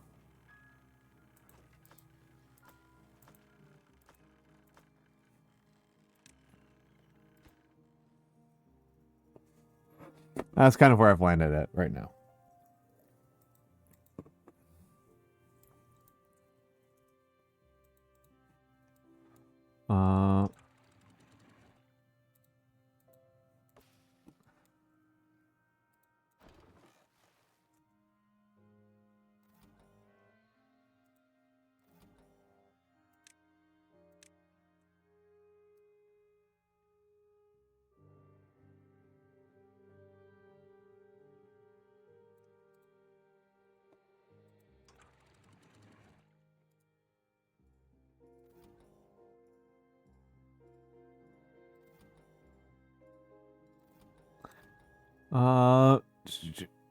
Oh, yeah, other city builders. My favorite one the last couple of years has been Dot Age. Dot Age is incredible. I love Dot Age. Dot Age, I like Frostpunk. I don't love it as much as I love the other ones I've mentioned here. What are the other ones? Tropico? I'm a big Tropico fan. I'm gonna have to pull up my Steam library to take a look and remind myself. Terra Nil. If you enjoy the cuteness of Timberborn, Terra Nil is arguably cuter. I like Whiskerwood, but I'm currently kind of sitting on it until Whiskerwood's a little bit more complete. So I'm kind of like letting that one cook a little bit more. I'm not exactly running low on games. Those would be the other ones I've really liked. I tend to emphasize the challenge elements of city builders. So, like, I didn't like End Zone because End Zone was kind of, like, reductive. I didn't feel like there was a lot of tension that I was put under. Like, it wasn't necessarily that it was easy, but that, like, the challenges in it were kind of straightforward and easy. Or like non-intellectually challenging. Those would be kind of the ones I've been playing the last while. I'm trying to think what other ones I really liked. Because I come from real-time strategy is actually my real heart genre is the RTS. And a lot of what I like about RTS as a genre is that it's the genre, it's the city building side of it, right? The city building and manufacturing side of it.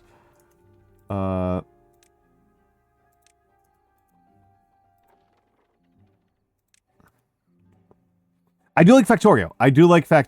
I haven't played it in a while, and I haven't played it since they added the space expansion.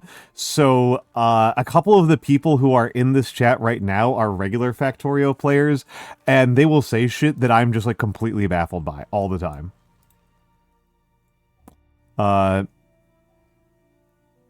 They will say shit that I'm just, like, completely... I have launched my rockets many a time.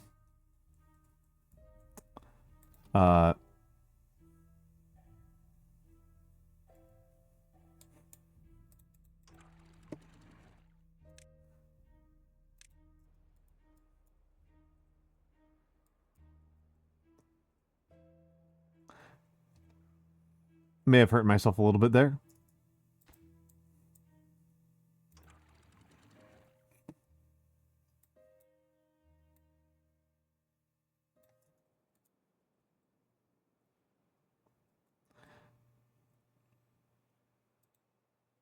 Yeah, I definitely hurt myself a little bit there. Give you new reason to hate insects? Oh, I like insects. I have played Dwarf Fortress. I like Dwarf Fortress. I haven't gotten into it in years. But I have enjoyed my time with the dwarfs.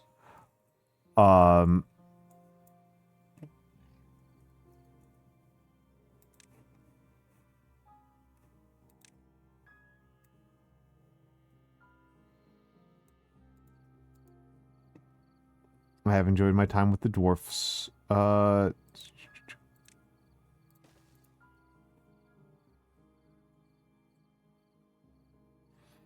tend to like the bugs. Just in life, I tend to like bugs.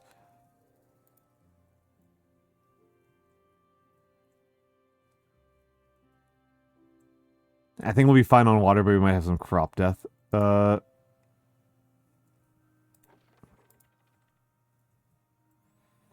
Are we finally starting to produce more books than people need?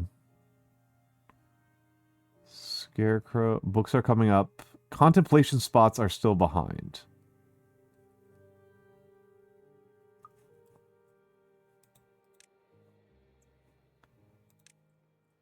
Let's see about that.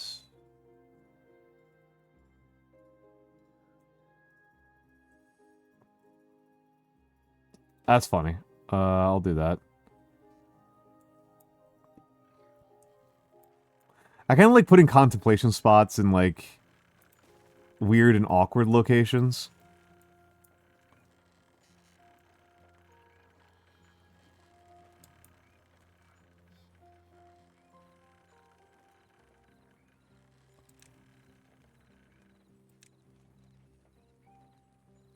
Well, you can't put them under... You can't put them under, That's interesting.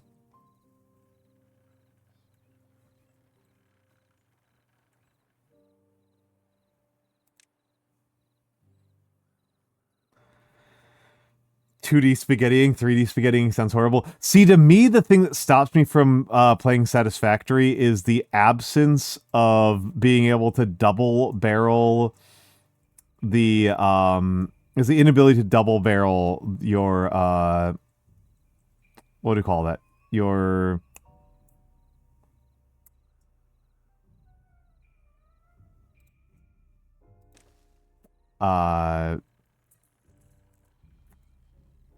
conveyor belts.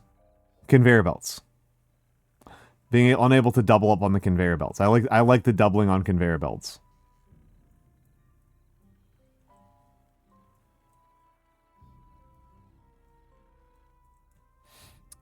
And I like the mathematical problem that gives me. Right? I think it's a fun math problem to have.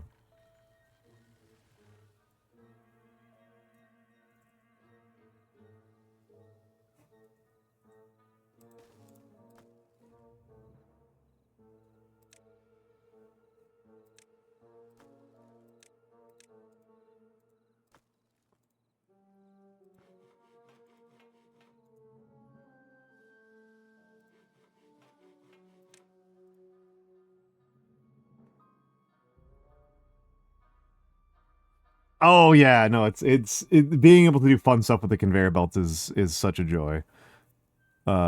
Such an absolute joy. Whiskerwood is very much about conveyor belts.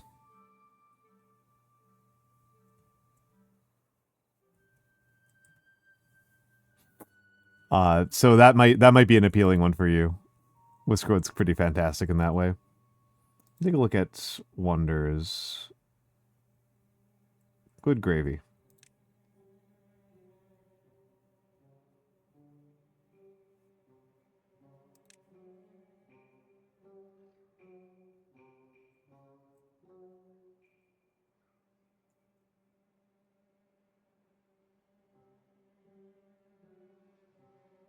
Itsy Bitsy Bones, have a lovely night. Have a lovely night. Sleep well, my dear. Have a good night. Sleep well. was a pleasure having you here. Yes, Whiskwood is very much the mouse game. It was very much the mouse game. It's the colonialism mice game. I think it's quite. I think it's great.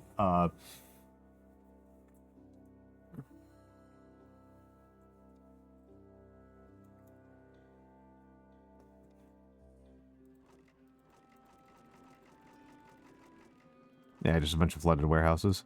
Oh, Adders has redeemed workout time. Adders has redeemed workout time. I'm gonna let this run while I work out. And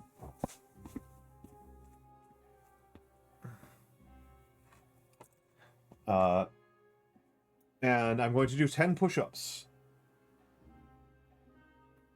Oh, yes, push-up time.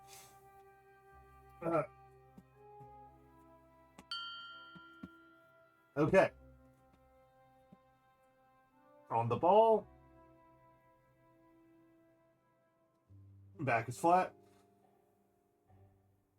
1, 2, 3, 4, 5, 6, 7, 8, 9, 10.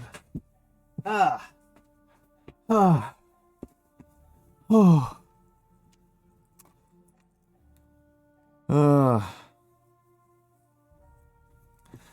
I don't know if I want to click on this link.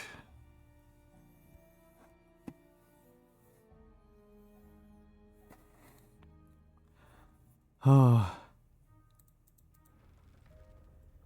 Alright, we're low on power.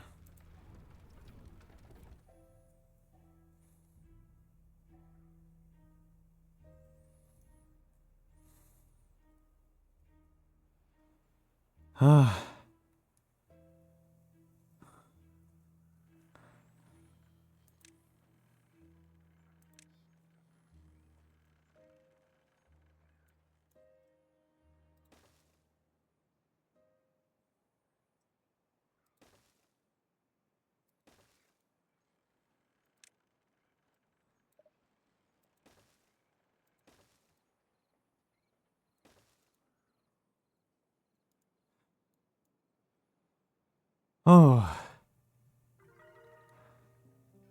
Okay, new high-being score of 41. New well-being score of 41. Excellent.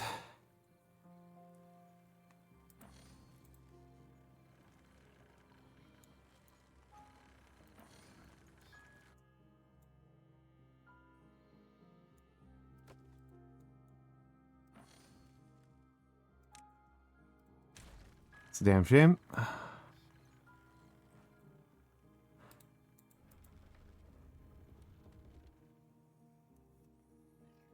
All right, please enjoy your night. Enjoy your night. Sorry if I did not. I hope that you did not feel compelled to stay here because I did not say the ever important.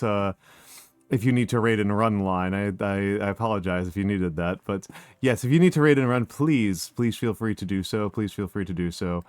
Oh.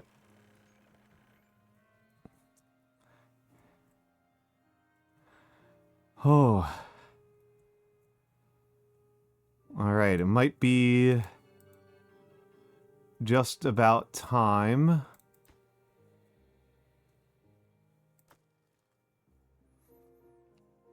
To build the dirt.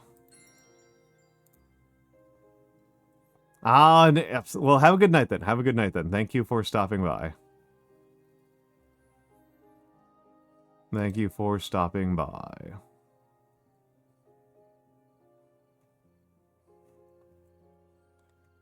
It is always lovely to meet new folks.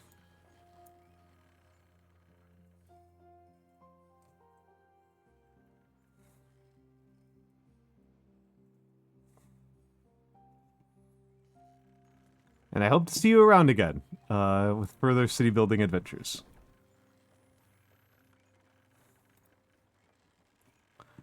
Alright, okay. Looks like books are starting to catch up. That might actually be what made the recent improvement. Was a more book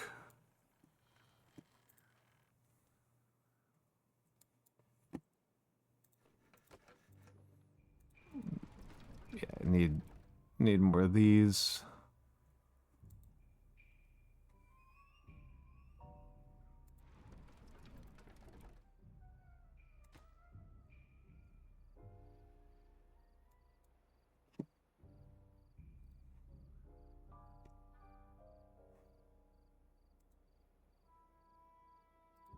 All right.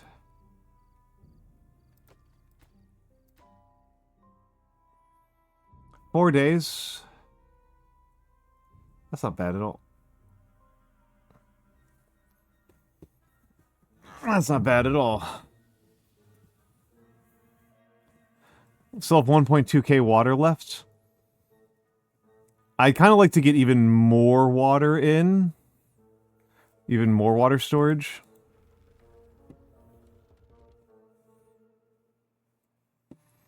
Okay, so slightly more demand than there is power. Slightly more supply than demand. That's good, but not by a lot. I definitely want to have a lot more. And that is going to run out now.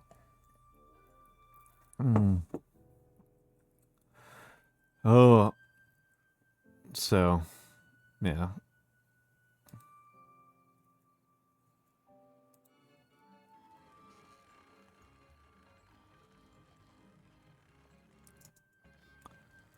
The kids love the carousel. This thing stresses me out to look at. I know it's not the intention, but man, it stresses me out.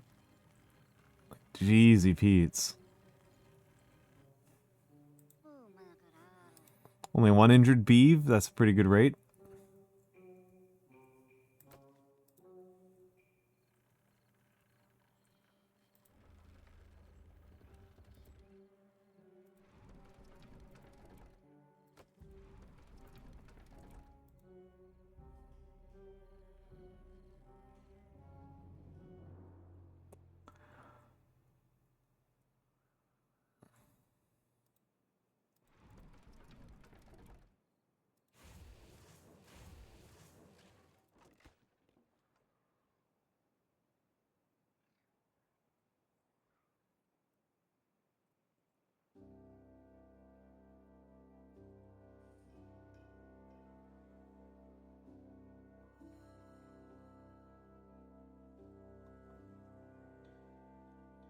Open roof sauna.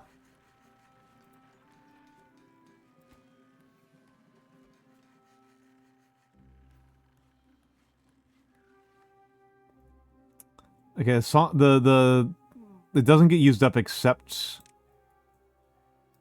when there are beeves in there, but it still is probably worth automating so that it's just only during off hours.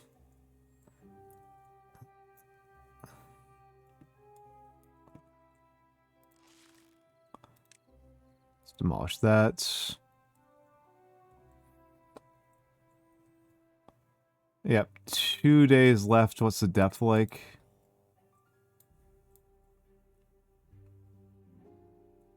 Less, so 0.18. So we might actually run out of water in there, but I think it'll be fine.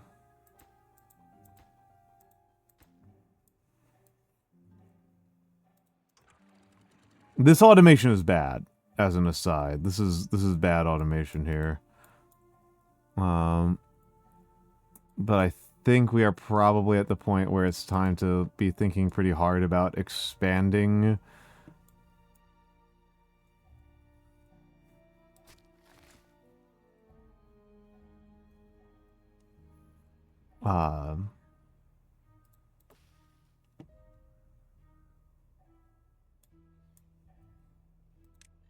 Which is going to mean dynamite.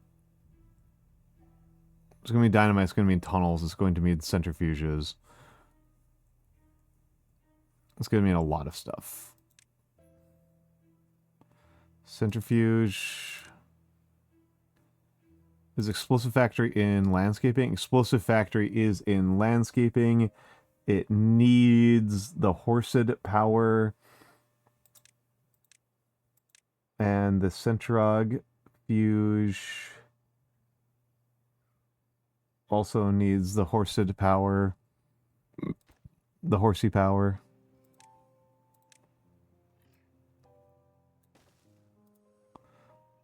Let's...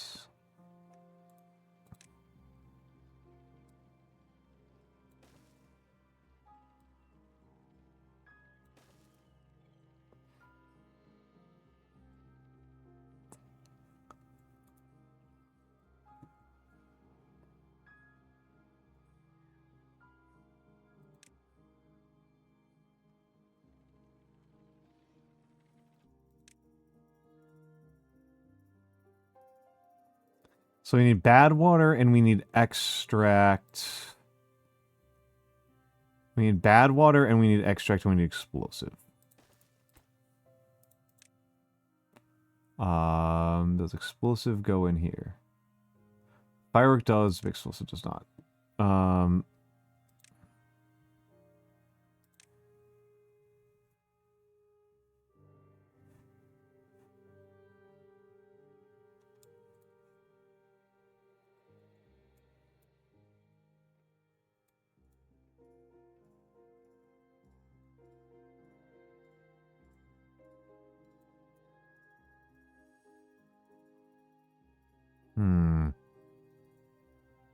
No real good way to fit this in here.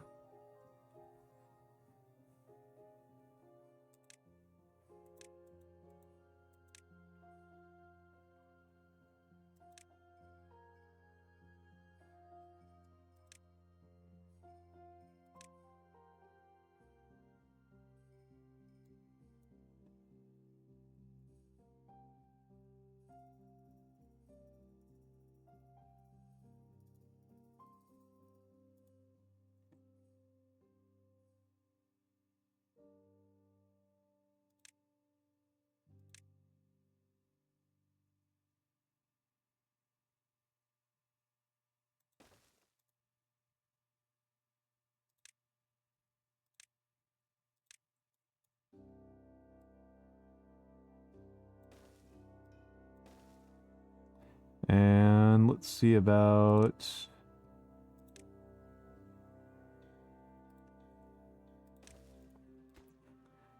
Factory do explosive.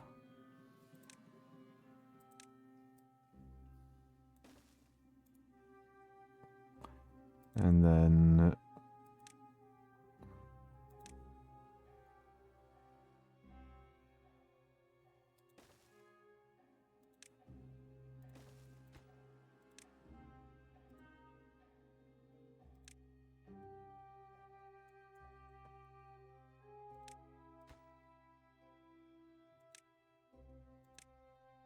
Extract. Let's put these all low priority for now.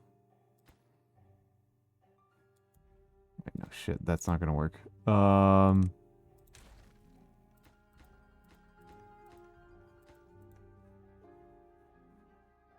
That's not gonna work at all.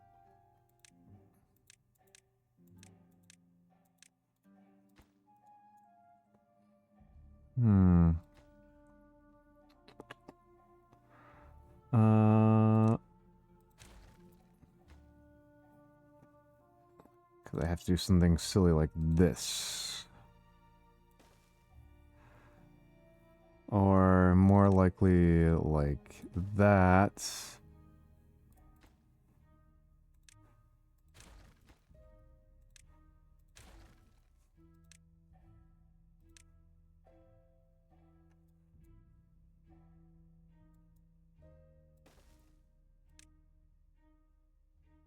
Yes, like that.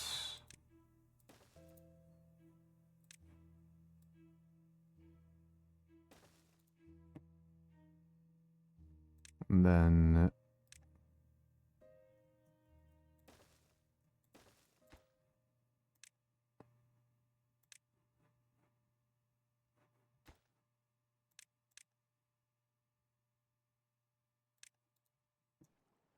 something like that.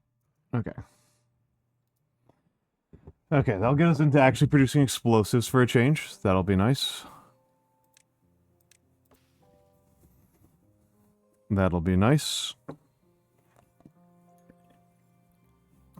Where are we on ad break?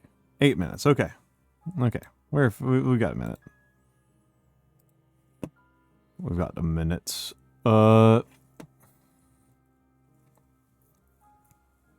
Five injuries right now. Holy moly. My beeves are cooked.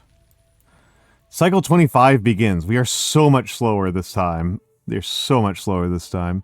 I spent like 5 cycles just like dying constantly, which is a fun story to have overcome.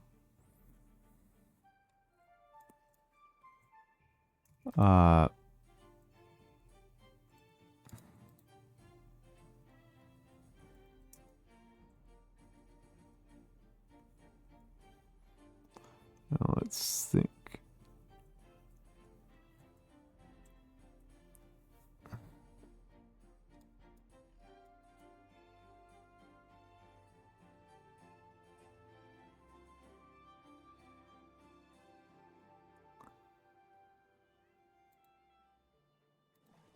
We're going to... It's going to be full 24 hours before this even purges all of the bad water out of here.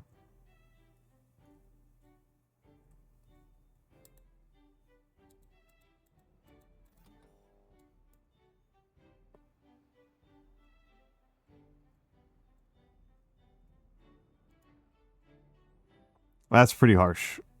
Building lacks goods. Gear workshops. Okay. I'm going to pause a gear workshop because we're having problems with plank supply. As it currently stands.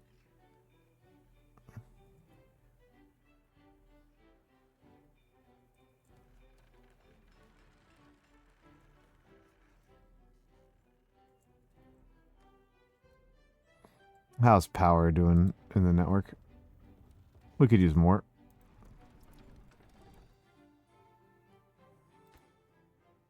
Planks is still the problem. Okay. Yeah, we're going to lose a carrot harvest. Well, potato harvest, actually. Yeah, potatoes are going to die.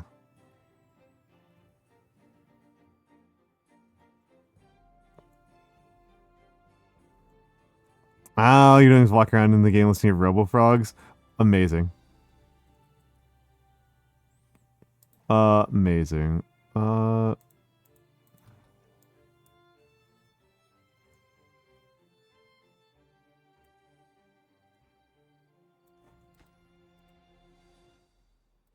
Okay, and increasing work hours to 20 while the pumps are able to run.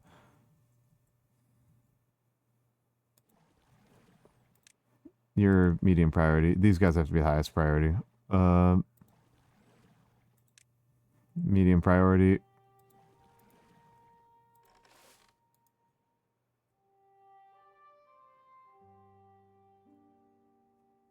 Oh, lol. Unusual problem to have. Oh.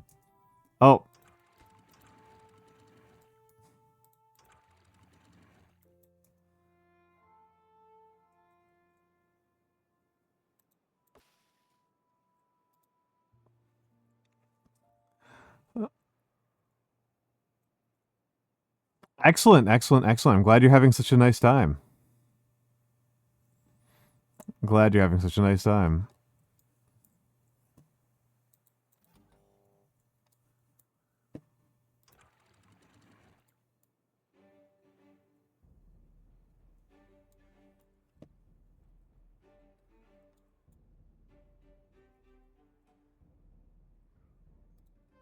Ooh, well-being is falling very rapidly.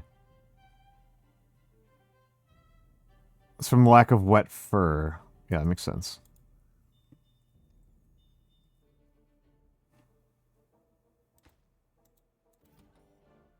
What's our contamination at? Alright. It's pretty bad contamination.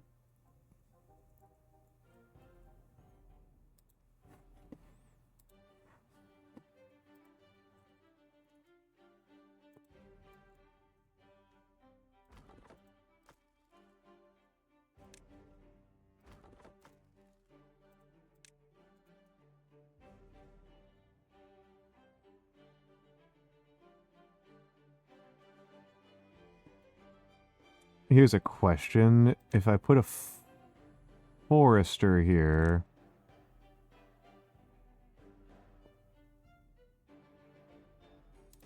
It's not the worst.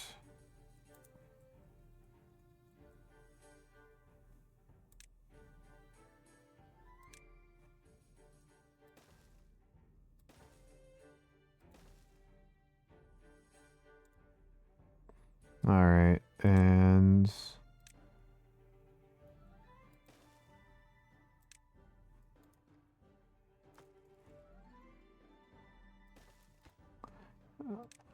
just on provider, and let's put some paths in here. Okay, there we go.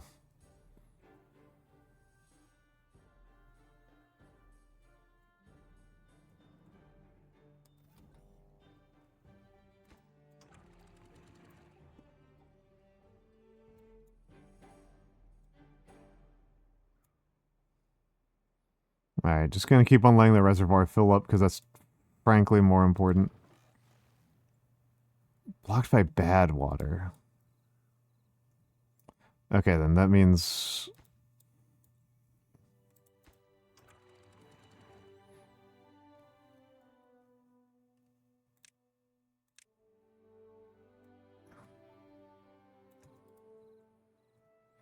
we gotta flush it. You gotta flush it. Flush out what little bad water there's in there.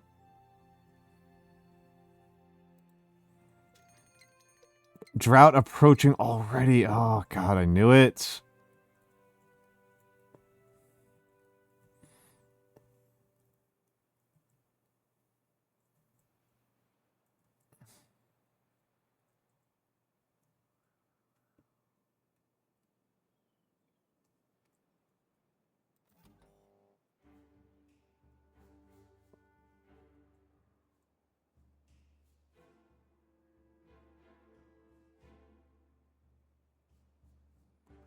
Okay.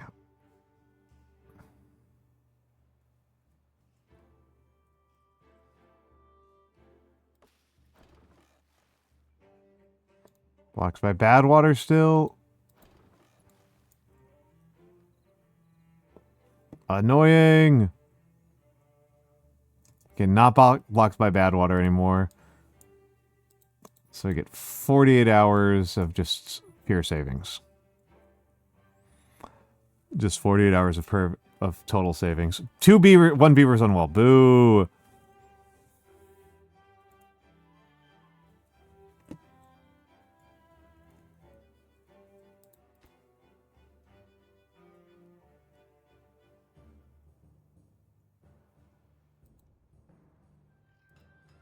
And turn off the other gear workshop.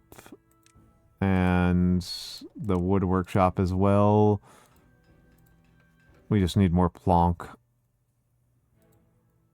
We need more plonk.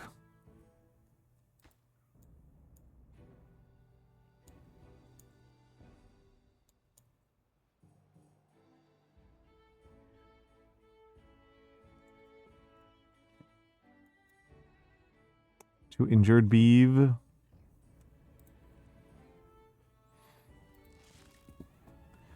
Two injured beeve and one unwell beeve. What a shame. What a shame.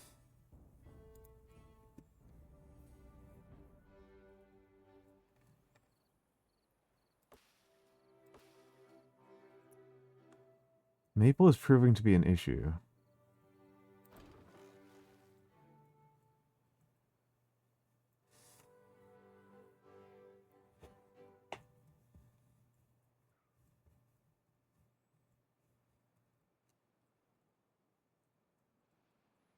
Literally 0 planks right now.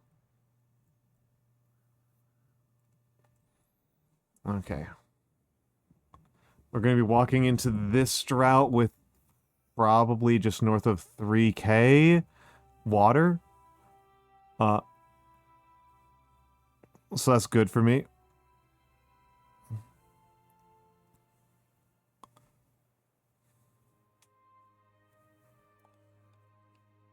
What's my storage? Almost 4k storage, okay.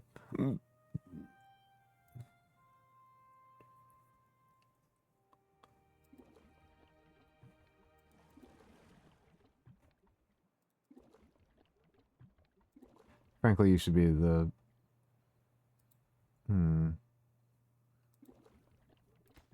I don't actually know. I think...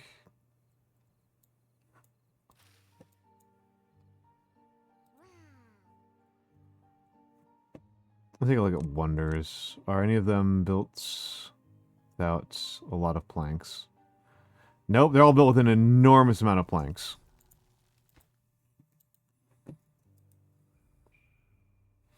Alright.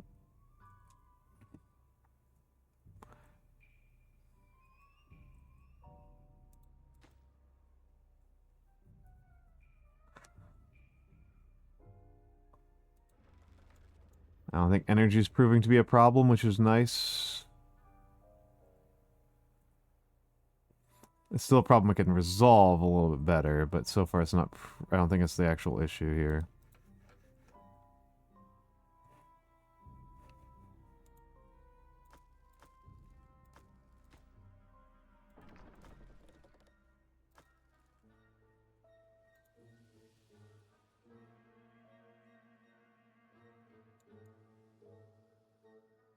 Only 20-day drought, we're fine.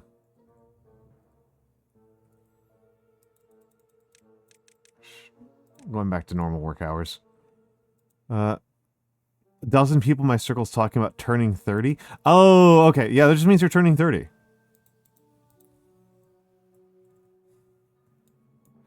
just means you're an adult. You know what? I'll live with this. You're not turning 30? But there's a song about it and everything.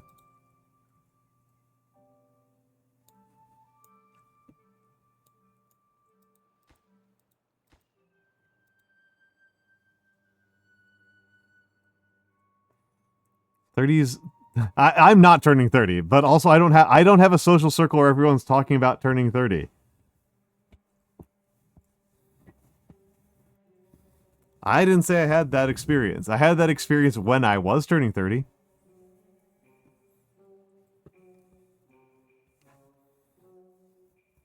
But that's not been the norm in my adult life.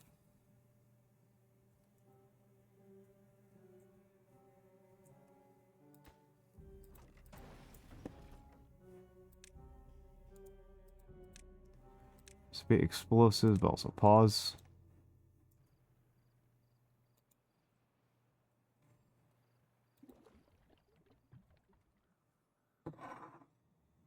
Cattail flour and wheat flour are looking good. Make bread. I've got one poison beeve. Sorry, I'm stretching my back a little bit here.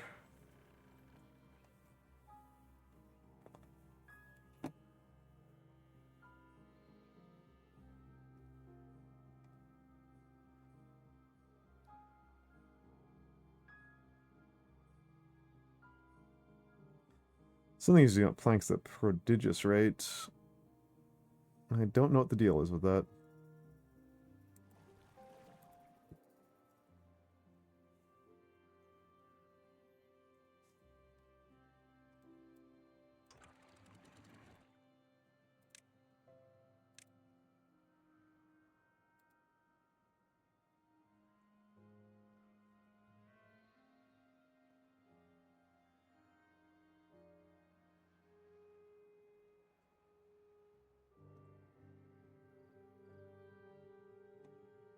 The beeves are enjoying the Lido.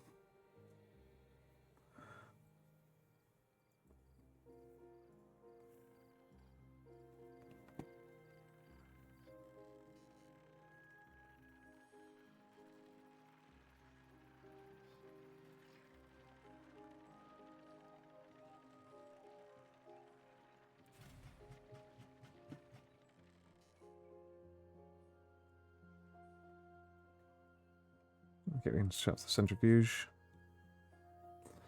The fuge of centers.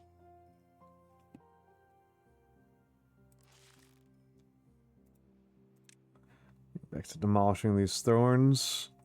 Very slowly. Very, very slowly.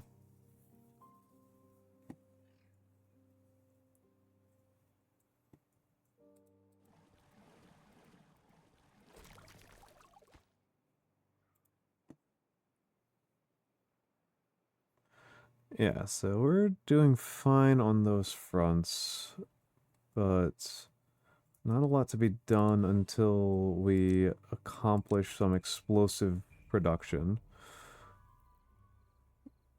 And once we have some meaningful explosive production, then we go off to a different question here. Don't really want to build a dome garden. Agora I can't do much with until later.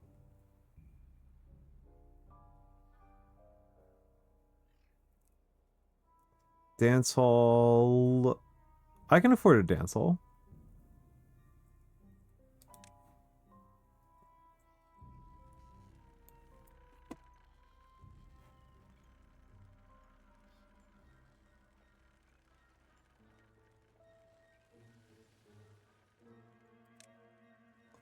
This is a better place to build the Agora.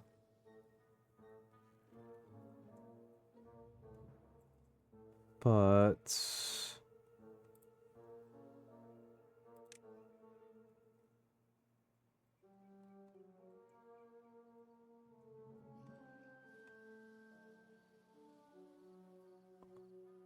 what about somewhere up here for the dance hall?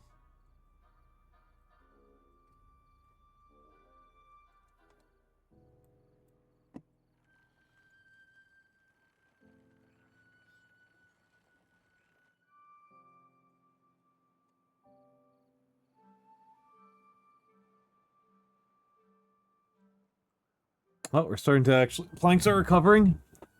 Planks are recovering. Nature is healing. Things of this nature.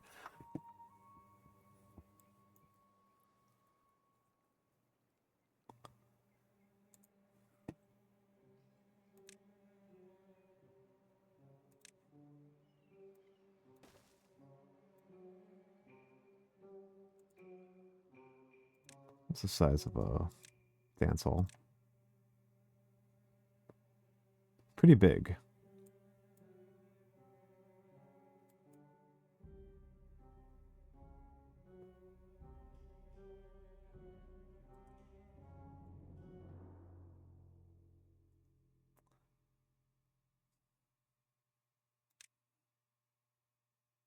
Five by five. Okay, that's helpful.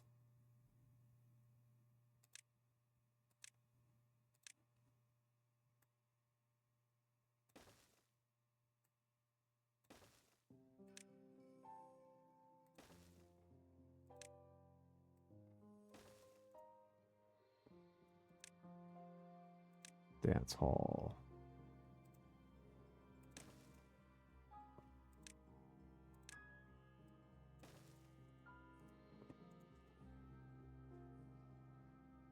And what does an Agora take? What does an Agora demand? The Agora does demand extract, which I don't have a lot of.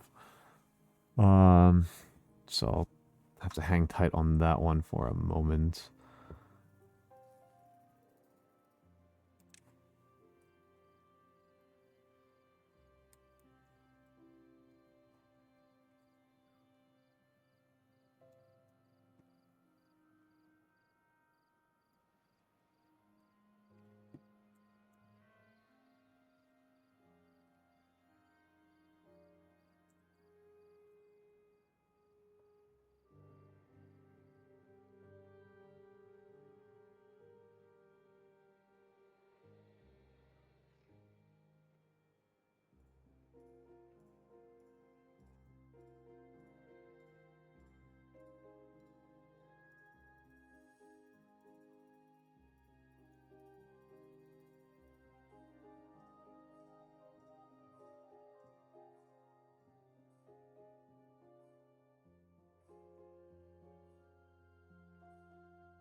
Are you also 5 by 5? Yes.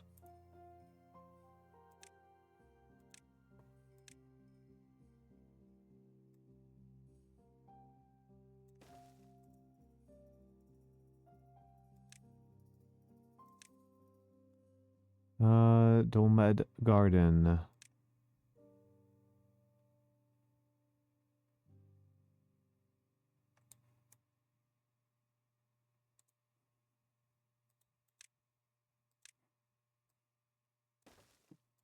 Oh, okay. Okay, Galaxy Wolf Star. Okay.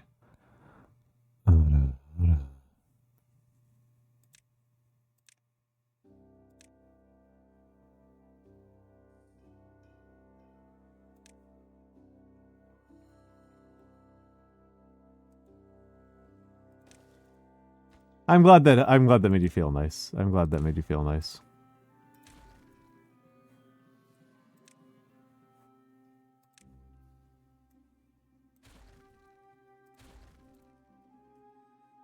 I'm glad that was pleasant for you. Are we about to head into... Oh, I missed the ad break entirely. Huh. Well, so it goes.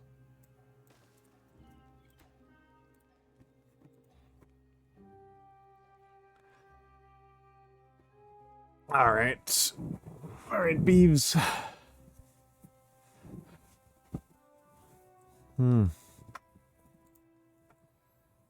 I've got 7.6k science. Jeezy Pete's. Okay.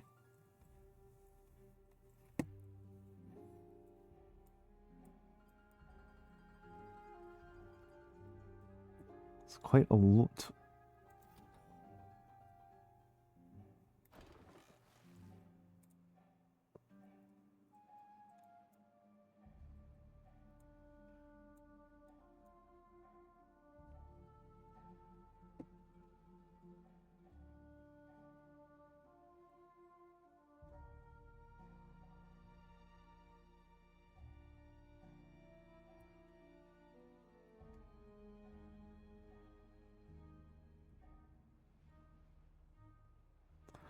All right, we're going over to maple pastries again. We're good on crackers and we're good on bread for the moment. Yeah, sunflower seeds and maple are the two things that are giving me trouble. Hmm.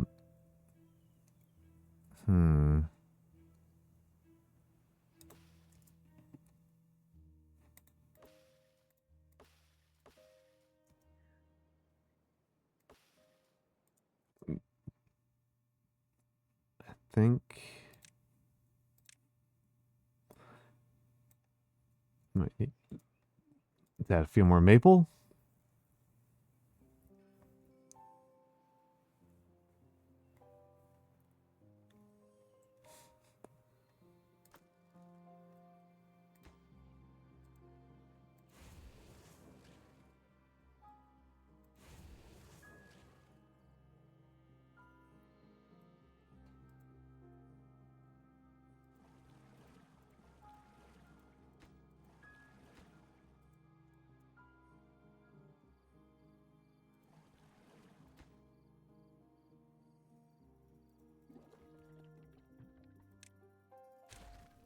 Let's delete you.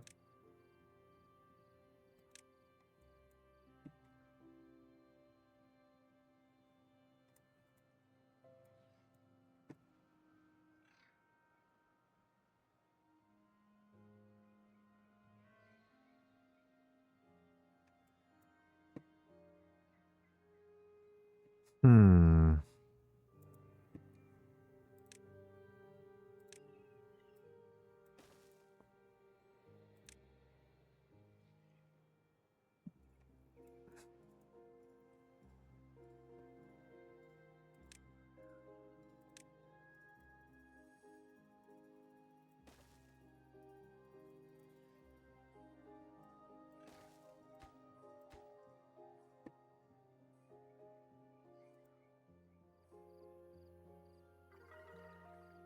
Oh, excellent. Another max, another record. Another one for the record books.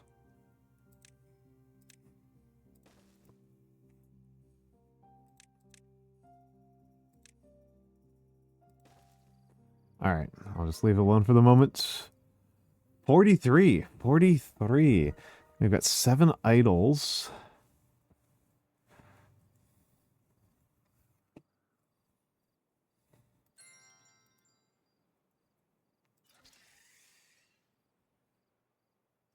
Seven idols. Not a lot of obvious places to dump labor into.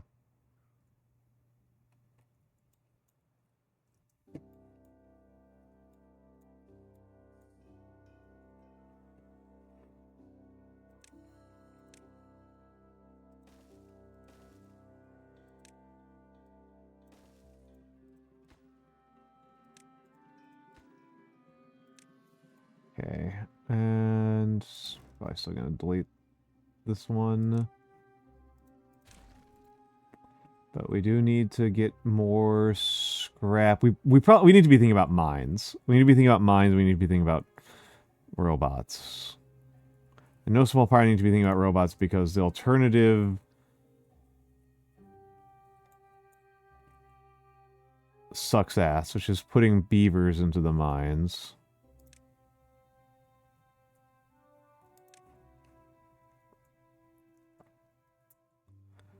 Where there's a mine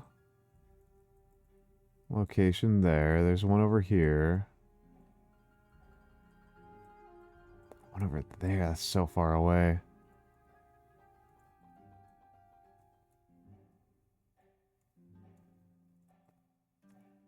Pretty sure this is the closest one. Which sucks. Alright. So let's just leave it on low speed for the moment while I let things get resolved. Let's turn off the grid lines.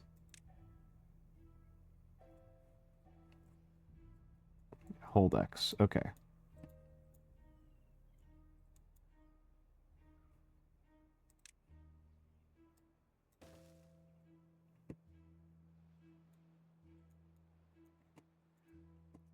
Let's take a look at suspension brigas.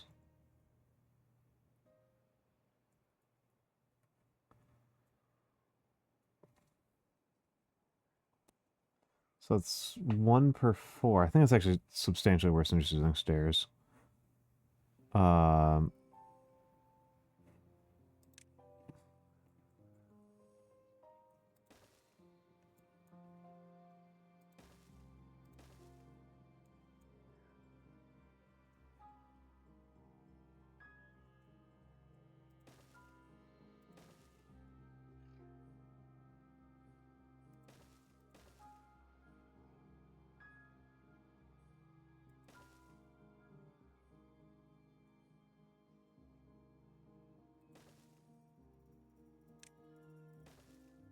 And let's continue this route there, and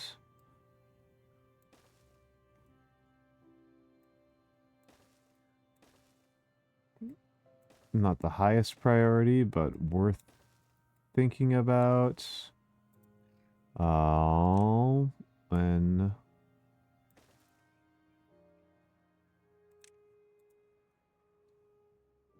let's pick you up. And there, and then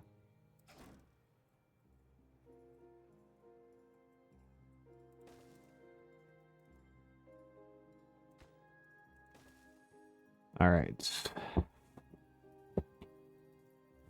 Well, I guess somewhere.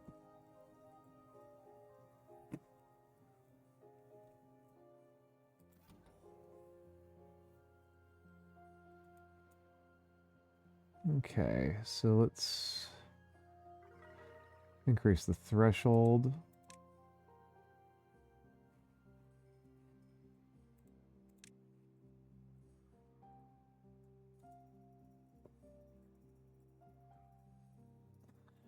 New well-being high score achieved again.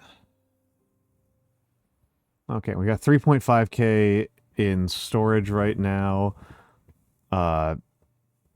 It's really tempting to try and use more discharge rather than just this reservoiring, because that deals a little bit better with evaporation.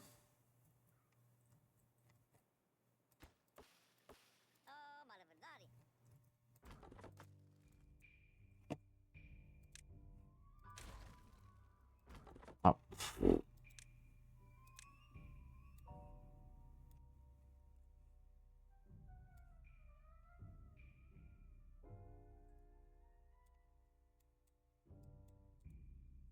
And then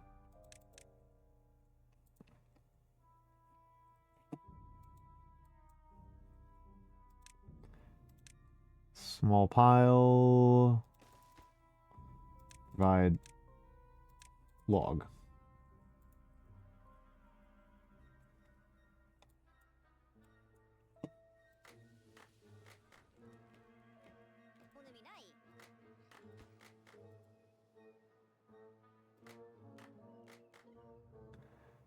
Let's see what this looks like when beavers are actually using it. Yeah, there we go. The folktale's friggin' square dance. These nerds.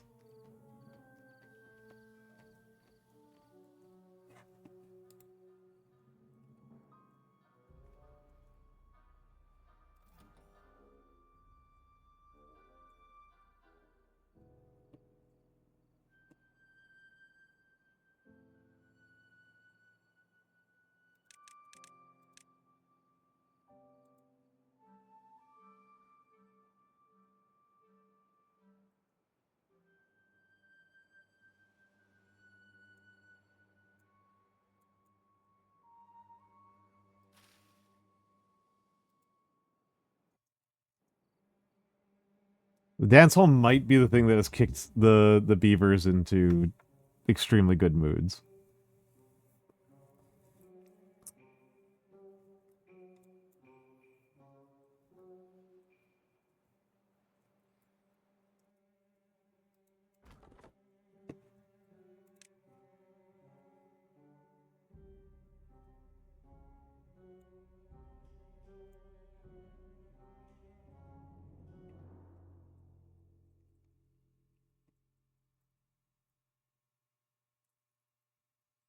What's the drought resistance on oaks? 10.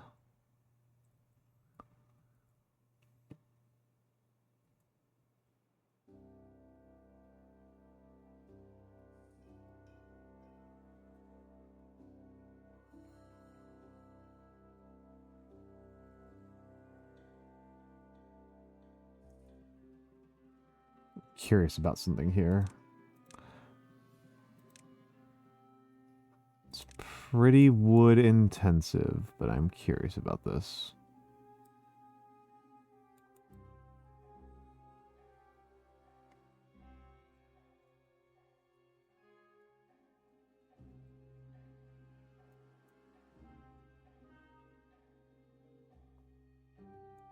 Somebody mentioned this tech in an earlier stream. And we'll want a discharge.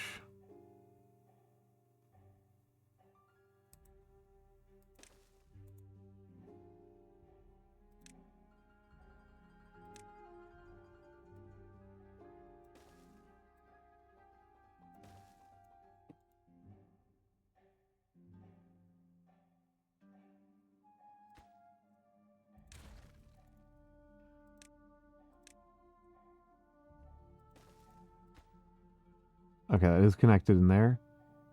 Let's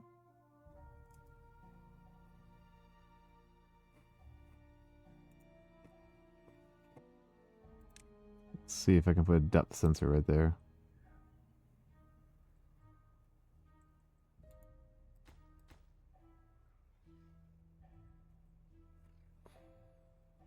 Building lacks goods.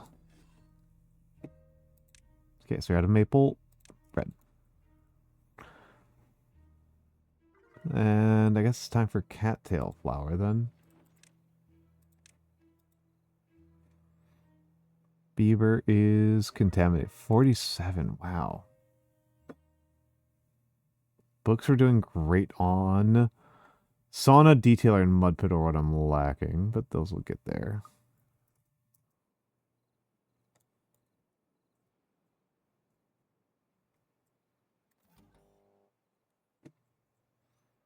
Okay, this might be ideal. I want to just be like a little bit of water overflow into here. Just the teeniest bit of it. Let's do one more.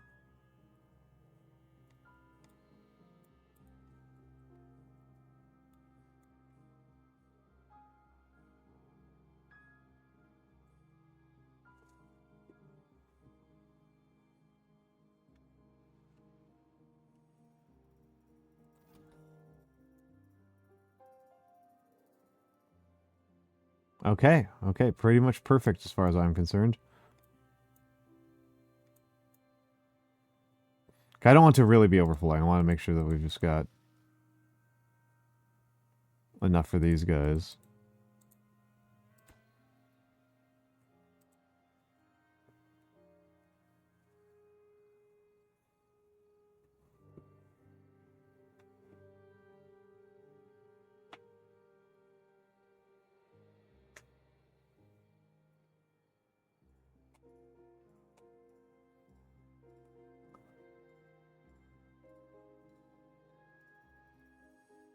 Wait a second.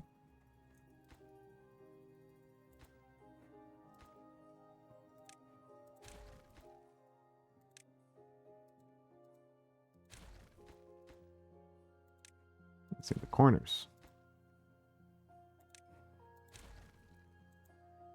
Corners are watertight in this game. I need to remember that. Corners are watertights.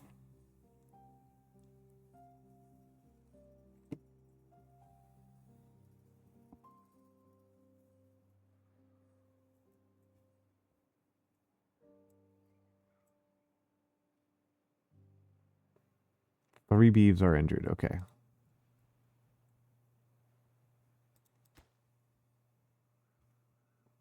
That's plonks. Okay.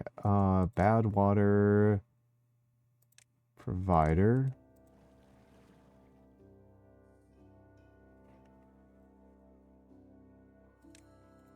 Okay, and then let's make another depth sensor.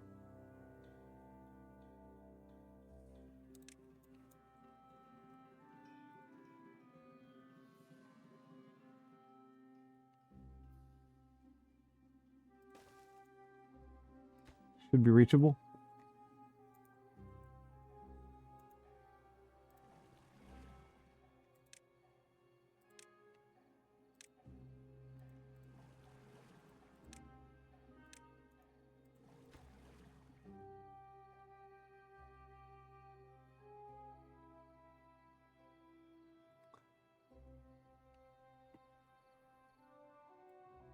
We're at 0.1.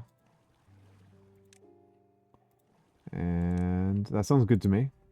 Sounds good to me. Taking another stretch break. 4 injured beavers. Heaps.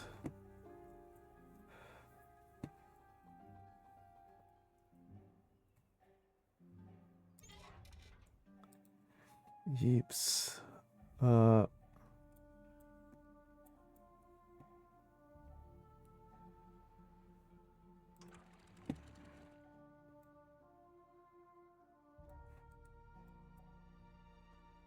Okay, so water will preferentially spill this way over going this way.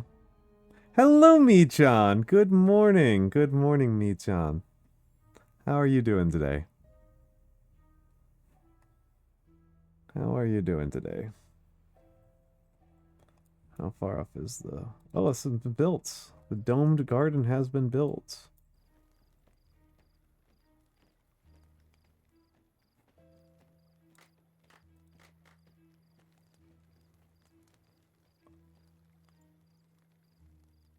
They're just coming here to appreciate it. All right. Waiting for your morning coffee. I see. The coffee that mourns. Once again, maxed out on bread. Hot tail cracker. All right.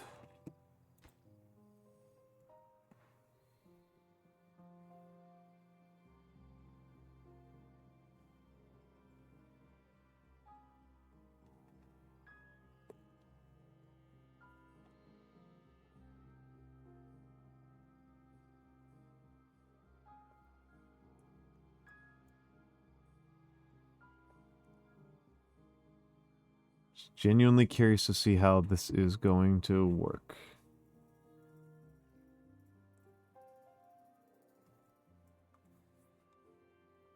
How's the energy network doing? Yeah, energy network is doing okay. power grid is doing okay. Should expand it a little bit more. Let's just see how this goes first. Alright, and let's...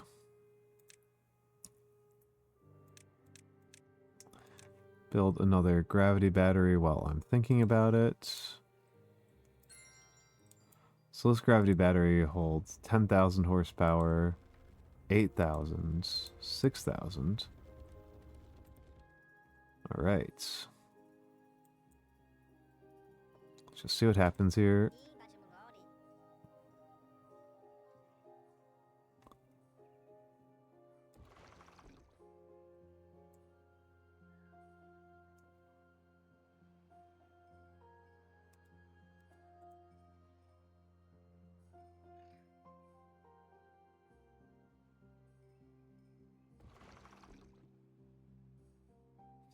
Okay, so this irrigation concept is bad.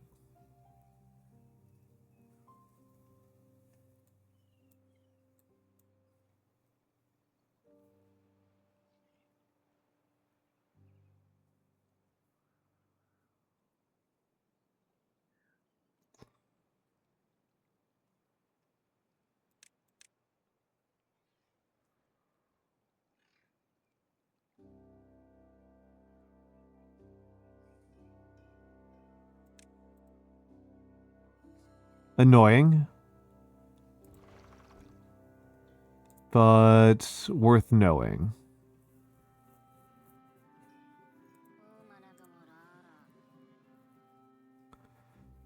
Annoying, but worth knowing.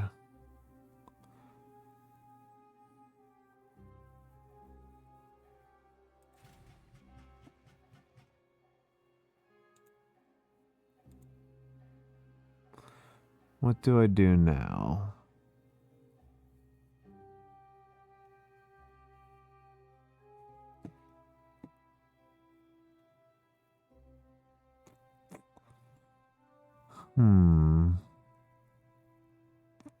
Obviously, I gotta get explosives getting built, right?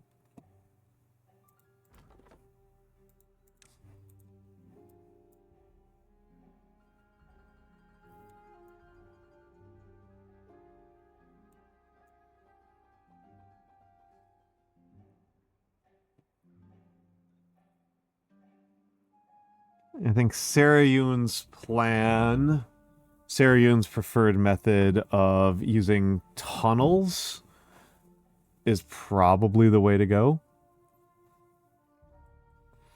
So I think tunneling into here.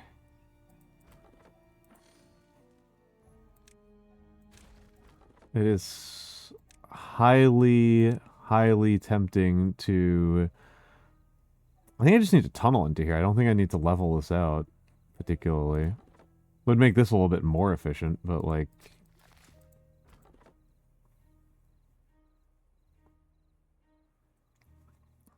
I think if I just getting some tunnels going. Let's unlock tunnel.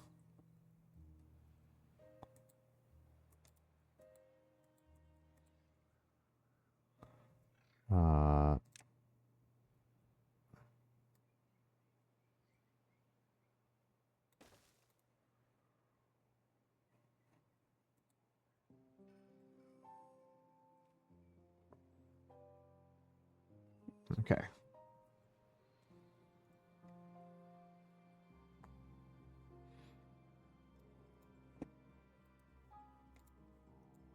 So in all of that drought, that didn't even use up the majority of this reservoir. This reservoir is enormous. I've been giving this reservoir not nearly enough credit.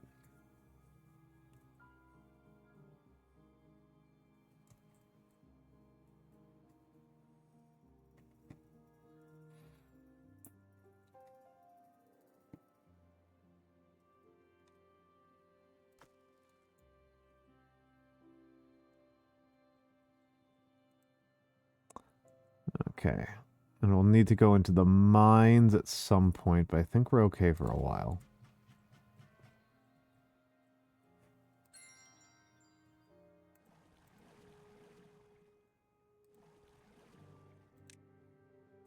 Medium high priority for the moment.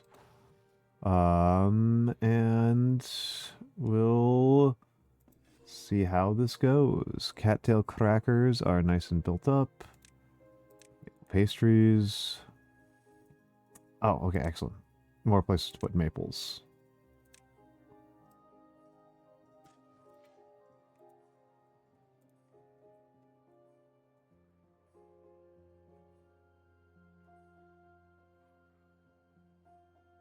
I definitely need more maple. 2 injured. Need more scarecrow. That's interesting. Who is dissatisfied with their lack of scarecrow? Oh, over here.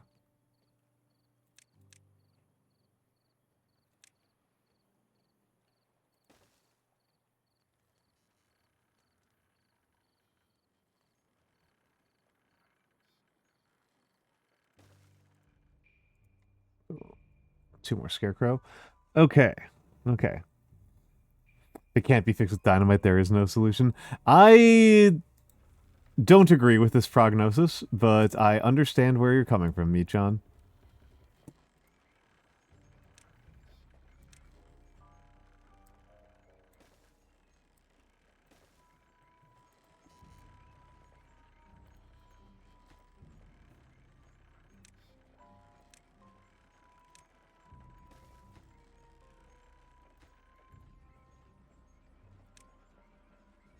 When is Shame Month? That's a great question. I think that might be December.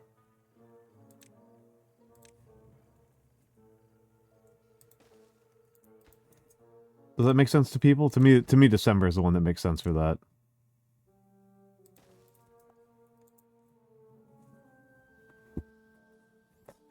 December is the month that I find is the month of stress and pain. Back over to wheat flour. I don't know. The struggle with making sure that I have all of the presents and have met all of the expectations for all of the people around me. That to me is the place where I feel the most shame. It's also the moment when people tend to realize that they've really overpaid for their gym membership.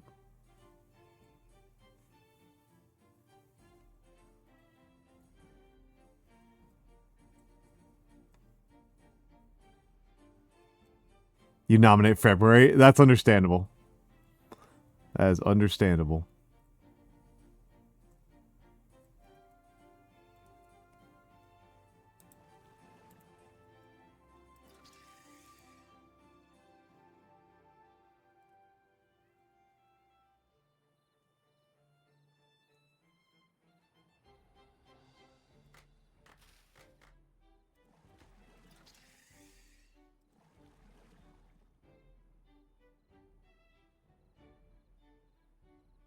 Abandon resolutions and reminders of solitude. Yep.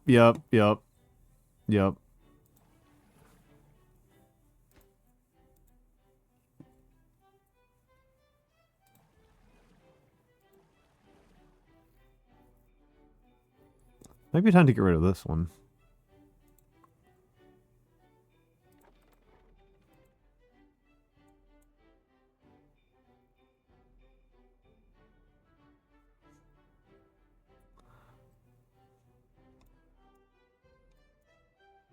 The beauty as it fills in.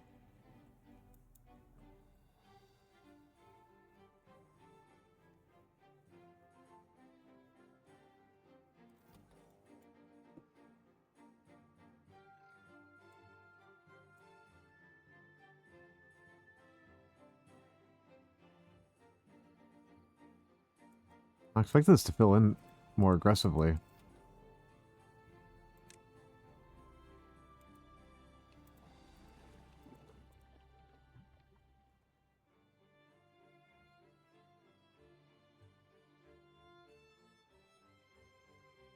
As a counted February no longer exists to you, then it's For accountants, isn't February greed?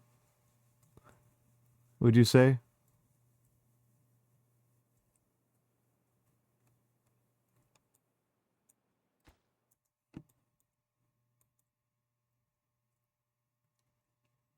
Tax season.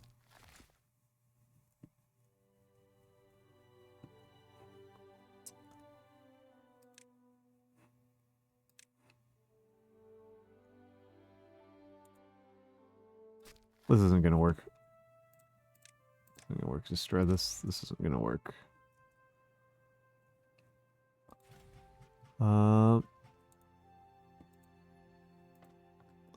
Accountants tend to make an enormous amount of money during tax season, but also work very, very hard.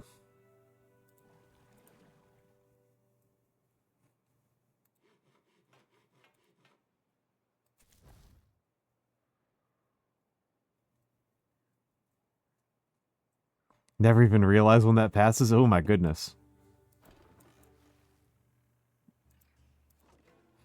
That has never been an issue that I have had. That's terrifying.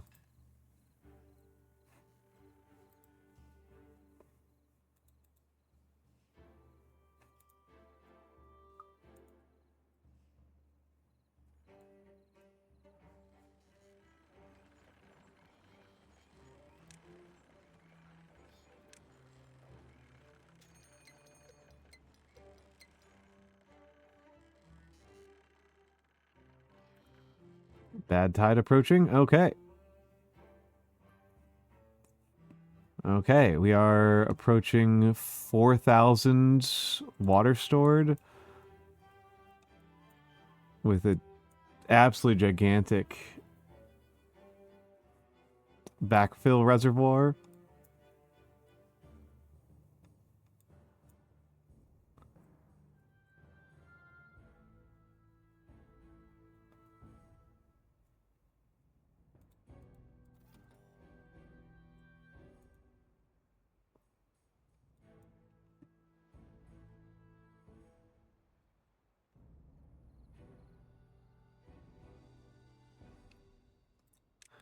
What are the 4 jobs that aren't getting done? Yeah, centrifuge is obviously not getting done. Oh, it's just builder hut. Just this builder's hut. Not a big deal. Not a big deal. I will continue to let things continue as they will, and then once these free up, they'll free up 6 workers. And then I can... You know, actually, let's just start the centrifuge up. Losing 2 researchers is fine when I'm at 12k science. That's fine. That's fine.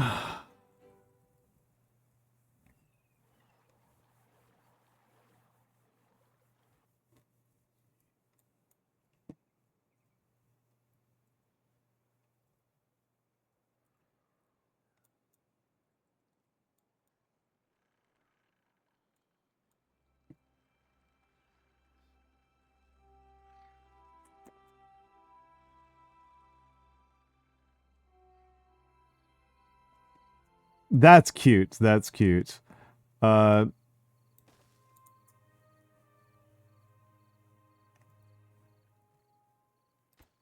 hold on, what am I doing here? These are unnecessary.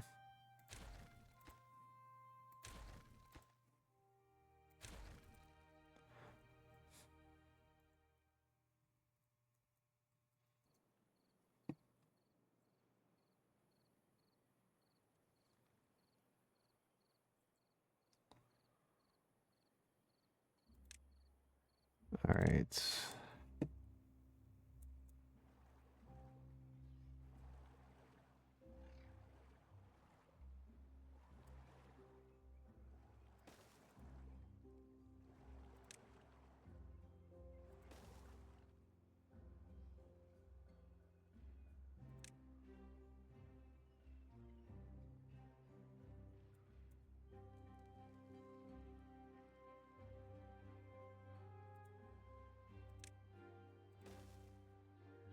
Zipline pylon.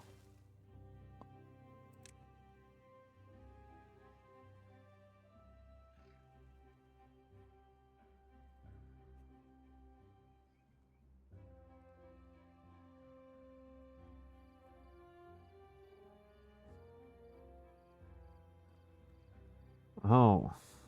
Hmm.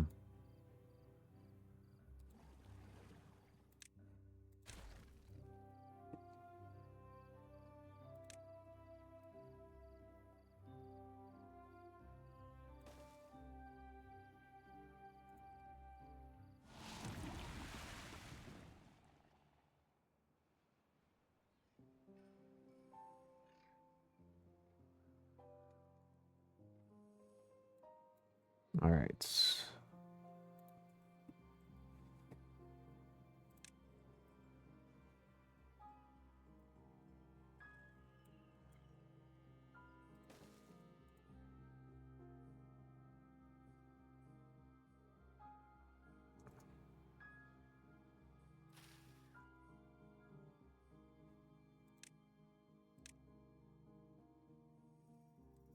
I'm destroying sunflowers, even though I frankly need more sunflowers. Spatterdock. Wheat, potatoes. I don't really have anything I can give up.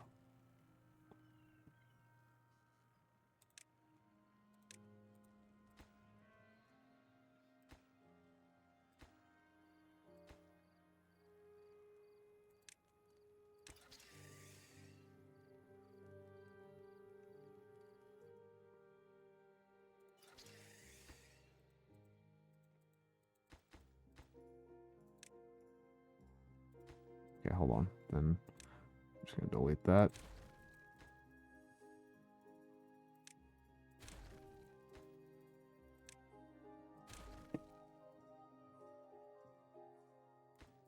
So it's 30.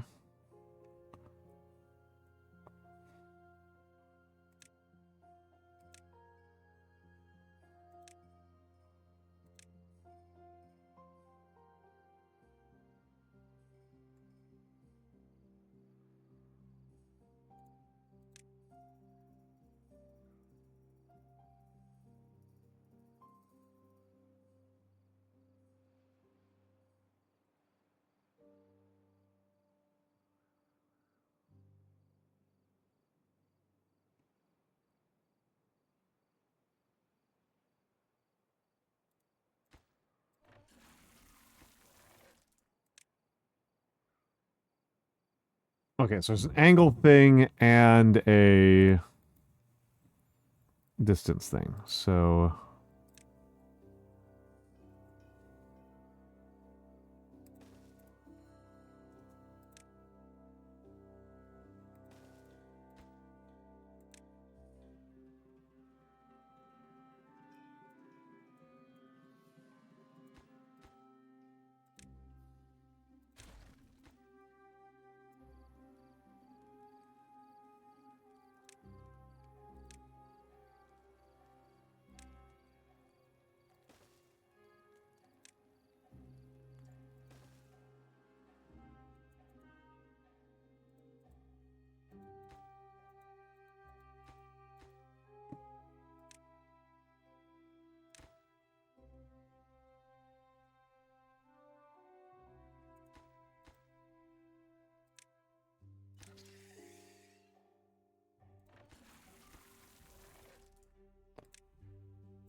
there we go.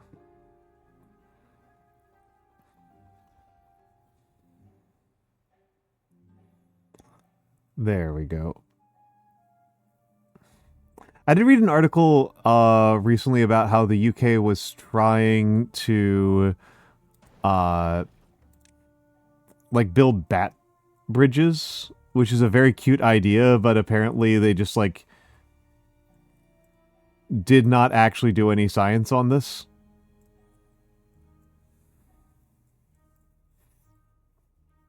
So it just like didn't work at all. The specific types of bridges, that is to say, that they built were just like not functional.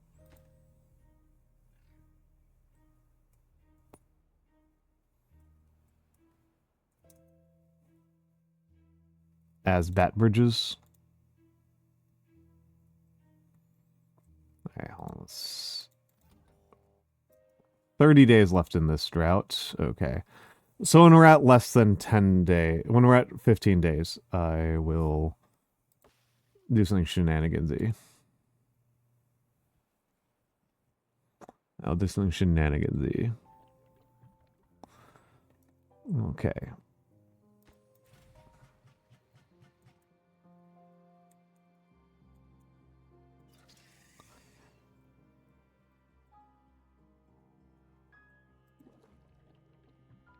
Request supply.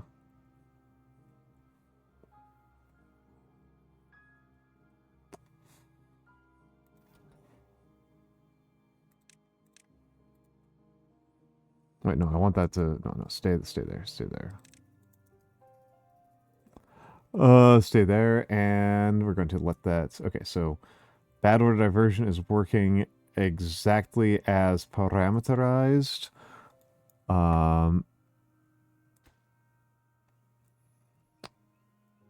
Okay. Interesting.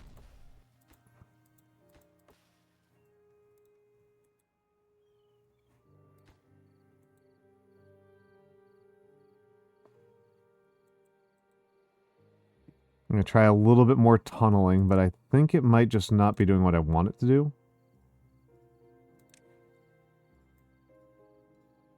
It's a little bit further in.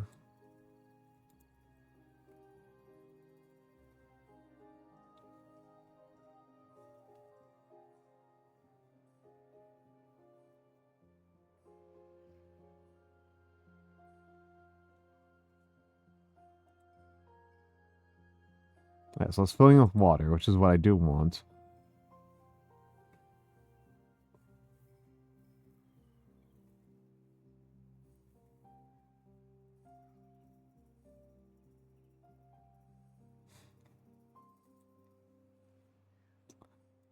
Let's try tunneling. Something like that. Okay. See what happens there. Okay, we are going to the ad break. We are going to the ad break. I am going to use the bathroom. So please enjoy the fan art. I'm just going to stretch. I'm going to probably make this pretty quick. But we'll be back in a few minutes.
Nope.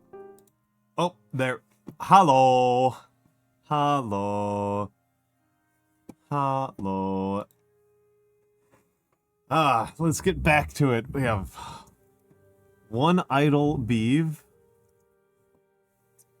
Alienware plus Affleck. That is weird. Lotion, SD cards, that's a valuable thing.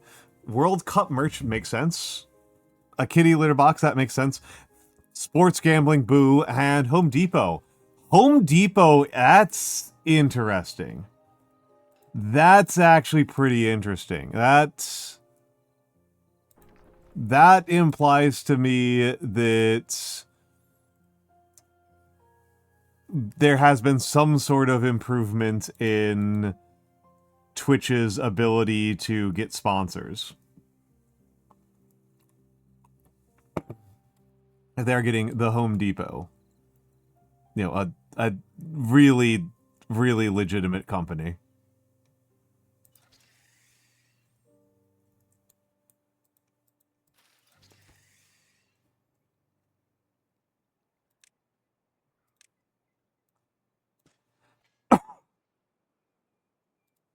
Laptop and supplemental injury coverage is weird.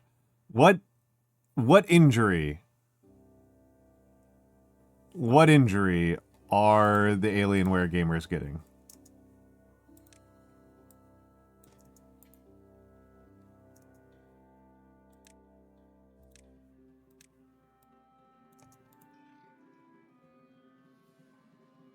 Something other than RSI? Immediately RSI. Good morning, Hoopter. Good morning, Hoopter. How art thou? How art thou? I am beaverful. I am full of beeve. Beevelicious.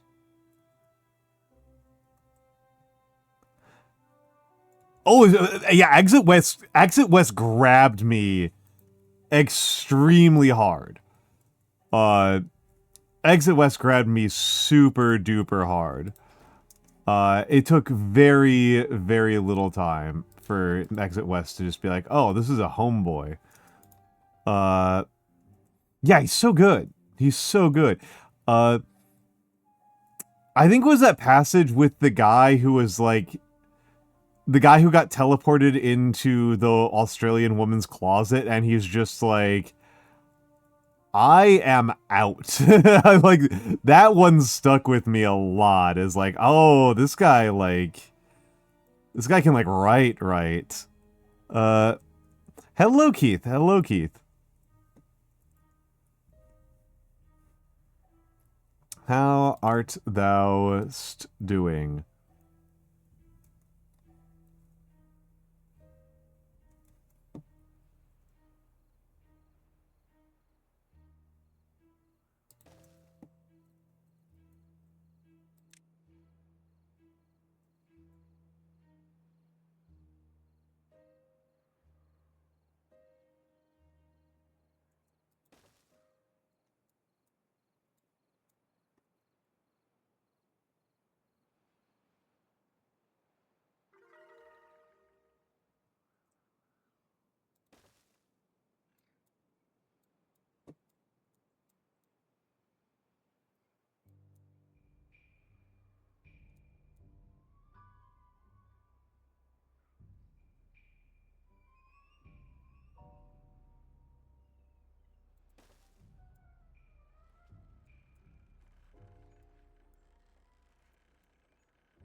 Just talking like rules card over here. You are okay? Excellent. Excellent to hear. Well, I should say fine to hear. Is that more appropriate? It seems more appropriate.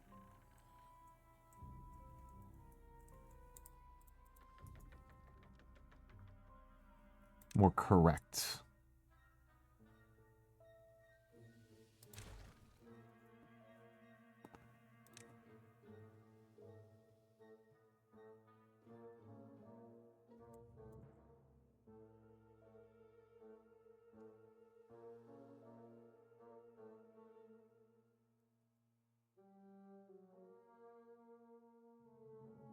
Yeah, phenomenal book. Phenomenal book. People should read Exit West.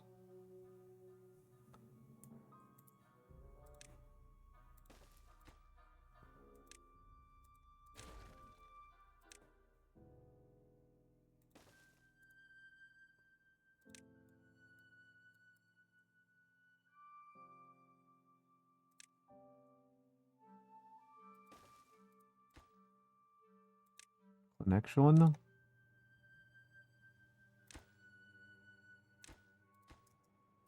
All right. Not a high priority, but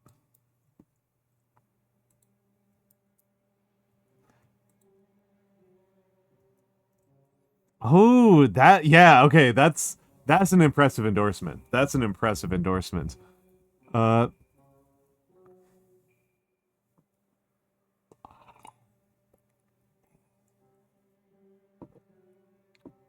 What in the world is STEAL an acronym for? That is an insane set of words to say, Photosindras.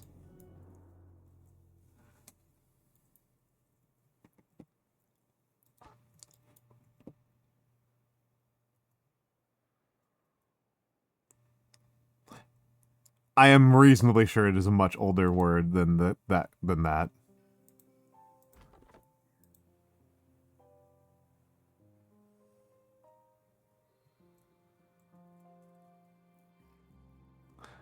I think it qualifies as a backronym, right?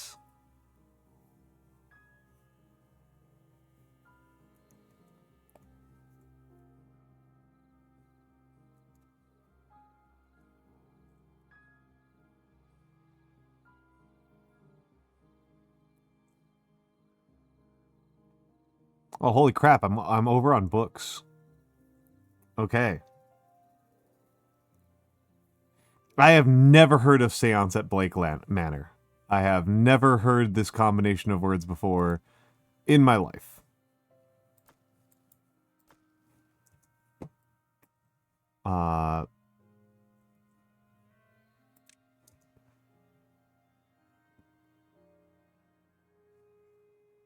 All right, Scaldy, have a good night. Have a good night.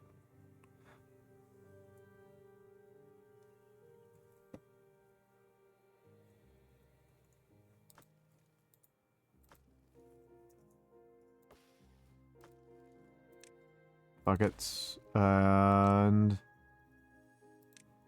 yeah, one underground pile here. Plonk. Let's take a look at wonders. 2,000 hogs. Okay.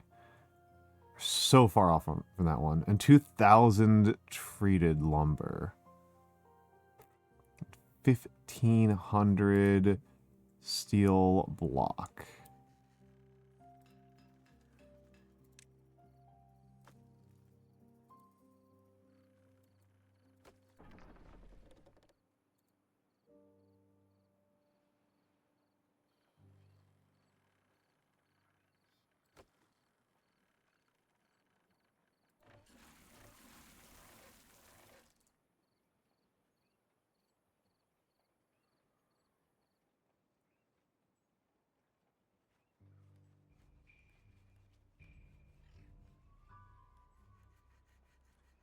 Get invited to Blake Manor in Western Ireland to conduct a seance to actually speak with a ghost for the first time in history, but one of them disappears and you're a detective.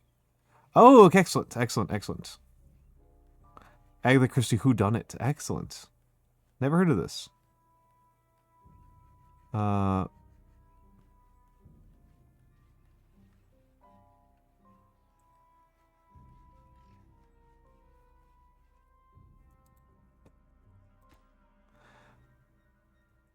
Quite possibly, quite possibly.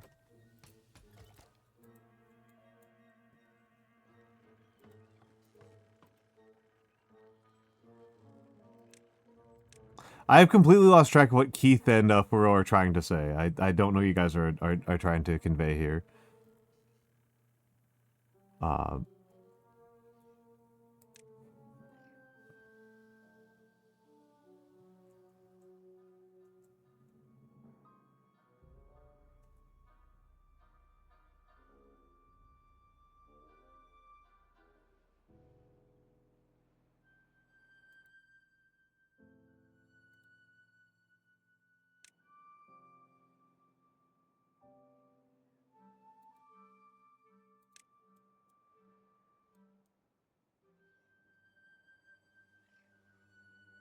Oh, I mean, it's worth saying, like, the Soviets were pretty successful at their version of paperclip. It's not like this was like an either-or situation. The Soviets were quite successful at recruiting Nazi scientists and, for that matter, Nazi politicians.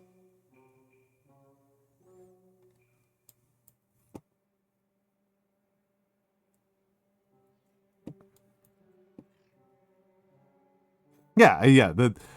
I found it really fascinating that, like, for a lot, like, I regularly talk to people who are like, oh yeah, the Nazis just like hung all of the Soviets just hung all of the Nazis. Then it's like the Soviets literally had a specific rehab program for Nazis.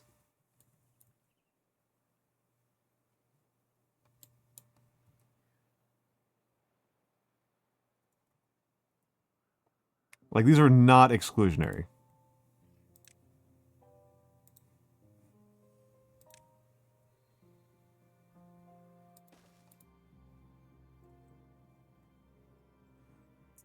Yeah, rehab is doing some heavy lifting there.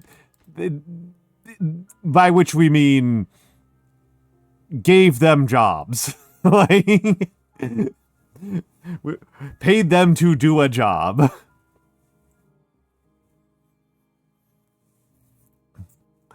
You know, had a political party in the DDR specifically for members of the Nazi party.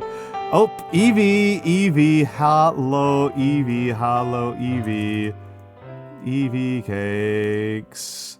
How are you doing, my dear? How are you doing? What was the art? What was the art, Evie? What was the art, Evie? Welcome in, Evie cakes. Welcome in, Ryukaze.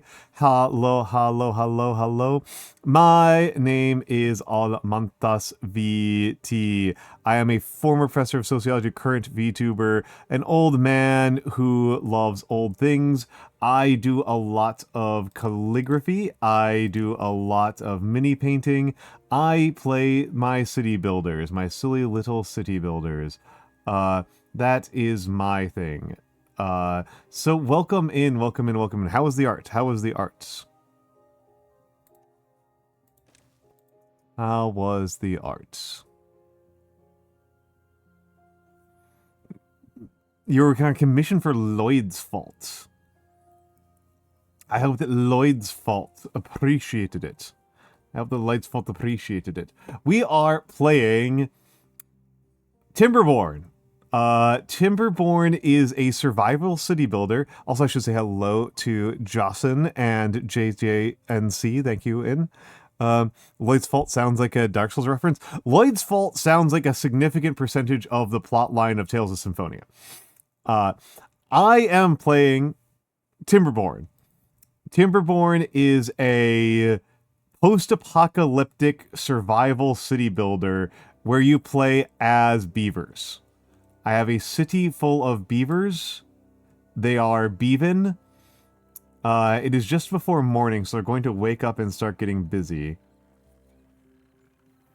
They're about to wake up and start getting busy.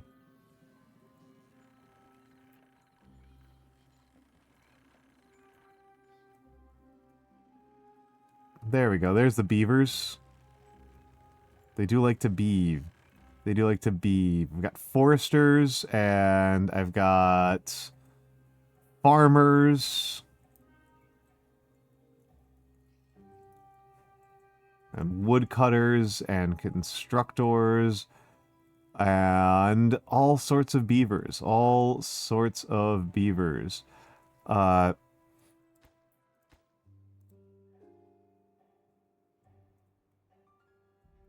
They've got cute little hats. They do. They got cute little hats, and... See, are any of them relaxing right now? Where are the baby beavers? Yeah, these guys are harvesting carrots. This guy's going for a meal. Nobody's doing any work up here. These guys are harvesting scrap metal. Oh, I got little hard hats.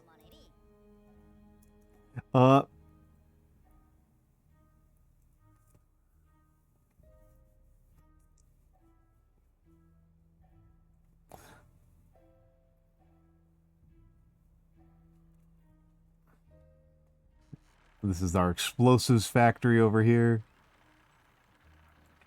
And yes. I'm glad that the art was good. I'm glad the art was good.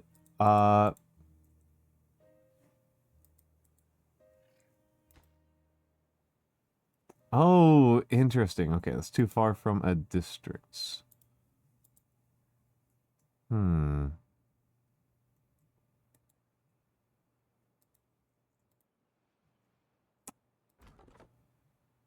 How do I make it less far from a district? I guess I...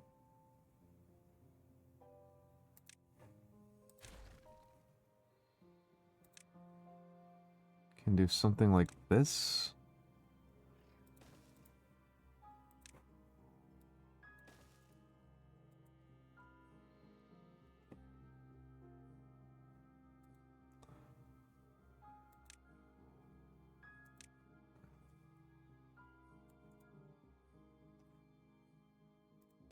Mechanical computing in general is insane. I feel comfortable saying that like any mechanical computing is some wild stuff.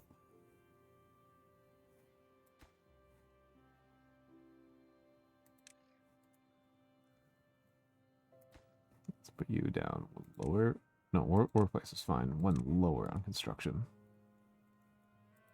Actually, one lower on priority as well.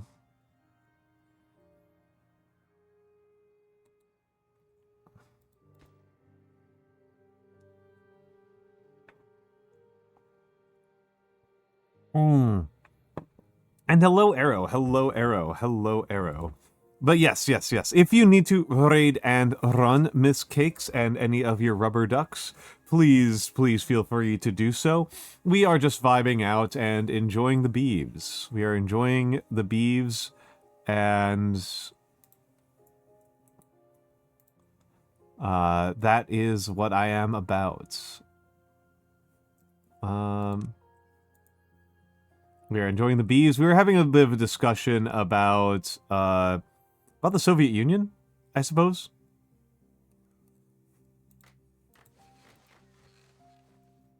Bit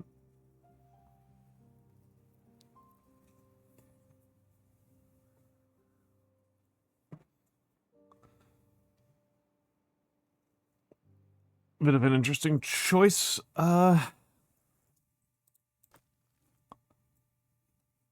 Plonks and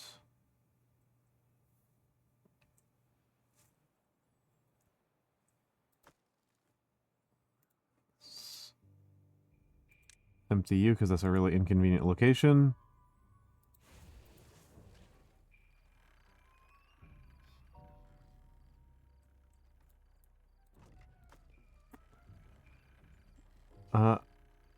Hello, Byzantium Rose. How are you doing tonight? It is lovely to see you.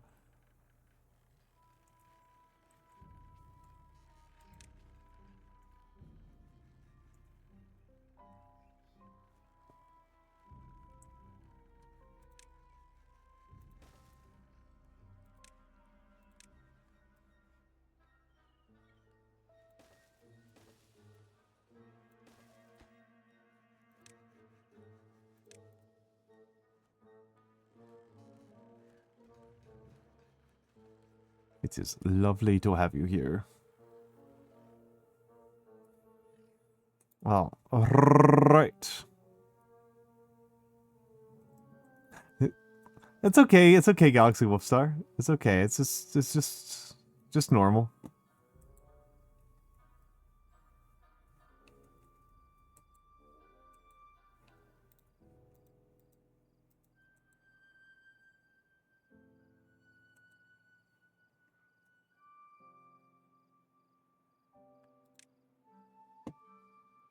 Just normal levels of English speaking.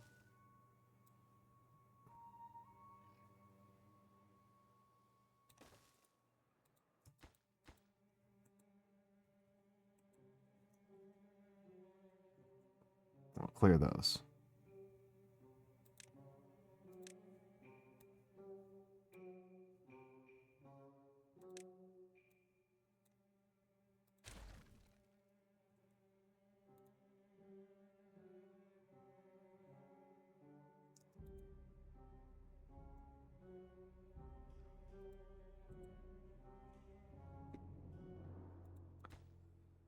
Okay, wow, that's so expensive. Uh. Hmm.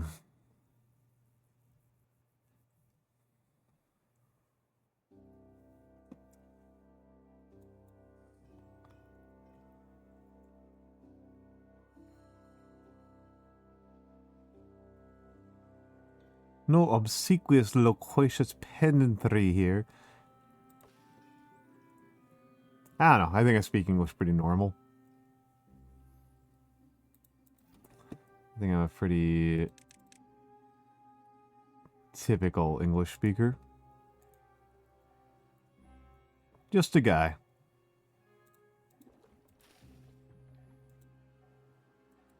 Average American English speaker.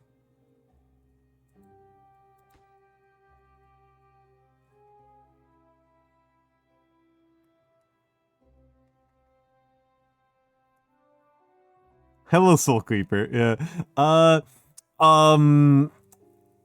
Galaxy Wolfstar is mad at me not for any vocabulary choices, but for enunciation choices that I have made.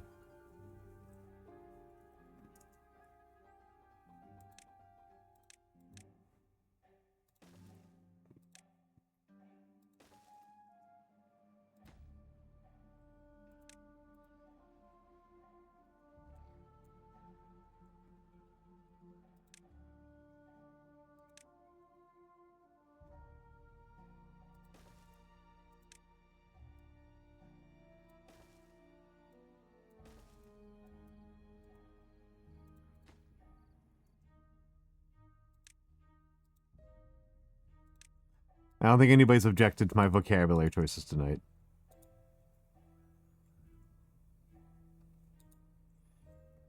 So you don't die?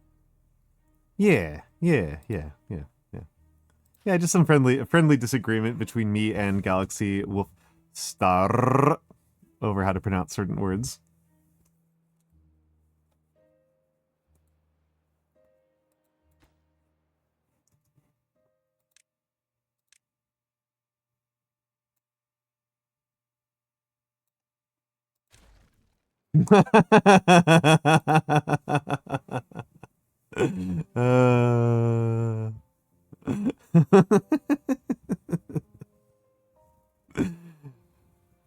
You're fine. You're fine. All is well, Wolfstar. Going back to Minecraft.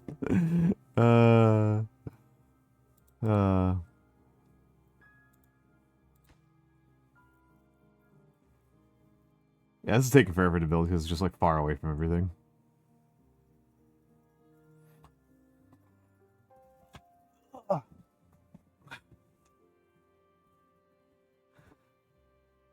Yeah, the pronunciation being star, or, you know, Minecraft.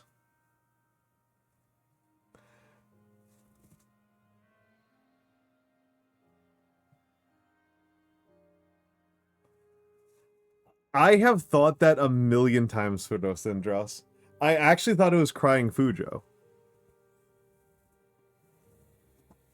I didn't think that those are contradictory. I thought it was swirly glasses that were crying.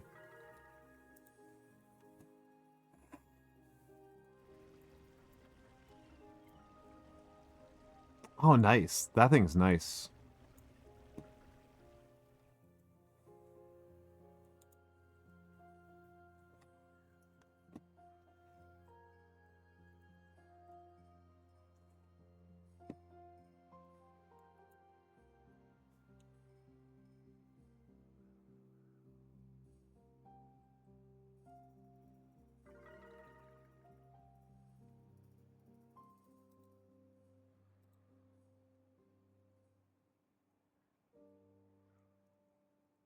This has inadvertently reminded me of the Shen comic about the Fujo clan.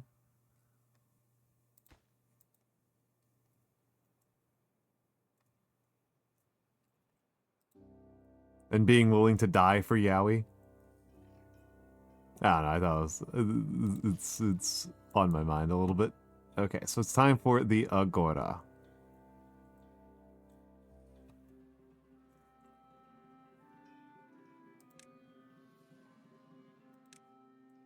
This has just always felt like the right location for the Agora the entire time we've been here. So we're doing it. Right up here.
Oh, Morgan!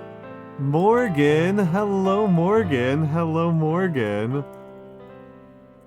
How are you doing? How are you doing? I just got rated by Evie Cakes, which makes me feel like, the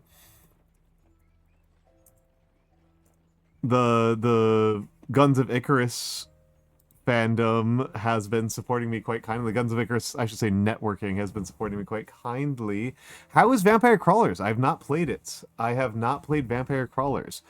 For the Raiders, my name is Almantas VT. I am a former professor of sociology and a current VTuber. I'm an old man. I love old things. I do a lot of calligraphy and I do a lot of mini painting, and I also like to play city builders. I also am a city builder fan.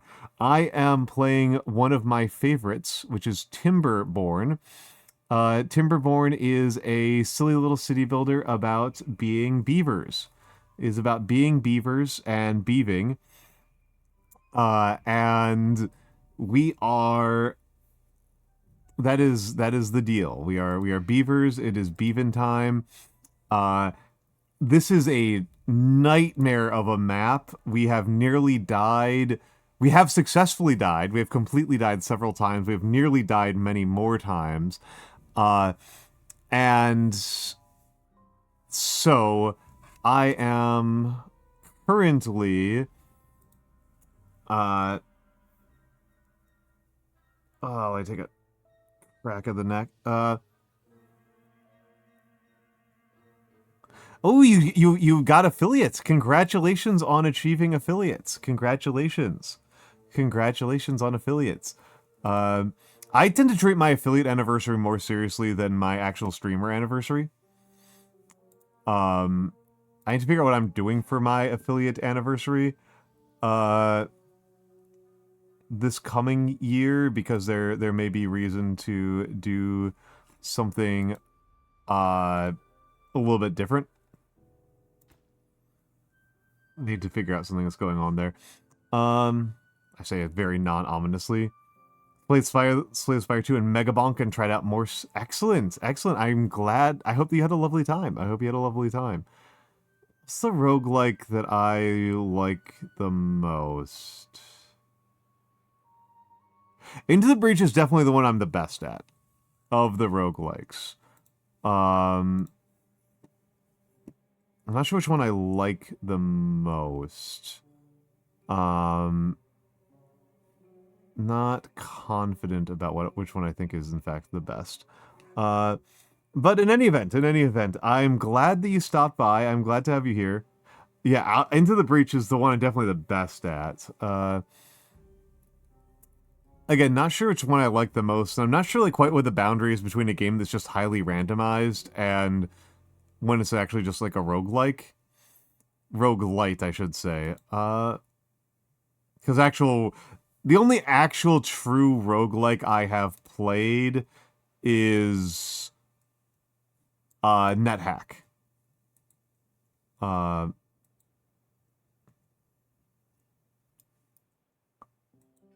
Huh.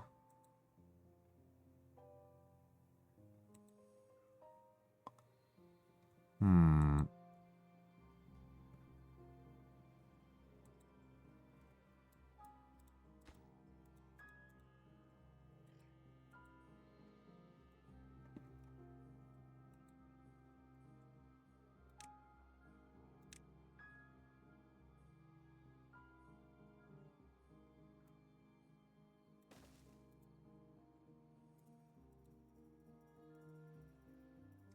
So I don't know what yeah, I don't know which ones I would rate particularly highly. There's one that I really liked. I literally cannot remember the name of it. Legitimately cannot remember the name of what it was. Wasn't Into the Breach, wasn't FTL. Oh, Nine Kings. Nine Kings. I like Nine Kings a lot. I like Nine Kings a lot. Nine Kings was fantastic. Nine Kings is fantastic.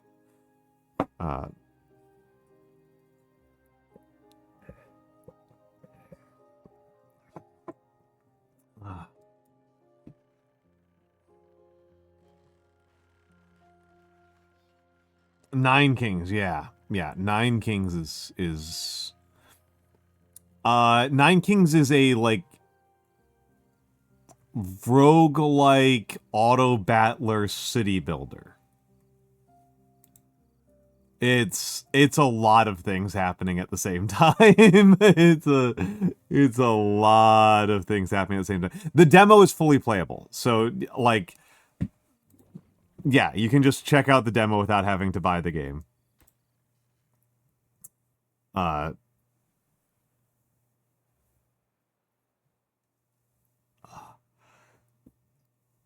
Oh, we're out of bread entirely. And cattail crackers. Whoops.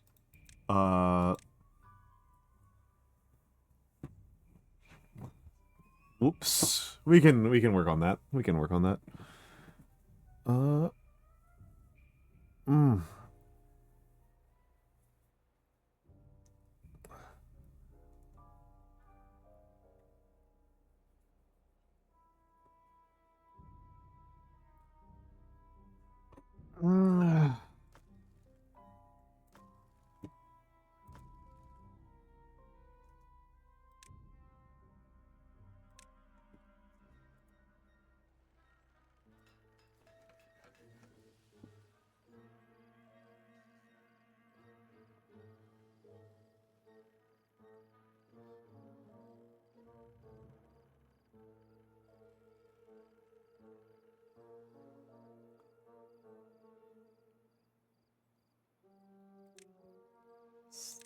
Finally actually using an angled staircase.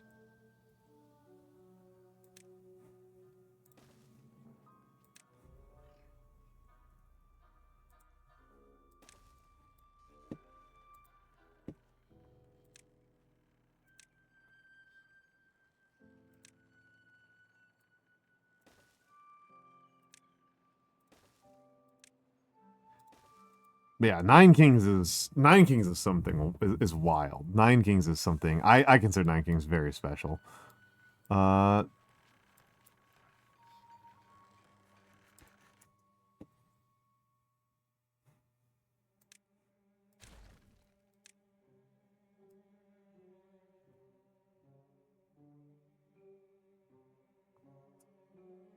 Taking a break from Minecraft tonight? That's lovely. That's lovely. You have crafted your last mine.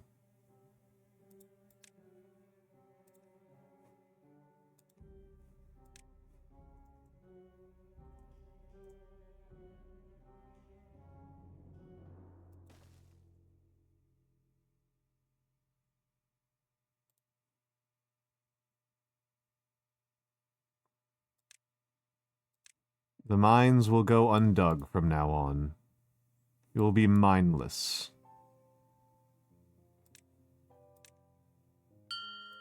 Oh, thank you for the follow, Byzantium Rose.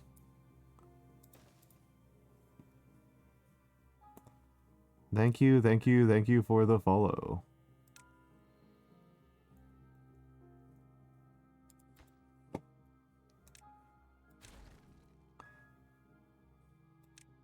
It is lovely to have you here.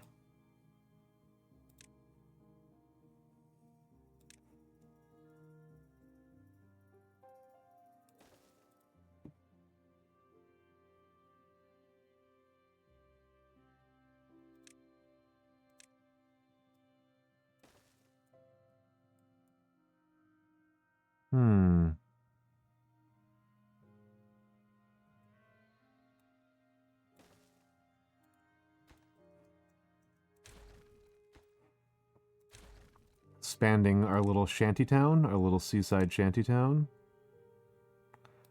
There we go. That's what I want.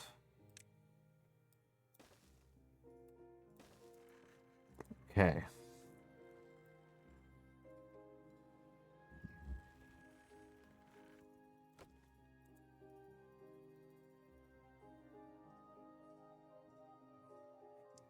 So wait, hold on.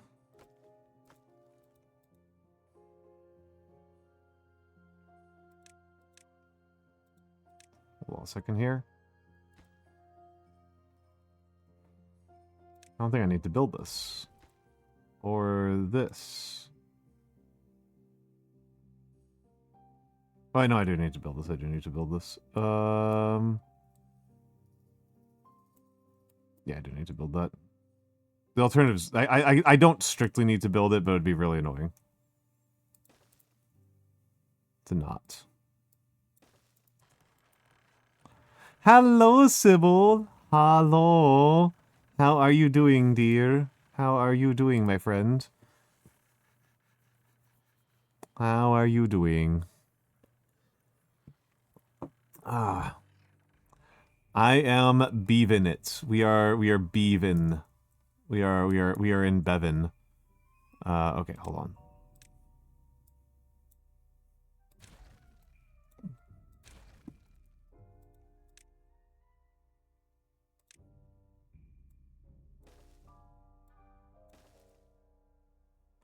Priority painter. These need to get done.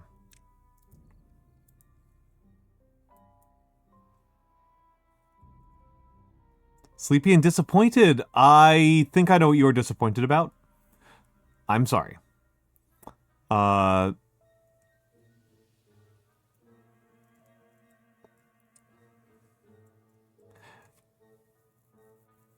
just had an awful idea, Galaxy Wolf. Sorry, I'd love to hear it. I would love to hear it. I spent most of this stream ranting about a considerably less important thing than what I think that you are upset about. Which was the silliness in Love and Deepspace. Which is fun because I don't really know anything, right? So it was a very much like actual hot take in the sense of like, I am actually an uninformed ignoramus and I am opining on a subject that's quite a bit outside of my capabilities, right? I was ultra capitulating, right?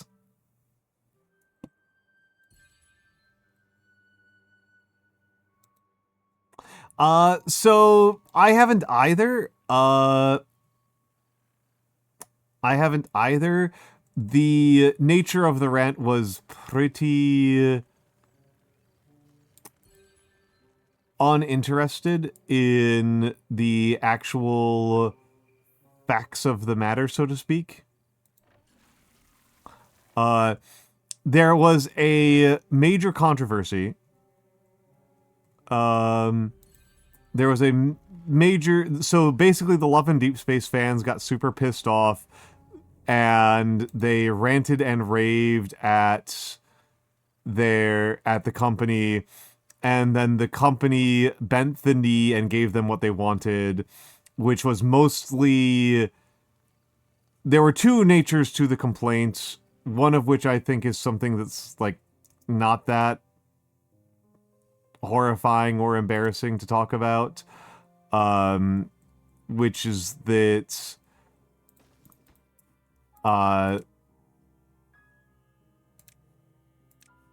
players didn't like the way that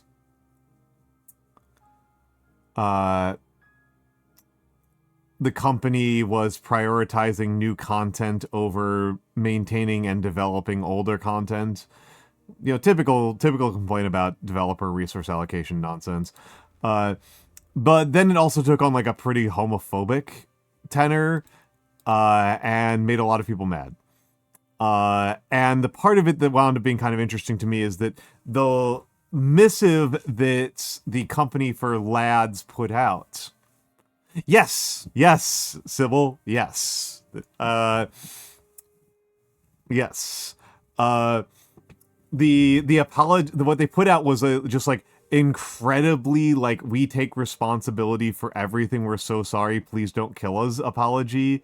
And that I think is interesting because like that I think is interesting because like an American company would not just be like, this is all our fault, we are so sorry, everything is our fault, etc., etc. We want to throw ourselves off a roof because they are, because to an American company, right, that's all an admission of guilt, right? Like, you don't want to do that. Okay, hold on. I have to figure out how to do this. Thank you, Galaxy Wolfstar, for the inspiration. Thank you, Theo, for making it happen.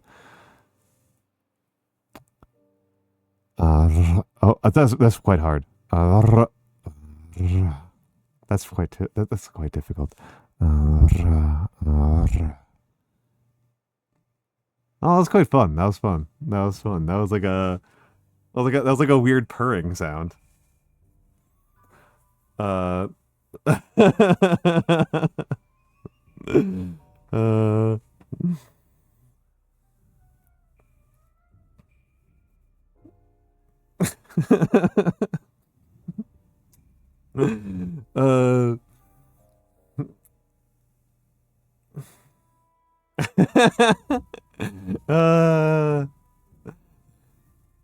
I'm glad you're having a nice time, Wolfstar. I'm glad you're having a nice time.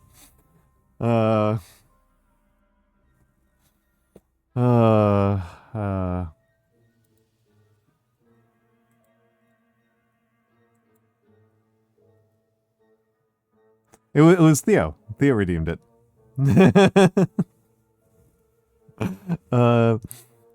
But yeah. Let me see if I can look up the specific phrasing again, because I think I closed the tabs I had open.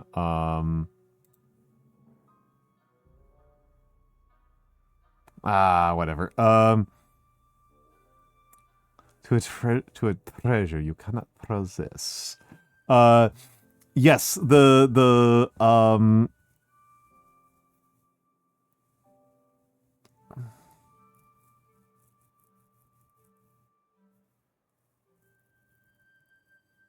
But yeah. So they were going. So they have 5 characters in Love and Deepspace, which I thought was interesting. I thought that there would be many more, but there are only 5 characters in Love and Deepspace, and they were adding a 6th one. And according to some people, the preliminary early advertising for this new character made him seem vaguely bisexual. And that is extremely unacceptable to the Love and Deepspace fans. Or I should say, to some percentage of the Love and Deepspace fans.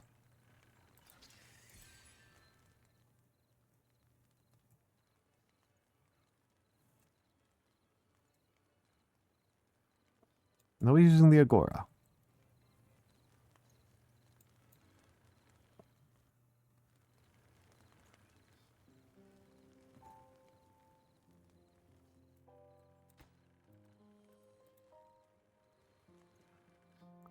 But yeah, I mostly thought it was just kind of interesting, the difference in communication techniques, right? Because like the things that the Love and Deepspace devs said, it was just like, if an American company said this, they would be like going to prison. Yes, it's 5 a.m., baby. Have a good night, Theo. Have a good night, Theo.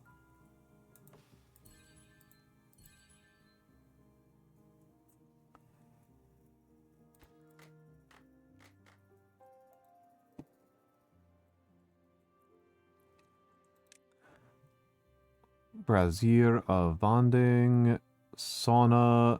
The saunas exist. So I don't know what's going on with that. And the Agora exists, so I don't know what's going on with that. But like the saunas are definitely here.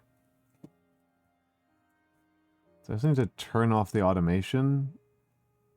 These things just like not work if they have any automation on.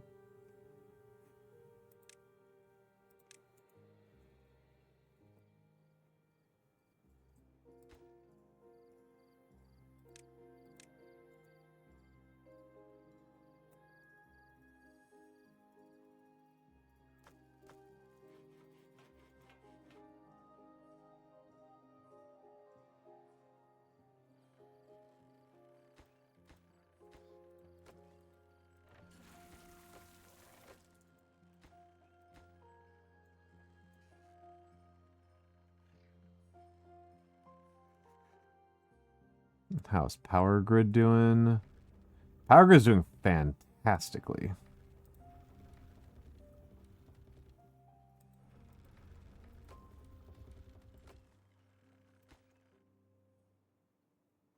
All right, Theo. Thank you, thank you, thank you.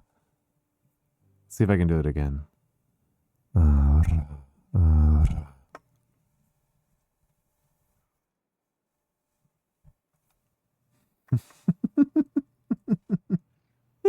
That's really fun. That's really fun. Oh,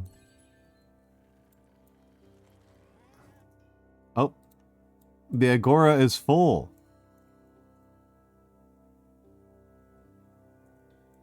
What's it look like when the Agora is full?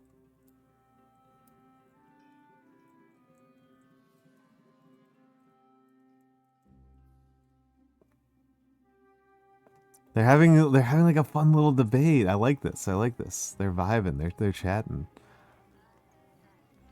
They're chatting.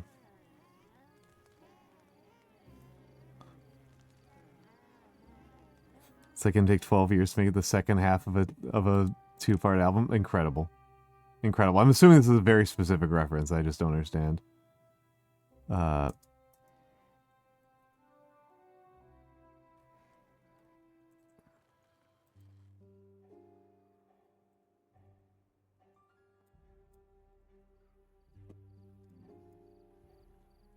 Winter Sun with Time too. Oh.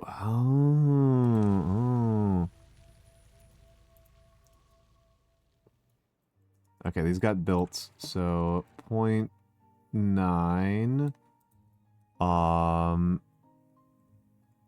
And let's change the detection on this to 0.6 precisely. And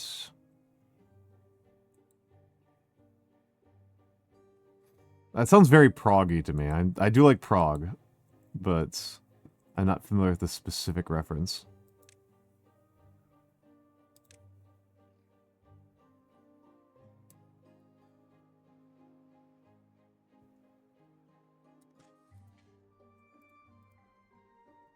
All right, so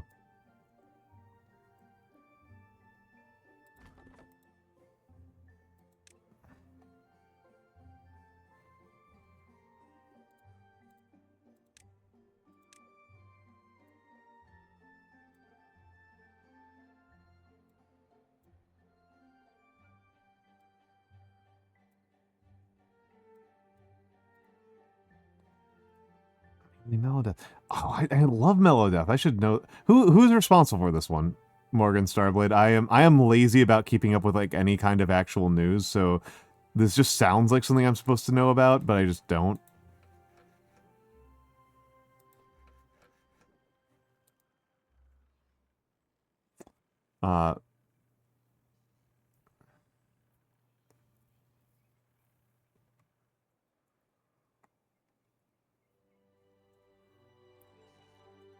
Oh, wow. I was like out of water. Holy crap. I got cocky there. I was out of water. I was like out of water.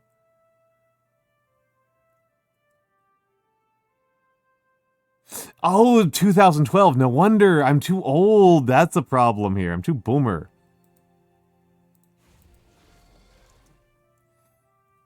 I was like, I like prog and I like death metal. Why am I so confused right now? Okay, it's just I'm a boomer. Okay. Okay, there we go. My album access is dominated by is all like 2006 is like, yeah, like I it's all 2000. It's like 2006. Okay. After you left Ensiferum. Okay. There we go. Now I'm a little bit more caught up. Okay. I was like, okay. This makes a lot more sense to me now. All right.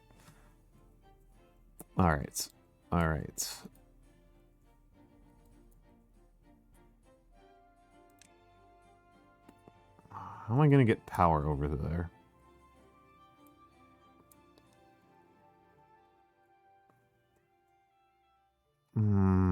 How do I get power over there?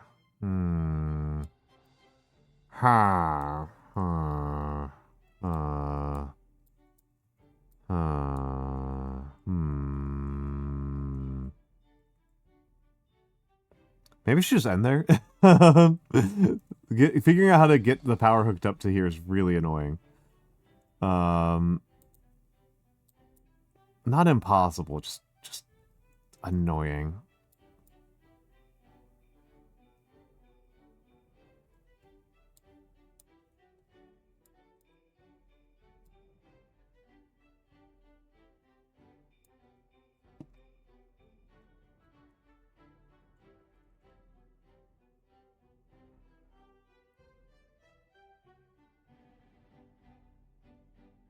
Yeah, I think I might end there. It is 5 a.m. This is a 7-hour stream. That feels nice, right? I'm not crazy. I'm not like, I'm not being a piker. By ending. This needs to be changed over to a large file. I've already turned off raids. I already turned off raids half an hour ago.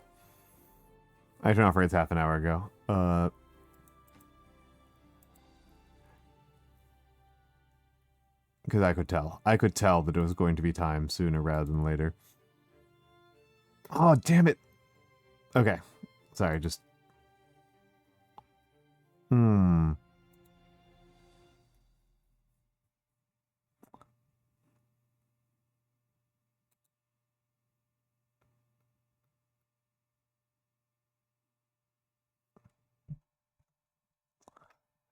Or you'll what, Galaxy Wolf Star? You'll cry. You'll cry. It's tricky. Galaxy Wolf Star, I'm extremely unlikely to forget that because I am really curious as to how Inari Reiju is going to respond. I'm really curious as to how she's going to respond to me rolling the R's in the Ara Ara. Because she responds very strongly to the Ara Ara. So, you may, Galaxy Wolfstar, have done terrorism against a friend of the show. You may have ruined another straight woman's life, not just your own.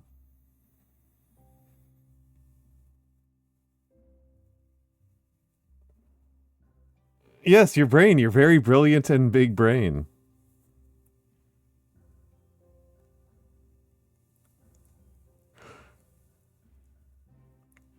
You're very intelligent. That's what has happened here. Bad.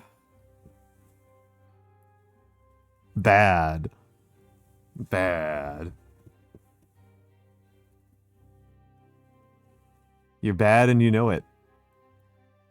All right. Oh. You don't need to see that. That's boring. Do need to see that. Do need to see that. So, tomorrow I am taking off from streaming. Tomorrow I will not be at the stream. Tomorrow I will not be at the stream. You're not straight? That's fine. That's fine. I didn't think I'd ruined your life. Or I should say, I don't think Galaxy Wolfstar has ruined your life. But I guess she did. Yes, okay, correct, Galaxy Wolfstar. Correct, Galaxy Wolfstar. Correct. You did mention that, and I was trying to remember who had transitioned literally in my chat. And it was you. I'd forgotten who had done that. I remembered the moment, but I didn't remember who it was. Happy Pride. Happy Pride that ended 5 hours ago. But yes, for Thursday, I will be painting. We'll be painting minis on this stream. We'll be painting minis on this stream, and then on Friday I am going to be doing an Infinity demonstrator game on the Discord. I think it's going to be with Fate. I think it's going to be with Fate.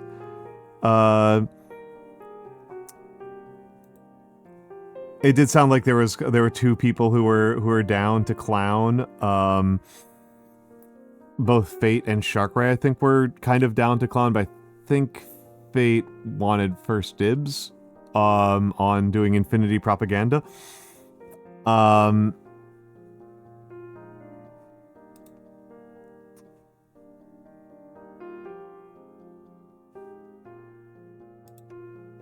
Oh, yeah, my head fell out there. There are my socials. They're social.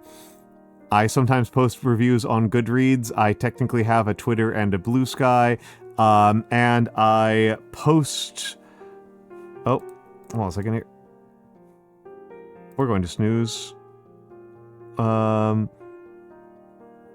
And my YouTube channel is updating every day with new VODs. Every day. We are catching up. We are almost home. We are in the home stretch.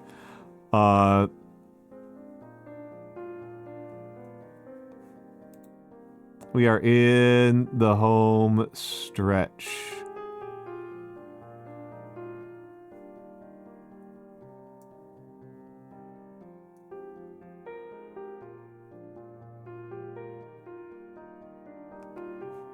We are in the home stretch.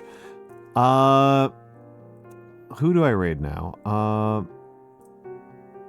Let me take a look at my big old chart of raids.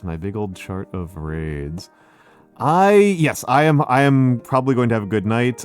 Again, tomorrow night is my off-stream night. That means I will work on stuff that has nothing... Actually, it probably might involve me working on some stuff that has to do with you. But... Oh my goodness. Opening up my record sheet is murderous. I'm just taking a look at who I've... Okay, and... Okay. That clarifies that's quite a bit. Video game. Timberborn. We are going to...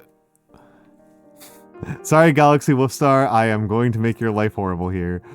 We are going to raid... Let's set up the raid messages.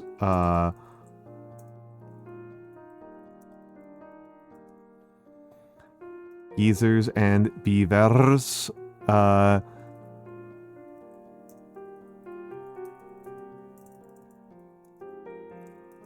we are going to raid my friend